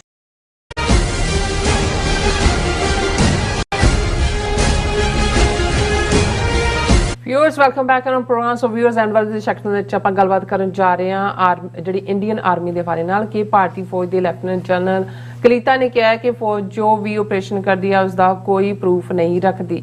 ਇਸ ਬਿਆਨ ਤੋਂ ਸਾਫ਼ ਜ਼ਾਹਿਰ ਹੈ ਕਿ ਭਾਰਤੀ ਫੌਜ ਇੱਕ ਗੁੰਡਾ ਲਸ਼ਕਰ ਵਾਂਗ ਮਨਿਆਈਆਂ ਕਰਦੀ ਹੈ ਔਰ ਭਾਰਤੀ ਫੌਜ ਇਹੀ ਗੁੰਡਾਗਰਦੀ ਪਹਿਲਾਂ ਪੰਜਾਬ ਅਤੇ ਭਾਰਤ ਦੇ ਉੱਤਰ ਪੂਰਬ ਵਿੱਚ ਕਰ ਚੁੱਕੀ ਹੈ ਅਤੇ ਹੁਣ ਜੰਮੂ ਕਸ਼ਮੀਰ ਵਿੱਚ ਕਰ ਰਹੀ ਹੈ। ਸੋ ਇਸ ਬਾਰੇ ਆਪਾਂ ਗੱਲਬਾਤ ਕਰਨ ਜਾ ਰਹੇ ਹਾਂ। ਸੋ ਅਸੀਂ ਚਾਹਾਂਗੇ ਕਿ ਤੁਸੀਂ ਇਸੇ ਤਰ੍ਹਾਂ ਜੁੜੇ ਰਹਿਣਾ, ਦੇਖਣ ਸੁਣਨੀਆਂ, ਲਿਖਣ ਦੀ ਤਰ੍ਹਾਂ ਸਭ ਦਾ ਬਹੁਤ ਬਹੁਤ ਧੰਨਵਾਦ। ਜੀ ਡਾਕਟਰ ਸਾਹਿਬ, ਕੀ ਵਿਚਾਰਾਂ ਨੇ? ਦੇਖੋ, ਕਿਸੇ ਵੀ ਡੈਮੋਕ੍ਰੇਸੀ ਦਾ ਜਿਹੜਾ ਮੁੱਢਲਾ ਸਿਧਾਂਤ ਹੁੰਦਾ ਹੈ ਉਸ ਦੇ ਵਿੱਚ ਅਕਾਊਂਟੇਬਿਲਿਟੀ ਉਸ ਦਾ ਹਿੱਸਾ ਹੁੰਦਾ ਔਰ ਈਵਨ ਆਮ ਵੀ ਜਦੋਂ ਡੈਮੋਕ੍ਰੇਸੀ ਦੇ ਵਿੱਚ ਰਾਈਟਸ ਐਂਡ ਰਿਸਪੌਂਸਿਬਿਲਿਟੀਜ਼ ਕਿਹਾ ਜਾਂਦਾ, ਇਹ ਈਵਨ ਸ਼ਹਿਰੀਆਂ ਦੇ ਉੱਤੇ ਵੀ ਲਾਗੂ ਹੁੰਦਾ ਹੈ ਕਿ ਜਿਹੜੇ ਵੀ ਜਿਸ ਸਿਸਟਮ ਦਾ ਹਿੱਸਾ ਨੇ ਉਹਨਾਂ ਨੂੰ ਹੱਕ ਵੀ ਨੇ ਪਰ ਉਹਨਾਂ ਦੀਆਂ ਜ਼ਿੰਮੇਵਾਰੀਆਂ ਵੀ ਨੇ। ਬਿਲਕੁਲ। ਔਰ ਫਿਰ ਜਿਹੜੀ ਮਰਜ਼ੀ ਇੰਸਟੀਟਿਊਸ਼ਨ ਜਿਹੜੀ ਹੈ ਉਸ ਸਿਸਟਮ ਦੇ ਵਿੱਚ ਹੋਏ ਉਹਦੀ ਅਕਾਊਂਟੇਬਿਲਿਟੀ ਹੁੰਦੀ ਹੈ, ਉਹਦਾ ਜਿਹੜਾ ਉਹਨੂੰ ਜਵਾਬਦੇਹ ਬਣਾਇਆ ਜਾਂਦਾ ਹੈ ਜੀ। ਔਰ ਉਸ ਸਾਰੇ ਦੇ ਨਾਲ ਹੀ ਜਿਹੜਾ ਕੋਈ ਸਿਸਟਮ ਪੁਖਤਾ ਹੁੰਦਾ ਹੈ ਜਾਂ ਲੋਕਾਂ ਦਾ ਉਹਨਾਂ ਸੰਸਥਾਵਾਂ 'ਚ ਟਰਸਟ ਹੁੰਦਾ ਹੈ। ਔਰ ਜਦੋਂ ਟਰਸਟ ਹੁੰਦਾ ਹੈ ਉਹੀ ਸੁਸਾਇਟੀਜ਼ ਫਿਰ ਫੰਕਸ਼ਨਲ ਡੈਮੋਕ੍ਰੇਸੀ ਦੇ ਵਿੱਚ ਖੁਸ਼ਹਾਲ ਸੁਸਾਇਟੀਜ਼ ਬਣਦੀਆਂ ਨੇ। ਜੀ। ਹੁਣ ਜਦੋਂ ਪੋਲੀਟੀਕਲ ਲੀਡਰਸ਼ਿਪ ਇਸ ਲੈਵਲ ਦੀ ਜੋ 2014 ਤੋਂ ਬਾਅਦ ਜਿਸ ਲੈਵਲ ਦਾ ਪ੍ਰੋਪੇਗੈਂਡਾ ਬੇਸਡ ਸਾਰੀ ਲਾਈਨ ਆਈ ਔਰ ਅਸੀਂ ਇਹ ਦੇਖਿਆ ਕਿ ਵੀ ਕਿਵੇਂ ਇੱਕ ਤੋਂ ਬਾਅਦ ਇੱਕ ਫਰਾਡ ਉਹਨਾਂ ਨੇ ਸਰਜੀਕਲ ਸਟ੍ਰਾਈਕਸ ਦੇ ਨਾਂ ਥੱਲੇ, ਪੁਲਵਾਮਾ ਅਟੈਕ 2019 ਜਦੋਂ ਕਿ ਮੋਦੀ ਲੂਜ਼ ਕਰਨ ਵੱਲ ਜਾ ਰਿਹਾ ਸੀ ਇਲੈਕਸ਼ਨ, ਸਾਰੇ ਓਪੀਨੀਅਨ ਪੋਲਸ ਉਸ ਪਾਸੇ ਇਸ਼ਾਰਾ ਕਰ ਰਹੇ ਸੀ ਔਰ ਪੁਲਵਾਮਾ ਦੀ ਆੜ ਦੇ ਵਿੱਚ ਬਾਲਾਕੋਟ ਅਟੈਕ ਔਰ ਫਿਰ ਉਸ ਨੂੰ ਇੱਕ ਬਹੁਤ ਵੱਡਾ ਸਰਜੀਕਲ ਸਟ੍ਰਾਈਕ ਔਰ ਇੰਨੇ ਹਜ਼ਾਰ ਅਸੀਂ ਮਾਰ ਦਿੱਤੇ ਤੇ ਇਧਰ ਉਧਰ ਸਾਰਾ। ਹੁਣ ਇਹ ਉਦੋਂ ਵੀ ਸਵਾਲਾਂ ਦੇ ਘੇਰੇ 'ਚ ਆਇਆ ਔਰ ਸ਼ਾਮ ਉਸੇ ਜਦੋਂ ਇਹ ਹੋਣਾ ਹਰ ਸ਼ਾਮ ਫੌਜ ਦਾ ਲੈਫਟੀਨੈਂਟ ਜਨਰਲ ਬਿਠਾਇਆ, ਉਹੀ ਝੂਠ ਜੋ ਸਿਆਸੀ ਧਿਰਾਂ ਦਾ ਹੈ। ਹੁਣ ਕਈ ਵਾਰ ਈਵਨ ਸਿਆਸੀ ਧਿਰਾਂ ਦੇ ਵਿੱਚ ਕੋਈ ਨਾ ਕੋਈ ਬੰਦਾ ਜਿਹਨੂੰ ਇਹ ਲੱਗ ਰਿਹਾ ਹੁੰਦਾ ਵੀ ਟੂ ਮੱਚ ਫਰਾਡ ਕ੍ਰਾਸ ਹੋ ਰਿਹਾ ਹੈ, ਉਹ ਸਵਾਲ ਕਰ ਦਿੰਦਾ। ਹੁਣ ਇਹ ਰਾਹੁਲ ਗਾਂਧੀ ਦੀ ਸੋ ਕਾਲਡ ਭਾਰਤ ਜੋੜੋ ਯਾਤਰਾ ਦੇ ਥੱਲੇ ਕਸ਼ਮੀਰ 'ਚ ਜਦੋਂ ਇਹ ਯਾਤਰਾ ਐਂਟਰ ਕੀਤੀ ਤਾਂ ਦਿਗਵਿਜੇ ਸਿੰਘ ਜਿਹੜਾ ਮੱਧ ਪ੍ਰਦੇਸ਼ ਦਾ ਚੀਫ ਮਿਨਿਸਟਰ ਵੀ ਰਿਹਾ, ਉਹਨੇ ਸਵਾਲ ਕੀਤਾ। ਉਹਨੇ ਕਿਹਾ ਜੀ ਇਹ ਪੁਲਵਾਮਾ 'ਚ ਕਿਵੇਂ ਬੰਦੇ ਇੰਨੇ ਮਰ ਗਏ, ਉਹਨਾਂ ਨੂੰ ਕਿਵੇਂ ਕੈਰੀ ਕੀਤਾ, ਕਦੇ ਕੋਈ ਸਵਾਲ ਹੀ ਨਹੀਂ ਪੁੱਛੇ ਗਏ। ਫਿਰ ਉਹਨੇ ਕਿਹਾ ਕਿ ਜੀ ਇਹ ਜਿਹੜਾ ਈਵਨ ਦਾਅਵਾ ਕੀਤਾ ਗਿਆ ਸੀ ਇਹਨਾਂ ਵੱਲੋਂ ਕਿ ਇੰਨੇ ਹਜ਼ਾਰ ਅੱਤਵਾਦੀ ਬਾਲਾਕੋਟ ਕੈਂਪ 'ਚ ਮਾਰੇ ਗਏ, ਉਹਦਾ ਕੋਈ ਸਬੂਤ ਆਇਆ ਨਹੀਂ, ਕੋਈ ਸੈਟੇਲਾਈਟ ਇਮੇਜ ਕੋਈ ਹੋਰ ਜਾਂ ਦੂਜਾ। ਹਾਲ ਇਹ ਹੈ ਕਿ ਵੀ ਉਹ ਜਿਸ ਪਾਰਟੀ ਵੱਲੋਂ ਨੂੰ ਉਹ ਬਿਲੋਂਗ, ਪਹਿਲਾਂ ਤਾਂ ਸਭ ਤੋਂ ਪਹਿਲਾਂ ਰਾਹੁਲ ਗਾਂਧੀ ਨੇ ਉਹਨੂੰ ਇਹਦੇ ਨਾਲ ਕੋਈ ਸਬੰਧ ਨਹੀਂ ਹੈ। ਫੌਜ ਕਦੇ ਜਿਹੜੀ ਹੈ ਉਹ ਤੋਂ ਪ੍ਰੂਫ ਨਹੀਂ ਪੁੱਛੇ ਜਾਂਦੇ ਦੂਜੇ ਤੀਜੇ। ਹੁਣ ਜਦੋਂ ਇਸ ਲੈਵਲ ਦੇ ਉੱਤੇ ਔਰ ਇਹੀ ਕਾਰਨ ਜਦੋਂ ਇਹ ਪੁੱਛਿਆ ਜਾਂਦਾ ਸੀ ਕਿ ਭਾਈ ਜੂਨ 84 'ਚ ਫੌਜ ਨੇ ਦਰਬਾਰ ਸਾਹਿਬ ਤੇ ਹਮਲਾ ਕੀਤਾ, ਦੱਸੋ ਕਿੰਨੇ ਲੋਕ ਜਿਹੜੇ ਨੇ ਮਰੇ, ਕਿੰਨੇ ਕੀ ਫੌਜ ਦਾ ਸੀ, ਉਹ ਹਮੇਸ਼ਾ ਹੀ ਅੰਡਰ ਦਾ ਬਲੈਂਕਟ ਰਿਹਾ। ਜਿਹੜਾ so called white paper Indira Gandhi ਨੇ ਜਾਰੀ ਕੀਤਾ ਉਹਦੇ 'ਚ 90 ਜਿਹੜੇ ਨੇ ਉਹ ਫੌਜੀ 93 ਉਹ ਮਰੇ ਦਿਖਾਏ ਗਏ। ਹੁਣ ਮੈਂ ਡਿਸਕਸ ਕਰਾਂਗਾ ਉਹਦਾ KS ਬਰਾੜ ਦਾ ਜਿਹੜਾ ਅੱਜ ਕੱਲ ਪਿਛਲੇ ਕੱਲ ਹੀ ਉਹਨੂੰ ANI ਦੇ ਨਾਲ ਉਹਦਾ ਇੰਟਰਵਿਊ ਸਮਿਤਾ ਪ੍ਰਕਾਸ਼ ਇਹ ਵੀ ਧਿਆਨ ਡਿਵੀਏਟ ਕੀਤਾ, ਉਹਦੇ 'ਚੋਂ 300 ਤੋਂ 400 ਕਹਿ ਰਿਹਾ ਮਰੇ ਨੇ। ਹੁਣ ਕਿਉਂਕਿ ਅਕਾਊਂਟੇਬਿਲਿਟੀ ਨਹੀਂ ਹੈ, ਕਿਸੇ 'ਚ ਪੁੱਛਿਆ ਨਹੀਂ ਗਿਆ, ਕੋਈ ਇਨਕੁਆਰੀ ਨਹੀਂ ਹੋਈ। ਈਵਨ ਜਲਿਆਂਵਾਲਾ ਬਾਗ ਜਿਹੜਾ ਮੋਸਟ ਨੋਟੋਰੀਅਸ ਐਕਟ ਕਿਹਾ ਜਾਂਦਾ ਬ੍ਰਿਟਿਸ਼ ਪੀਰੀਅਡ ਦਾ, ਉਹਨਾਂ ਨੇ ਵੀ ਹੰਟਰ ਕਮਿਸ਼ਨ ਬਣਾਇਆ ਸੀ। ਉਸ ਹੰਟਰ ਕਮਿਸ਼ਨ ਦੀ ਰਿਪੋਰਟ ਅੱਜ ਵੀ ਪੰਜਾਬ ਅਸੈਂਬਲੀ ਦੇ ਰਿਕਾਰਡ ਦੇ ਵਿੱਚ ਪਈ ਹੋਈ ਹੈ। ਉਹਦੇ ਥੱਲੇ ਡਾਇਰ ਨੂੰ ਜਿਹੜਾ ਉਹ ਡਿਮੋਟ ਕੀਤਾ ਗਿਆ ਸੀ।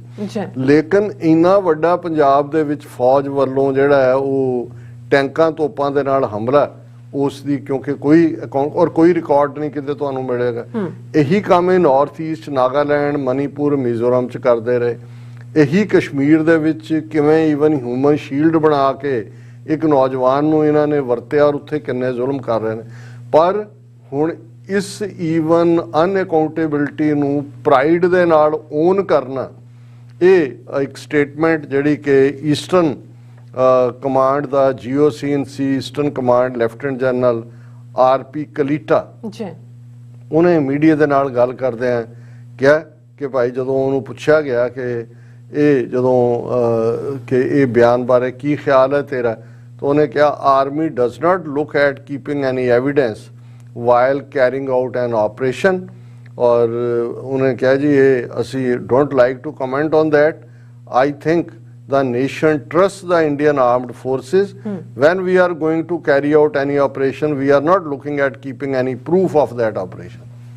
ਉਹ ਜਿਵੇਂ ਤੁਸੀਂ ਕਿਹਾ ਵੀ ਜਦੋਂ ਗੁੰਡਾ ਲਸ਼ਕਰ ਹੈ, ਇੱਕ ਜ਼ਮਾਨੇ ਦੇ ਵਿੱਚ ਜਿਹੜੇ ਹਮਲਾਵਰ ਬਾਹਰੋਂ ਆਉਂਦੇ ਸੀ ਜਾਂ ਦੂਜੇ ਲਸ਼ਕਰ ਹੀ ਉਹਨੂੰ ਕਹਿੰਦੇ ਸੀ, ਤੇ ਲਸ਼ਕਰ ਦਾ ਕੋਈ ਬਹੁਤਾ ਨਹੀਂ ਸੀ ਕਿਉਂਕਿ ਜਿਹੜਾ ਇਲਾਕਾ ਫਤਿਹ ਕੀਤਾ ਉਹਦੇ 'ਚ ਲੁੱਟ ਮਾਰ, ਸਮਾਨ ਜਨਾਨੀਆਂ ਚੁੱਕ ਲਓ, ਸਮਾਨ ਲੁੱਟ ਲਓ, ਉਹ ਉਹਦਾ ਹਿੱਸਾ ਹੀ ਹੁੰਦਾ ਸੀ ਲਸ਼ਕਰ ਦਾ। ਉਹ ਕੋਈ ਡਿਸਪਲਿਨਡ ਆਰਮੀਜ਼ ਨਹੀਂ ਸੀਗੀਆਂ, ਉਹ ਲੜਦੀਆਂ ਸੀ ਉਹਨਾਂ ਲੁੱਟ ਦੇ ਮਾਰ ਲਈ ਵੀ।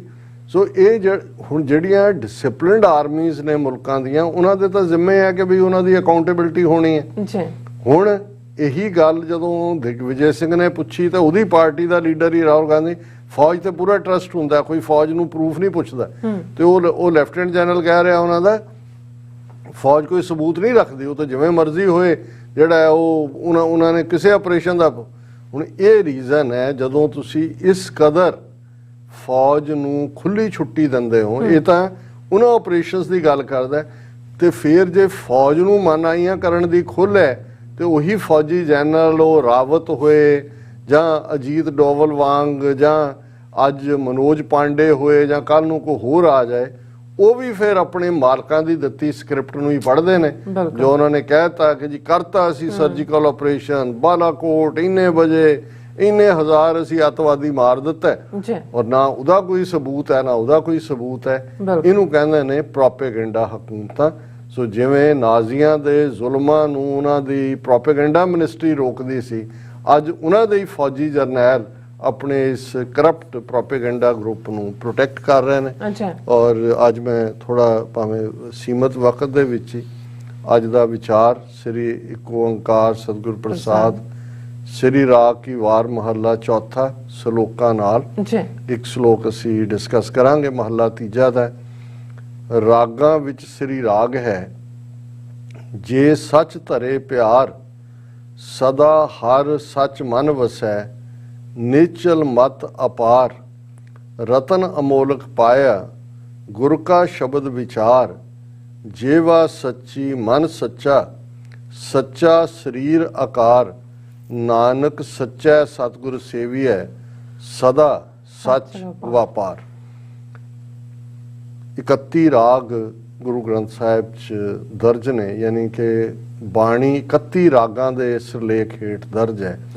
ਲੇਕਿਨ ਇਹ ਗੁਰਬਾਣੀ ਦਾ ਤੀਸਰੇ ਪਾਤਸ਼ਾਹ ਦਾ ਸ਼ਲੋਕ ਸਾਨੂੰ ਸਮਝਾਉਂਦਾ ਹੈ ਕਿ ਗੁਰਮਤ ਦੇ ਵਿੱਚ ਇਹਨਾਂ ਸਾਰੇ 31 ਰਾਗਾਂ ਚੋਂ ਜਿਸ ਰਾਗ ਨੂੰ ਗੁਰਮਤ ਨੇ ਸ਼੍ਰੋਮਣੀ ਰਾਗ ਦਾ ਦਰਜਾ ਦਿੱਤਾ ਹੈ ਉਹ ਸ੍ਰੀ ਰਾਗ ਹੈ। ਔਰ ਇਹੀ ਅਸੀਂ ਕਿਉਂਕਿ ਵਿਚਾਰ ਵੀ ਸ੍ਰੀ ਰਾਗ ਵਿੱਚ ਲਈ ਬਾਣੀ ਦੀ ਹੀ ਕਰ ਰਹੇ ਹਾਂ। ਰਾਗਾਂ ਵਿੱਚ ਸ੍ਰੀ ਰਾਗ ਹੈ ਜੇ ਸੱਚ ਧਰੇ ਪਿਆਰ। ਹੁਣ ਇੱਕ ਪਾਸੇ ਇੰਡੀਕੇਸ਼ਨ ਹੈ ਕਿ ਭਾਈ ਸ੍ਰੀ ਰਾਗ ਗੁਰਮਤ ਦੇ ਵਿੱਚ ਸੁਪਰੀਮ ਹੈ, ਪਰ ਰਾਗ ਆਪਣੇ ਆਪ ਦੇ ਵਿੱਚ ਆਤਮਿਕ ਦੁਨੀਆ ਦੇ ਵਿੱਚ ਥਾਂ ਨਹੀਂ ਰੱਖਦਾ। ਸ਼ਬਦ ਨੂੰ ਰਾਗ ਦੇ ਵਿੱਚ ਪਰ ਜਿਹੜੀ ਪ੍ਰਮਾਣਿਕਤਾ ਹੈ ਜਾਂ ਪ੍ਰਾਥਮਿਕਤਾ ਹੈ ਜਾਂ ਪ੍ਰਮੁੱਖਤਾ ਹੈ ਉਹ ਸ਼ਬਦ ਦੀ ਹੈ। ਔਰ ਇਹੀ ਰੀਜ਼ਨ ਬਹੁਤ ਰਾਰਾ ਰੀਰੀ ਟਾਂਟਾ ਟੀਟੀ ਦੇ ਵਿੱਚ ਸ਼ਬਦ ਪੜ੍ਹਨ ਦਾ ਜਾਂ ਰਾਗ ਨੂੰ ਸਬਡਿਊ ਕਰਕੇ ਸ਼ਬਦ ਨੂੰ ਉਚਾਰਨ ਕਰਨ ਦਾ ਕਿ ਗੁਰਬਾਣੀ ਕੀਰਤਨ ਦੇ ਵਿੱਚ ਸ਼ਬਦ ਪ੍ਰਧਾਨ ਹੈ, ਰਾਗ ਪ੍ਰਧਾਨ ਨਹੀਂ ਹੈ। ਜੇ ਤੁਸੀਂ ਹਰਬਲਬ ਸੰਗੀਤ ਜਾਂ ਉਹ ਰਾਗ ਨਾਲ ਰਿਲੇਟਡ ਕੰਪੀਟੀਸ਼ਨ ਨੇ ਕਿ ਕੌਣ ਸਾਜ਼ ਨੂੰ ਕਿਵੇਂ ਵਜਾ ਰਿਹਾ ਹੈ ਜਾਂ ਉਹਦੀ ਆਵਾਜ਼ ਜਿਹੜੀ ਹੈ ਉਹ ਰਾਗ ਨਾਲ ਕਿਵੇਂ ਸੁਰ ਹੈ। ਇੱਥੇ ਸੁਰ ਦਾ ਧਿਆਨ ਹੈ, ਸੁਰ ਔਰ ਤਾਲ ਦਾ, ਪਰ ਜਿਹੜੀ ਪ੍ਰਮੁੱਖਤਾ ਹੈ ਉਹ ਸ਼ਬਦ ਦੀ ਹੈ। ਤੇ ਸ਼ਬਦ ਕੀ ਹੈ? ਜੇ ਸੱਚ ਧਰੇ ਪਿਆਰ, ਕਿ ਸ਼੍ਰੀ ਰਾਗ ਰਾਗਾਂ ਦਾ ਸ਼੍ਰੋਮਣੀ ਹੈ, ਪਰ ਸੱਚ ਦੇ ਨਾਲ ਹੀ ਮਨ ਪਿਆਰ ਕਰ, ਸਦਾ ਹਰ ਸੱਚ ਮਨ ਵਸੈ, ਨਿਹਚਲ ਮਤ ਅਪਾਰ, ਕਿ ਹਮੇਸ਼ਾ ਮਨ ਦੇ ਅੰਦਰ ਉਹ ਸੱਚਾ ਵਾਹਿਗੁਰੂ ਵਸਣਾ ਚਾਹੀਦਾ। ਔਰ ਸਾਡੀ ਮਤ ਦੇ ਵਿੱਚ ਜਿਹੜੀ ਇਹ ਸੋਚ ਹੈ ਵਾਹਿਗੁਰੂ ਦੀ, ਇਹ ਨੇਚਲ ਜਿਹੜੀ ਨੇਚਲ ਦਾ ਹੁੰਦਾ, ਜਿਹੜੀ ਕੰਸਿਸਟੈਂਟ ਹੈ, ਜਿਹਦੇ 'ਚ ਕੋਈ ਚੇਂਜ ਨਹੀਂ ਆਉਂਦੀ।